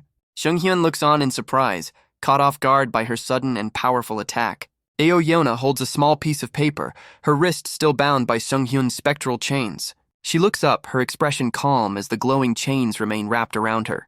The spectral chain connects them, with Eo-yeona pulling on it as Sung-hyun braces himself in the virtual arena. Sung-hyun, sweating and confused, asks her what day it is. Eo-yeona demands an answer, pressing him for the exact month, day, and day of the week. Sung-hyun looks away, a bead of sweat on his face, clearly flustered by her persistence. Eo-yeona corrects his phrasing, explaining the proper way to ask about the day of the week. She looks at him with a slightly exasperated expression, finishing her grammatical lesson. Aoyeona looks down, her face returning to a neutral, almost thoughtful state. Seung-hyun, frustrated, tells her to stop giving advice while internally questioning her strange behavior. Aoyeona apologizes to Seung-hyun for her actions during the observation class, but he questions her sudden appearance. She considers his words, her expression thoughtful and unreadable. She then tells Seung-hyun that if he wants her forgiveness, he must do her a favor. Seung-hyun, still confused, asks what she means by this request. The scene shifts to an exterior view of Poppy Hall, indicating a future meeting place. Inside a messy room, a girl lies passed out on the floor, surrounded by discarded food and drinks. Two other girls look on, one wondering if their teacher is dead, while the other complains about the dorm supervisor. A shadow of a person is seen through a door, as one girl asks if she should buy a hangover cure for So-hyun. Two girls quickly put on their clothes, startled by someone approaching their room. One of the girls looks surprised, wondering who is coming to their door. The girl from the observation class, Aoyeona, stands before the two dorm mates looking somewhat dazed. The blue-haired girl recognizes her as the one who lost to Seung-hyun, leaving the male student confused. She excitedly confirms she was indeed there, asking if he also witnessed the duel. Meanwhile, Aoyeona and Seung-hyun walk together down a quiet road, their destination unknown. The two girls from the dorm peek from behind a wall, wondering where the pair is headed and if they're planning something mischievous. The blue-haired girl expresses her concern, fearing that Aoyeona might bully Seung-hyun after their fight. Her friend, however, suggests a more proactive approach, offering to secretly follow them if she's truly worried. The blue-haired girl looks surprised by the unexpected suggestion. The scene shifts to a bright sky as a thought emerges, revealing a simple request. Aoyeona, with a calm expression, asks for help to speak clearly in front of her friend. Aoyeona, holding Seung-hyun's spectral chain, explains she can only speak clearly while touching it, asking if he considers her a friend. Seung-hyun, confused, asks if her language distortion affects writing, then questions why she needs his ability if writing works. He looks at her, still trying to understand her reliance on his power for communication. Aoyeona looks away, thinking that simple messages or written notes should be sufficient for conversation. Sunlight filters through the trees, casting long shadows on the forest floor. An elf-like ear with a small bird perched on it twitches, sensing Aoyeona's approach. Sichea, a third-year returnee with long blue hair and pointed ears, rests against a tree, wondering if someone else is coming. Her striking elf-like features are highlighted, confirming her unique returnee status. A bright, empty path stretches ahead, hinting at an imminent arrival. A mysterious figure in a dark hooded cloak and sunglasses peeks from behind a wall, observing the scene. The blue-haired dorm mate urges her friend to follow quickly, leading the way. Her friend questions how they can follow Seung-hyun without seeing him, but the blue-haired girl explains she senses his energy. She clarifies that all ability users emit subtle energy waves that can be detected. The other girl is surprised, admitting she lacks that skill, but her friend assures her it can be trained. Her friend then playfully compares her energy-sensing ability to a dog's sense of smell, much to her annoyance. She clarifies her comparison, explaining how dogs find things by scent, which the blue-haired girl reluctantly accepts. Meanwhile, Seung-hyun and Aoyeona walk through a sun-dappled forest, still connected by the glowing spectral chain. Seung-hyun questions their destination, but Aoyeona calmly states they have arrived. They find Sichaya, the elf-like returnee, resting against a tree, seemingly awaiting their arrival. Sichaya looks up, her unique elf-like features prominent, observing the approaching pair. Seung-hyun looks on with a surprised expression, realizing something significant about the person before him. The elf-like returnee, Sichaya, is revealed to be non-human, confirming Seung-hyun's sudden insight.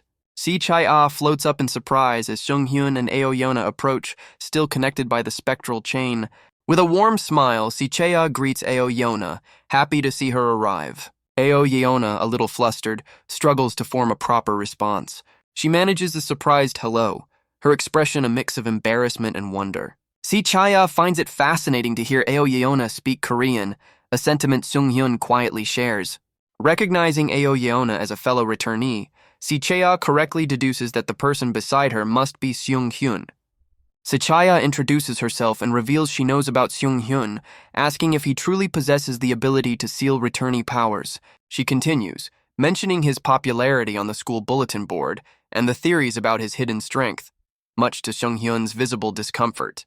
Sichaya explains to Aoyeona that she came to see her for a specific reason. Aoyeona responds, stating she came to keep her promise, as Sichaya questions if this is truly her. A phone screen reveals a past image of a younger Aoyeona singing, before her return. Sichaya, holding the phone, praises Aoyona's past dedication to singing. Sichaya asks Aoyona to sing for them now, but Aoyona sadly declines. Aoyona writes on a notepad, explaining that she gave up singing after her return. Sichaya looks on with a concerned expression as Aoyona explains her inability to control her voice. Aoyona continues to write in her notepad, her face etched with a quiet sadness. Her written words on the notepad confirm her inability to sing anymore. Aoyona looks away, a subtle melancholy in her eyes. Sichaya smiles, asking Aoyona if she would sing for her someday if a way to break her curse is found. Aoyona looks up, her expression filled with a quiet, longing sadness. On her notepad, a single resolute word is written, I will. Aoyona stands connected by Seunghyun's spectral chain, while Sichaya and Seunghyun watch her from the grass. She holds the glowing chain to her mouth, lamenting how long it has been since she last sang. A vision of her younger, joyful self singing appears as she wonders if she can ever return to that past. Her current self is shown broken and bloodied, reflecting her belief that she has become too damaged and changed. Aoyona looks at Sichaya, her face etched with the pain of her past. Sichaya offers a gentle, understanding smile, her gaze filled with compassion. Aoyona looks on, a flicker of surprise and dawning hope in her eyes. Aoyona's lips part slightly, a serene expression gracing her face. She begins to sing, her voice soaring with emotion as musical notes fill the air around her. Seunghyun watches, a look of surprise and slight confusion on his face as he hears her. Aoyona continues her classical performance, her eyes closed in concentration, singing of a harsh fate. But the language distortion curse she gained upon returning twists her words, even affecting the lyrics of her song. This curse also impacts the tone and pitch of her voice, making it impossible to control her singing. A glowing spectral chain materializes, highlighting the reason she needed Seunghyun's unique ability. Aoyona playfully teases Seunghyun, admitting he's not very good at singing himself. Seunghyun looks away, a hint of annoyance on his face as he processes her comment. Sichaya smiles gently, her elf-like features prominent, hoping to help Aoyona break free from her sorrow. Seunghyun looks on, a subtle smile on his face, as Aoyona's words about her chains being a testament to her suffering echo. Aoyona, still connected by the spectral chain, sings of her martyrdom, lamenting that her song is only out of pity. Her expression is one of quiet sadness, her lips slightly parted as she continues to sing. Sichaya claps enthusiastically, praising Aoyona's performance, while Seunghyun watches. Aoyona, looking a little embarrassed, admits it's been a while, and she used to be much better, but Seunghyun insists it was good. Sichaya continues to clap, offering a warm thank you to Aoyona, who looks flustered. A memory flashes of Seunghyun sitting alone in a cafeteria, isolated from other students. Seunghyun looks down, a thoughtful expression on his face, as if reflecting on his past isolation. Aoyona looks at Seunghyun, offering a heartfelt thank you, still connected by the glowing chain. She smiles, admitting that thanks to him, she feels like she's gone back to her old self a little. Seunghyun looks surprised, his eyes wide with a thoughtful expression. He humbly dismisses his actions, claiming anyone could have done what he did. Sichaya, the elf-like returnee, smiles warmly, disagreeing with his modesty. She explains that returnees are always perceived as strong and dangerous. No one ever sees them as people who need help, unlike Seunghyun. Seunghyun looks back, still surprised, as she insists his actions are unique. His eyes narrow slightly, processing her words with a hint of understanding. He quietly acknowledges her perspective, sitting on the grass between the two returnees. Seunghyun looks up, a new thought dawning on him as he observes the two women. Meanwhile, the two dorm mates are secretly observing from behind the bushes, completely hidden. Seunghyun, Sichaya, and Aoyona look on, their expressions a mix of surprise and concern. Hidden in the bushes, the two dorm mates watch with wide, sweaty eyes, clearly nervous. The blue-haired dorm mate beams with a happy, surprised expression, praising the singing. The blonde dorm mate glares furiously, demanding to know how much they heard while her friend recoils in fear. The blonde dorm mate threatens them if they spread rumors, as her friend suggests they run, and Seunghyun questions their presence, marking the end of the observation class arc. Seunghyun stands, sweating and grimacing, clutching his hand as if in pain or deep thought. A massive shadowy foot slams down, creating a powerful impact. Seunghyun looks on in shock as a towering, void-faced figure looms before him. The void-faced figure, with glowing blue eyes, expresses regret about following his sister. The scene shifts to a grand, ornate building under a bright sky, with a voice excitedly pointing it out. So? He unhappily picks up an egg roll with chopsticks, her eyes wide with excitement. John Woojin excitedly tries to grab food, but it slips from his grasp. So-hyun playfully scolds him as Mo-dan asks where So-hyun is headed, catching her off guard. So-hyun explains she's going on a club tour, surprising Mo-dan with the news. John Woojin questions So-hyun about the club, asking for more details. So-hyun replies it's the newspaper club, leaving John Woojin in thoughtful silence. John Woojin's face twists in alarm as he remembers the school's newspaper club members. He screams in frustration, startling So-hyun and Mo-dan with his sudden outburst. So-hyun, now outside, asks Mo-dan if she's truly going to follow her. Mo-dan stands with John Woojin, confirming they both intend to follow. Mo-dan worries if the newspaper club will target So-hyun like they did Sung-hyun. So-hyun confidently smiles, believing they won't harm invited friends. John Woojin, Mo-dan, and So-hyun look on with nervous, wide-eyed expressions. They arrive at a dilapidated building, wondering if a disaster struck the place. So-hyun points out it's marked as a school building, suggesting they vote on who enters first. Both So-hyun and Mo-dan vote for Sung-hyun to go in, much to his chagrin. Seol-subin suddenly appears, questioning what the three of them are doing there. Sung-hyun looks surprised, recognizing Seol-subin's unexpected presence. Mo-dan asks if the newspaper club contacted Seol-subin as well, and he confirms it. Seong-hyun looks at his sister and Mo-dan, realizing they were all summoned by the club. Mo-dan looks surprised as Seol-subin addresses her. Seol-subin questions if there's something strange about the newspaper club. Mo-dan asks what he means as he points out the invited students are all from his dorm.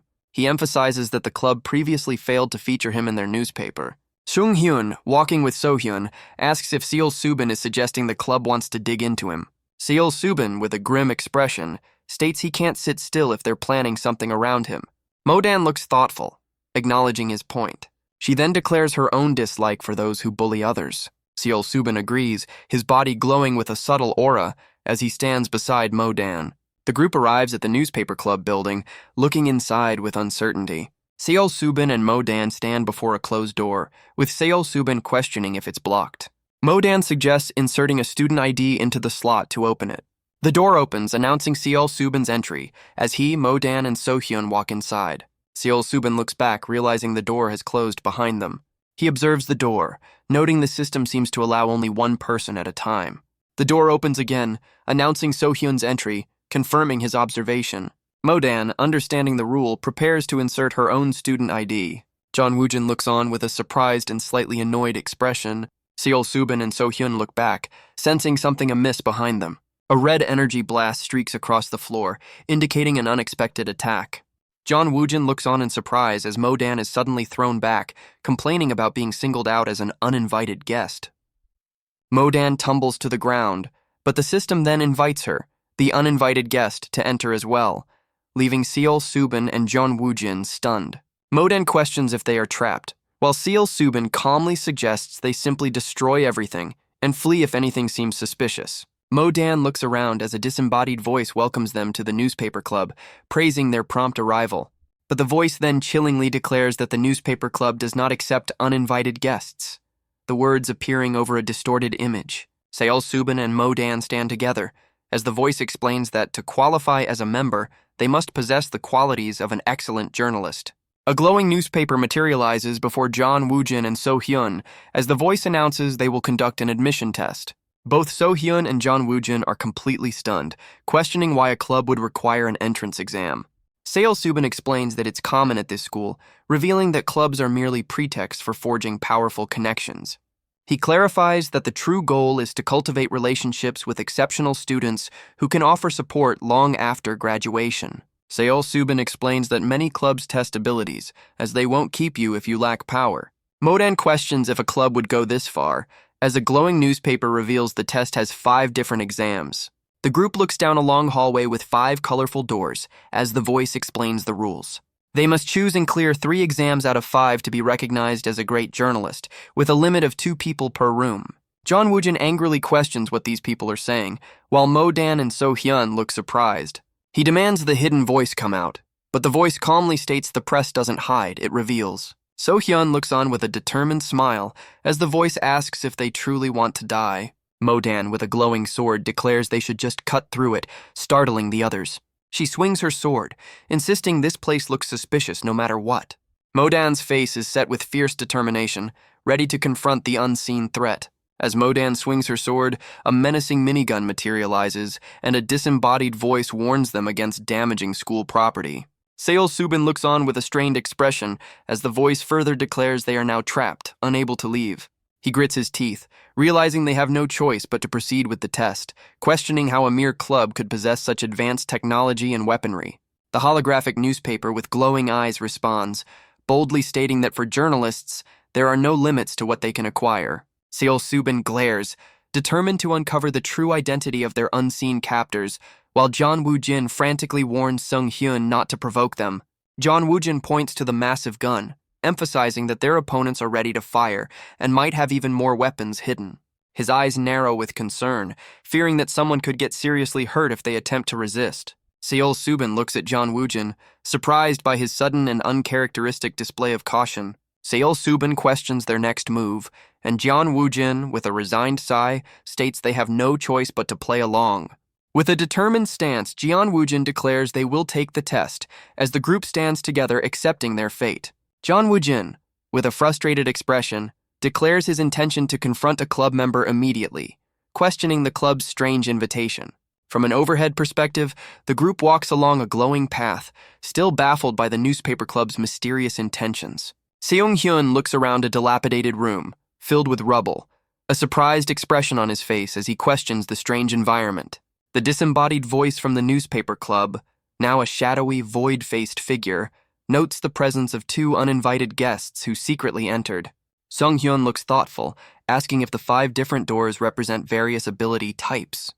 He points out that each door has a distinct color, with icons representing different combat styles. He explains that the colors correspond to specific ability types: blue for body arts, red for construction arts, yellow for spirit arts, white for summoning arts, and black for curse arts. Seung Hyun then questions why the test is divided by type, suggesting it might involve mock battles using hologram technology as seen in school classes.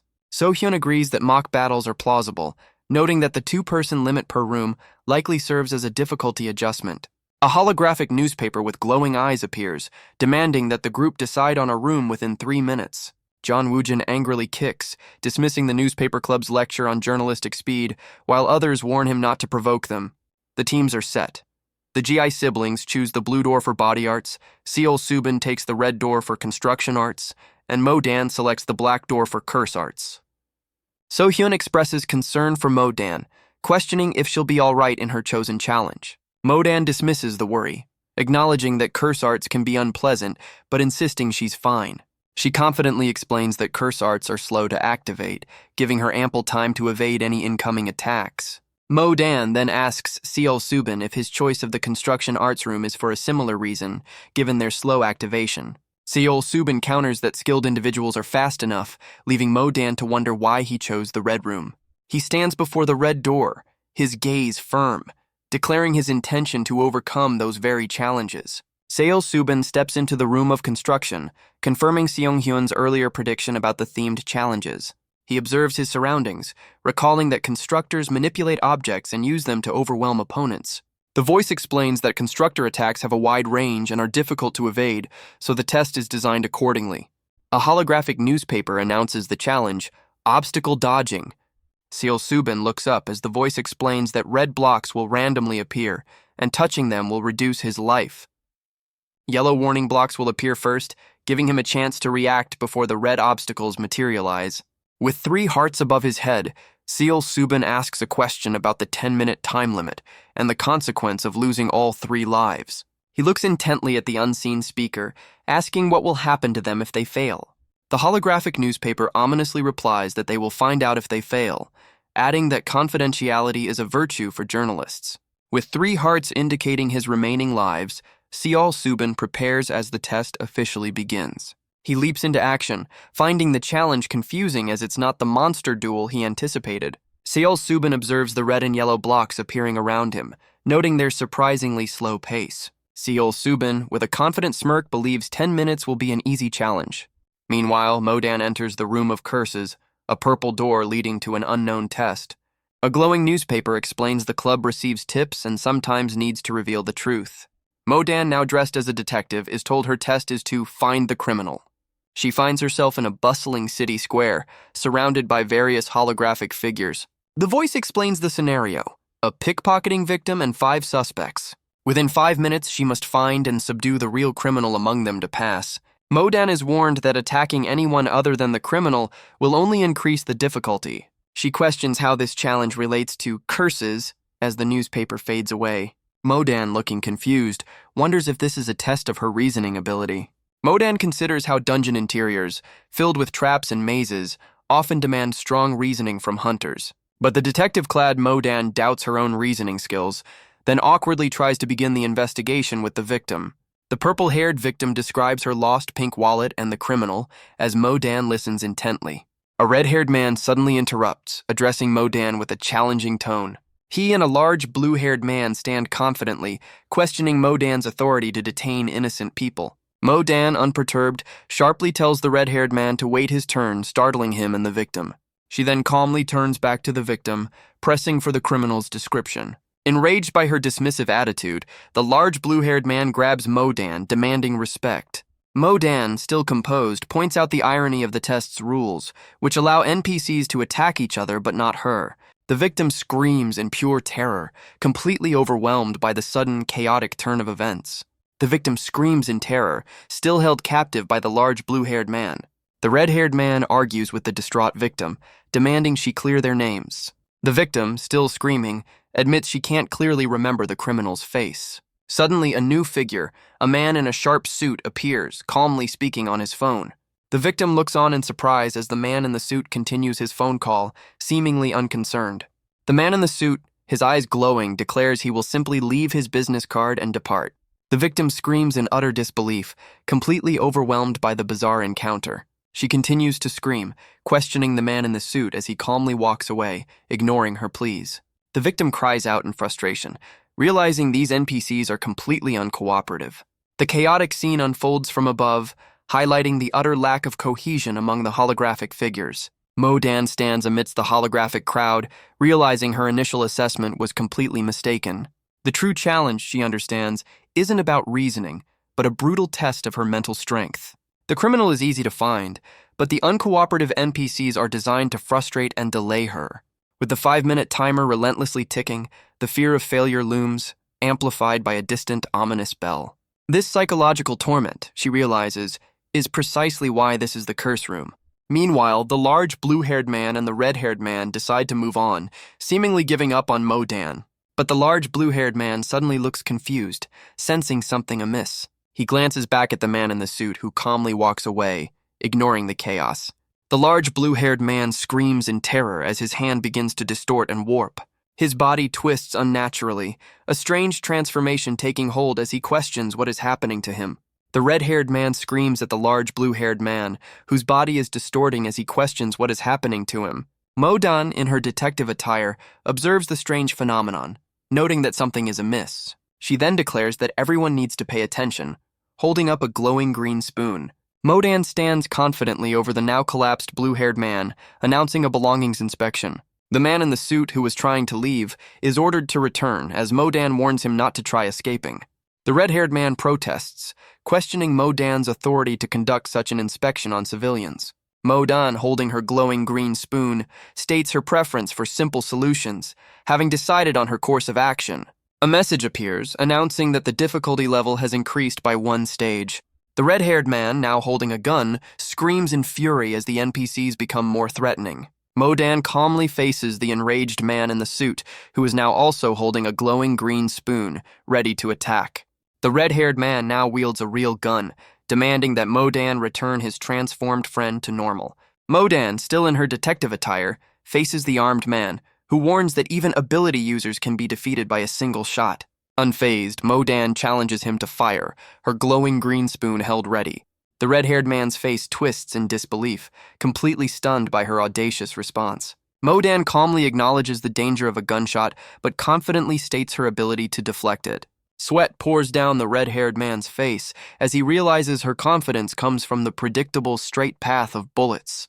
Modan's eyes narrow as she gives him an ultimatum. Drop the gun and surrender within a count of 3. The red-haired man's internal struggle is evident as Modan begins her countdown, leaving him no escape. His face contorts in a desperate scream, realizing he's completely trapped and outmaneuvered by Modan. But from a blind spot, the purple-haired victim suddenly lunges at Mo-Dan with a knife, launching an unexpected attack. The purple-haired woman screams in shock, realizing Mo-Dan has identified her as the true criminal. Mo-Dan, in her detective attire, swiftly counters the victim's knife attack with her glowing green spoon. Mo-Dan calmly explains her realization. The test only mentioned a victim, not who it was.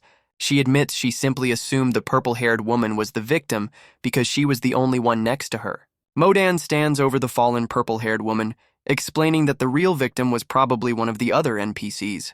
The purple-haired woman, now revealed as the criminal, screams in disbelief, questioning Mo-Dan's deduction from such a minor suspicion. Mo-Dan, with a sinister smile, declares it doesn't matter, as she planned to defeat all 6 of them anyway. The purple-haired woman's eye widens in terror, unable to comprehend Mo-Dan's ruthless approach. The door to the curse room slams shut as an announcement confirms Mo-Dan passed the test in just 2 minutes and 12 seconds. Meanwhile, in the construction room, Seol-Subin looks up at the floating blocks, regretting not sharing a crucial detail. Seol-Subin struggles on the ground, realizing that for journalists, speed is life. He grunts with effort, his face drenched in sweat as he pushes through the challenge.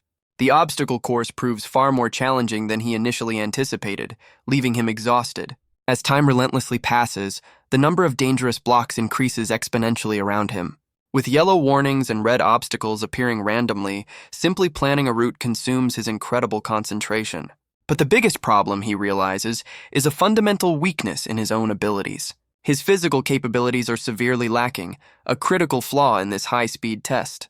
The narrator explains that consistent training naturally improves physical abilities for close combat specialists.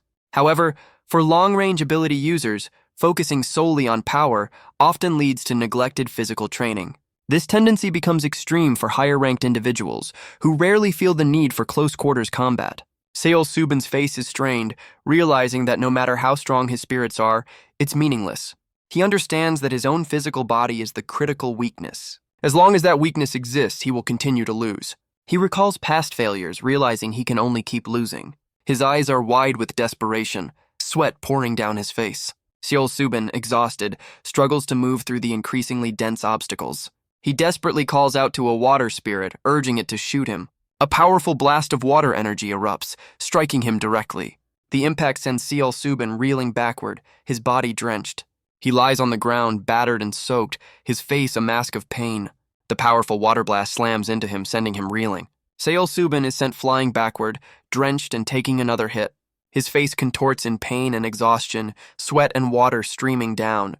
He realizes Mo-Dan's speed would have easily cleared this test. Even Sung-hyun, he thinks, would have managed this challenge. Seol-Subin stands soaked and weary, questioning the true nature of an S rank. His foot slips on the slick, wet floor, causing him to lose balance. He tumbles backward, hitting another block as the obstacles continue to fall. The newspaper club's voice taunts him, noting his dwindling stamina and the relentless blocks. Seol-Subin, drenched in sweat, grits his teeth, correcting the voice that he simply slipped on the water. Seol-Subin's eye widens in a sudden, desperate realization. He lies on the ground, frustrated by a simple solution he failed to grasp. The holographic newspaper congratulates him, displaying the remaining time. His eye widens in shock as the voice declares his elimination from the test. A bright flash of light erupts from the arena floor, marking his defeat. The glowing newspaper confirms that the mysterious she has vanished. Drenched and defeated, Seol-Subin admits the simple truth he overlooked. He stands, still dripping wet, acknowledging his critical oversight. He realizes the true power lies in the fluidity of water itself. The glowing newspaper questions if she managed to ride on the spirit. Seol-Subin, now understanding the fluidity of water, unleashes a powerful blue energy wave beneath his feet. His eyes burn with fierce determination, ready to overcome his physical limitations. He propels himself forward, riding the surging water with incredible speed. A concentrated blast of blue energy erupts, pushing him through the chaotic obstacle course. The powerful wave slices through the red and yellow blocks, clearing his path with ease. Seol-Subin navigates the treacherous environment, his body now moving with newfound agility. The newspaper club's holographic display flashes, emphasizing the sheer speed of his movements. An unseen observer realizes he's directly using the S-rank spirit's power as his own kinetic energy, a brilliant adaptation. Drenched in sweat, Seol-Subin's gaze hardens, fueled by an unyielding desire to become stronger. Meanwhile, So-hyun and John Woo-jin arrive at their chosen challenge, the Room of Body Arts. The narrator reveals So-hyun's true reason for joining the newspaper club. She recalls a conversation where other students found her comfortable to talk to. So-hyun looks surprised as a student explains it's because she's not like a returnee. Confused, So-hyun asks for clarification on what that statement means. A close-up of her eye shows the student quickly dismissing the comment, saying it's nothing. The narrator explains that others treated So-hyun subtly differently from normal. Their expressions were subtly cautious, fearful, and even subtly contemptuous. For So-hyun, who didn't understand discrimination, it was an incomprehensible discomfort. She stands alone, feeling bad but unable to grasp the reason for her unease. A mysterious voice then asks if she's curious about what happened 7 years ago. So-hyun looks surprised as the other student mentions her father. The student apologizes, stating she can't reveal details about it, leaving So-hyun confused. She explains that even friends have secrets, urging So-hyun not to think badly of her. In a flashback, Sung-hyun tells his sister that some things are not for her to know. He promises to tell her when she's older, or after some time has passed.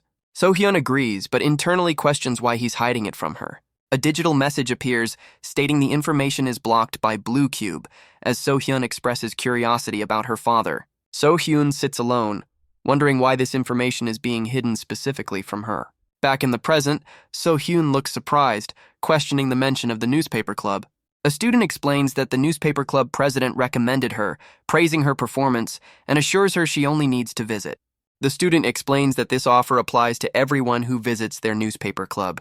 She reveals that they can share any single piece of information about the entire hunter industry.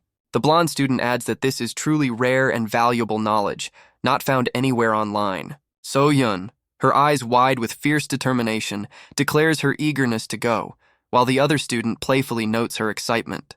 Her inner thoughts reveal a deep resolve. If no one else will tell her about her father, she will uncover the truth herself. Meanwhile, the newspaper club's voice explains that physical ability can also be an important quality for journalists during dangerous investigations. A massive muscular figure made of newspaper material appears as the voice announces their challenge, ball catching. Both Sung-hyun and So-hyun look on in utter confusion, questioning the bizarre name of the test. From above, the voice clarifies it's a simple test with 10 attempts, beginning with a 3-second countdown. The newspaper-headed giant stands over a glowing blue, toothy ball, as the voice explains that it will appear randomly in the room when the countdown ends. The newspaper-headed giant explains the rules. Touch the ball once out of 10 attempts before it does, and don't harm each other. The giant asks if it's simple, and Sung-hyun confirms it is, though he looks a bit confused. A close-up on Sung-hyun's eye shows the countdown from 3 to 2. The countdown continues now at 1, as the blue ball with teeth is visible. The countdown hits 0, and Sung-hyun is ready, his determination to uncover the truth about his father burning bright. A close-up on Sung-hyun's eye emphasizes his intense focus. The newspaper giant launches the blue toothy ball with incredible speed, sending John Woo-jin flying. So-hyun's eye widens with fierce resolve, vowing to find out the truth about her father on her own. The newspaper-headed giant declares the ball's movement was impossibly fast. Sung-hyun's eye widens in shock, admitting he couldn't even see the ball move. So-hyun, with fierce determination, catches the impossibly fast ball, passing the Room of Body Arts test. She screams in triumph, having completed the challenge in an astonishing 0.1 seconds. But the newspaper giant, still surprised by her speed, insists the test isn't over, as one more person remains. Sung-hyun looks on in shock as the giant's newspaper-covered hand reaches out, challenging him. He furiously questions the rules, reminding the giant they only needed to pass 3 tests, not both of them. The newspaper giant flexes, boasting about its A-rank speed and challenging Sung-hyun to catch the ball before it does. Sung-hyun's spectral chains glow around his hand, his face contorted in anger at the giant's audacity. Meanwhile, a new perspective emerges, as a voice declares they have finally found their target. The blue-haired dorm mate looks on in surprise, questioning if she has found the right people. A figure with long dark hair, likely Mo-dan, sits at a table, recalling the ones who pointed guns at her head. The blue-haired dorm mate and her friend watch with wide, shocked eyes, their expressions a mix of fear and surprise.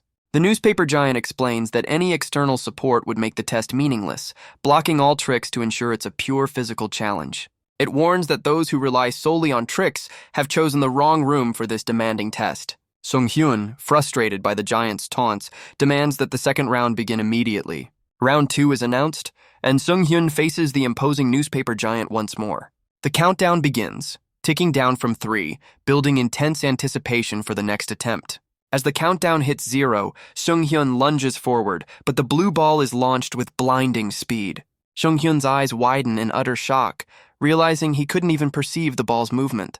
The newspaper giant declares its victory, having caught the ball in an astonishing 0.7 seconds. The blue-haired dorm mate looks on in stunned disbelief, questioning how such speed could even be possible. Sung-hyun barely moved, unable to react to the ball's blinding speed. He grimaces, realizing the giant is already demanding a third round. Our boy sits, determined to start the next round despite his disadvantage. The blue-haired dorm mate watches in wide-eyed shock, completely bewildered. She screams at him not to give up, but he insists he's far from finished. He knows a direct confrontation is hopeless, realizing he'll only exhaust his stamina. He needs to find the giant's weakness and aim for a single decisive match. The blue-haired dorm mate worries about his inaction, noting his dwindling attempts. Seol Subin, observing, understands Sung-hyun's strategy, knowing their movements are constrained by the room. He realizes this means the critical window for action is a mere 1 to 2 seconds. Sung-hyun, still observing the giant, realizes he only needs a brief opening to secure victory. The newspaper giant's head swivels, acknowledging Sung-hyun's sudden movement. Our boy stands, proposing a change to the rules before the next round begins. He suggests they both start from the center, equalizing their initial positions. Sung-hyun points out the unfair advantage of the giant always starting closer to the ball. He instructs his sister to move to the wall, further adjusting their starting positions. Sung-hyun insists on a fair starting position, ensuring both he and the giant are equally distanced. The giant mocks Sung-hyun, questioning if this minor adjustment is all he gained from his observations. Sung-hyun's gaze hardens, silently acknowledging the giant's skepticism. As the countdown hits 0, the blue ball is launched with blinding speed once more. Sung-hyun's eye remains fixed on the blue ball, observing its blinding speed. The newspaper giant triumphantly catches the ball, surrounded by a surge of blue energy. The blue-haired dorm mate screams in utter disbelief, completely overwhelmed by the giant's impossible speed. The newspaper giant boasts of its luck, declaring the ball appeared on its side once more. Sung-hyun, with a subtle smirk, acknowledges the giant's bad luck with a knowing look. The blue-haired dorm mate is stunned, questioning why Sung-hyun didn't even move during the round. Sung-hyun, looking thoughtful, admits his inaction and calmly suggests they proceed to round 8. The newspaper giant's face contorts in surprise, a dawning realization crossing its features. Both Sung-hyun and the newspaper giant stand poised, back to back, ready for the decisive round 8. Sung-hyun's gaze is thoughtful as he reveals his true focus was always on understanding the giant's operating system. Sung-hyun realizes that unlike real people who tire and fluctuate, the giant's performance is unnervingly consistent. Its speed never wavers, always moving in a straight line like a simple AI with uniform behavior. But there was one crucial detail. Sometimes the giant's speed in catching the ball was slightly slower.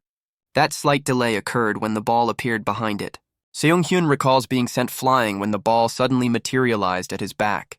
His eyes widen as he remembers the giant's surprised reaction when the ball appeared from an unexpected angle. He deduces that the giant needs time to turn around for balls appearing from behind, slowing its reaction speed. This insight is why he proposed their current back-to-back starting position. He knows that as long as he remains close to its back, the giant cannot fully turn. This strategic move prevents the giant from reacting quickly, leaving it vulnerable. The newspaper giant shoulder bumps Seung-hyun, claiming the rules prevent harm despite its A-rank speed. Seung-hyun unleashes a wall of spectral chains, binding the giant in place. He knows these hastily summoned chains are fragile, but the giant remains unaware of their weakness. This isn't a physical barrier, but a psychological tactic to divert the giant's focus. With the giant distracted, Seung-hyun swiftly snatches the blue, toothy ball. He holds the ball triumphantly, having outmaneuvered the colossal opponent. The newspaper giant looks utterly bewildered by the sudden turn of events. But in a flash, the giant stands victorious, holding the ball over a defeated Seung-hyun. Seung-hyun lies stunned, unable to comprehend the giant's impossible speed, as the dorm mate watches in shock. The newspaper giant reveals its true nature, explaining that advanced body technique users can perform body transformation. The blue-haired dorm mate and Seung-hyun stare in utter shock as the giant reveals an eye on its back. The newspaper giant, now with an eye on its back, boasts it's not foolish and saw through Seung-hyun's strategy. The blue-haired dorm mate is stunned by the giant's unexpected intelligence as it prepares to move without turning. Sung-hyun is visibly distressed, realizing his abilities and methods are failing against the giant's adaptation. His eye fills with frustration, lamenting his constant failures to grasp important details and ruining his plans. So-hyun urgently calls out to Sung-hyun, offering her power and urging him to absorb it. She excitedly tries to explain the surge of power he used against the monster, urging him to try it once more. Sung-hyun looks confused as the newspaper giant declares So-hyun cannot interfere with the test. So-hyun screams in frustration, questioning if even mental collaboration is forbidden, but the giant allows her to remain. So-hyun excitedly tells Sung-hyun they can still strategize together, urging him not to face the challenge alone. Sung-hyun, flustered, questions why all his ideas for help are forbidden, as So-hyun insists nothing is allowed. So-hyun then tells Sung-hyun that he doesn't need to help her. She firmly declares that this challenge is her job alone.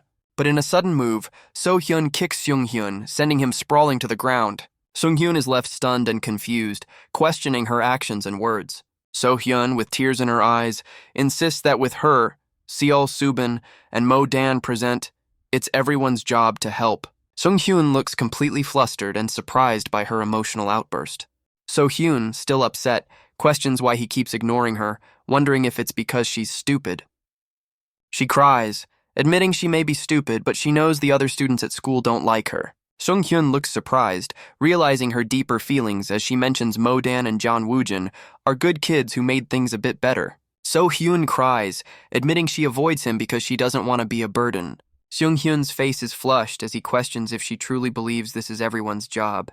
So-hyun screams in frustration, demanding to know how she's supposed to understand if he doesn't tell her anything. Sung-hyun looks away, realizing he should have shared his worries instead of facing them alone. So-hyun sobs, wishing he had simply allowed her to worry with him. The two siblings kneel, acknowledging their bond as family. A profound question appears. What truly defines a strong hunter? The narrator explains that dungeons are ultimately cleared by entire guilds, not individuals. No hunter can clear all dungeons alone, a stark truth. Sung-hyun kneels alone, realizing that no human truly lives alone. Sung-hyun, understanding her pain, asks his sister to lend him her power. He confidently declares he has a new strategy to overcome this impossible test. Our boy then begins meticulously searching every corner of the room, as if looking for a hidden clue. He measures the room's dimensions and records observations on his phone, analyzing every detail. About 3 minutes pass as he continues his precise, almost frantic examination. The newspaper giant recalls Sung-hyun's earlier words, a hint of suspicion in its gaze. It warns that any interference with the test will be stopped, then directly addresses So-hyun.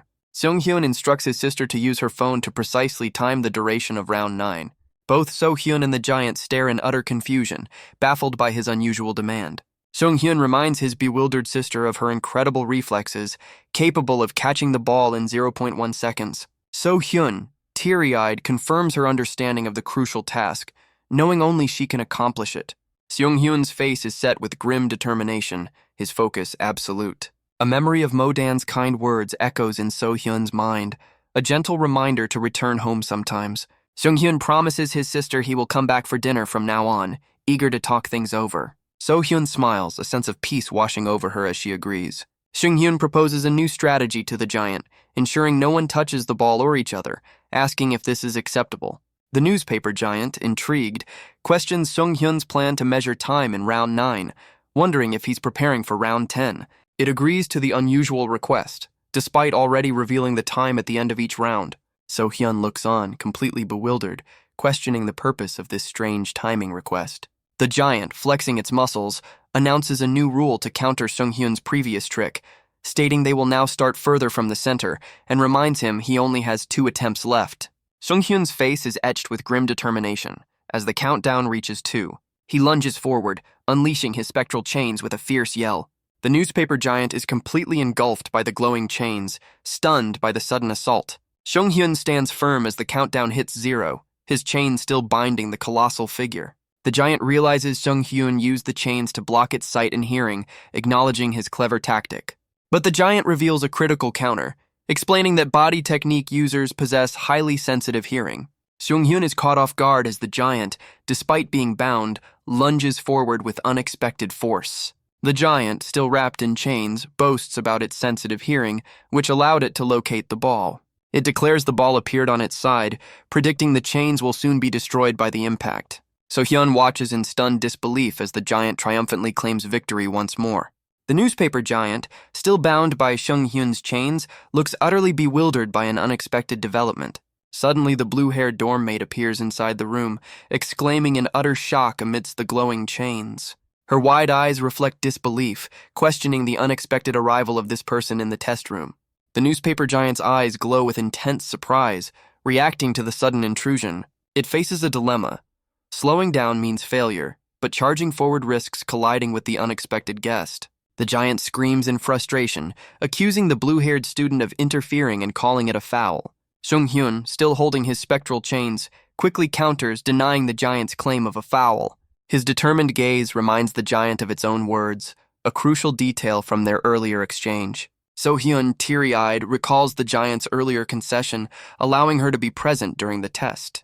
The giant's past words echo, confirming it will permit her presence as Seung-hyun and So-hyun stand ready. Seong-hyun, with a subtle smirk, reminds the giant that his sister is merely counting time, and any collision would be the giant's fault. The newspaper giant's face is shown, its eyes glowing with surprise as it processes Seung-hyun's words. The giant, radiating blue energy, declares that a journalist must also be good at quick thinking. So-hyun is seen being pushed back by a blue energy wave, her eyes wide with surprise. So-hyun's face is flushed with effort and surprise as the giant's arm stretches out with incredible speed. The newspaper giant boasts of concentrating all its energy on its arm to transform, confident it will touch the ball first and secure its victory. Seung-hyun's eyes narrow with a grim expression, anticipating the giant's move. He warns the giant that if it sends all its energy to its arms for enhancement, it won't be able to withstand his chains hooking its legs. The newspaper giant's eyes widen in utter disbelief, questioning Seung-hyun's counter-strategy. The giant's hand reaches out towards the blue, toothy ball, but it's clear Seung-hyun's plan is in motion. Seung-hyun unleashes his spectral chains, striking the giant with a powerful punch. The blue-haired dorm mate is utterly stunned, exclaiming that this must be Seung-hyun's ultimate technique. Seung-hyun thinks that this way, his clear is faster. He believes it's better than the giant falling and getting hurt. Seung-hyun stands victorious, having passed the room of body arts test. The newspaper giant is left completely bewildered, questioning how Seung-hyun knew the ball's next position. The blue-haired dorm mate looks on in shock, realizing the phone wasn't a stopwatch. She then understands it was actually a notepad. The blue ball glows ominously, as the dorm mate realizes a crucial detail. Seung-hyun, holding his phone, had earlier instructed his sister to accurately time round 9. The blue-haired dorm mate looks confused, realizing the phone was not a stopwatch. Seung-hyun's earlier instructions to So-hyun appear, telling her to stand between the ball and the giant. The message emphasizes that only So-hyun, with her quick reflexes, could accomplish this task. The blue-haired dorm mate understands that the time measurement strategy was a clever ruse. She realizes that before round 9, Seung-hyun covered her eyes, preventing her from seeing the ball's initial position. In that brief moment when the ball's position was determined, he acted. So-hyun then moved to block the giant's path, creating an unexpected obstacle. The newspaper giant screams in fury, accusing them of a foul and calling them garbage. Seung-hyun calmly dismisses the giant's accusations, stating that whether it's a foul or not doesn't matter. He explains that the real issue is the giant being the sole controller of the rules, and as long as it doesn't catch them, it's not a foul. The newspaper giant is furious, refusing to accept Seung-hyun's clever trick. Seung-hyun looks defiant, his hand glowing with energy as the giant calls him a cheater. The giant's head explodes into fragments, sending debris flying as the dorm mates watch in shock. So-hyun, with glowing eyes, screams at those who harm her brother, while the blue-haired dorm mate looks terrified. The giant's fragmented head flies through the air as So-hyun declares they have no right to speak. The blue-haired dorm mate and her friend stand stunned, processing the unexpected turn of events. So-hyun looks surprised while the blue-haired dorm mate laughs nervously, questioning the outcome. The newspaper giant's voice questions who cleared the test in such a way, while Seung-hyun looks shocked, wondering about hidden cameras. The giant admits it thought Seung-hyun wouldn't clear the test normally, as So-hyun looks on with wide eyes. Seung-hyun and So-hyun are seen floating, looking confused by the giant's words. Seung-hyun is sent flying by a powerful kick, his face contorted in pain and surprise. Meanwhile, a figure with light hair sits calmly amidst the rubble, welcoming them. It's John Woo-jin, the newspaper club president, who greets them with a confident smirk. Back in the dilapidated room, a voice from the shadows urges someone to hurry. A terrified student is threatened, demanding he bring the boss or face dire consequences. The student screams in fear, promising to reveal everything as others lie defeated around him. Back in the newspaper club, Sung-hyun's feet are seen, indicating his presence in the room. John Woo-jin observes Sung-hyun and So-hyun, who are now floating in a starry void. He smirks, realizing his elaborate setup was unnecessary for their arrival. Seung-hyun and So-hyun look on in shock, recognizing the voice of the newspaper club president. John Woo-jin, the newspaper club president, searches for something, noting it has been a while since they had guests. He then turns, holding a small box, and casually offers his visitors a choice of tea or coffee. Sung-hyun, visibly frustrated, dismisses the offer, declaring he doesn't care about the drinks. He angrily questions John Woo-jin's sudden appearance, but the president, sitting casually, laughs and explains the test's fake nature and automatic system. John Woo-jin adds that's why he allowed them entry, despite not clearing all 3 rooms, but Sung-hyun furiously demands to know his true intentions for inviting So-hyun.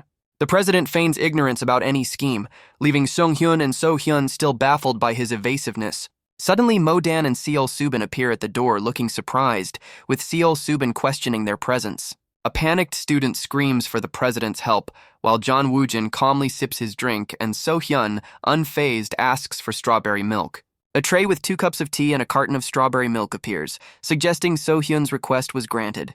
John Woo-jin then explains that their newspaper club also handles investigation requests from students, providing them with content. John Woo-jin casually apologizes for a past request to investigate someone, claiming no scheme was involved.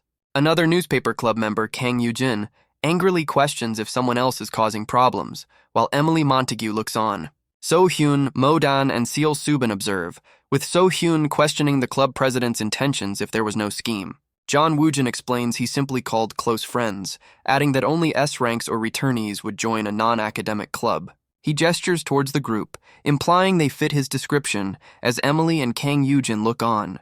John Woo-jin then points out So-hyun's free schedule, which she immediately denies with a flustered expression.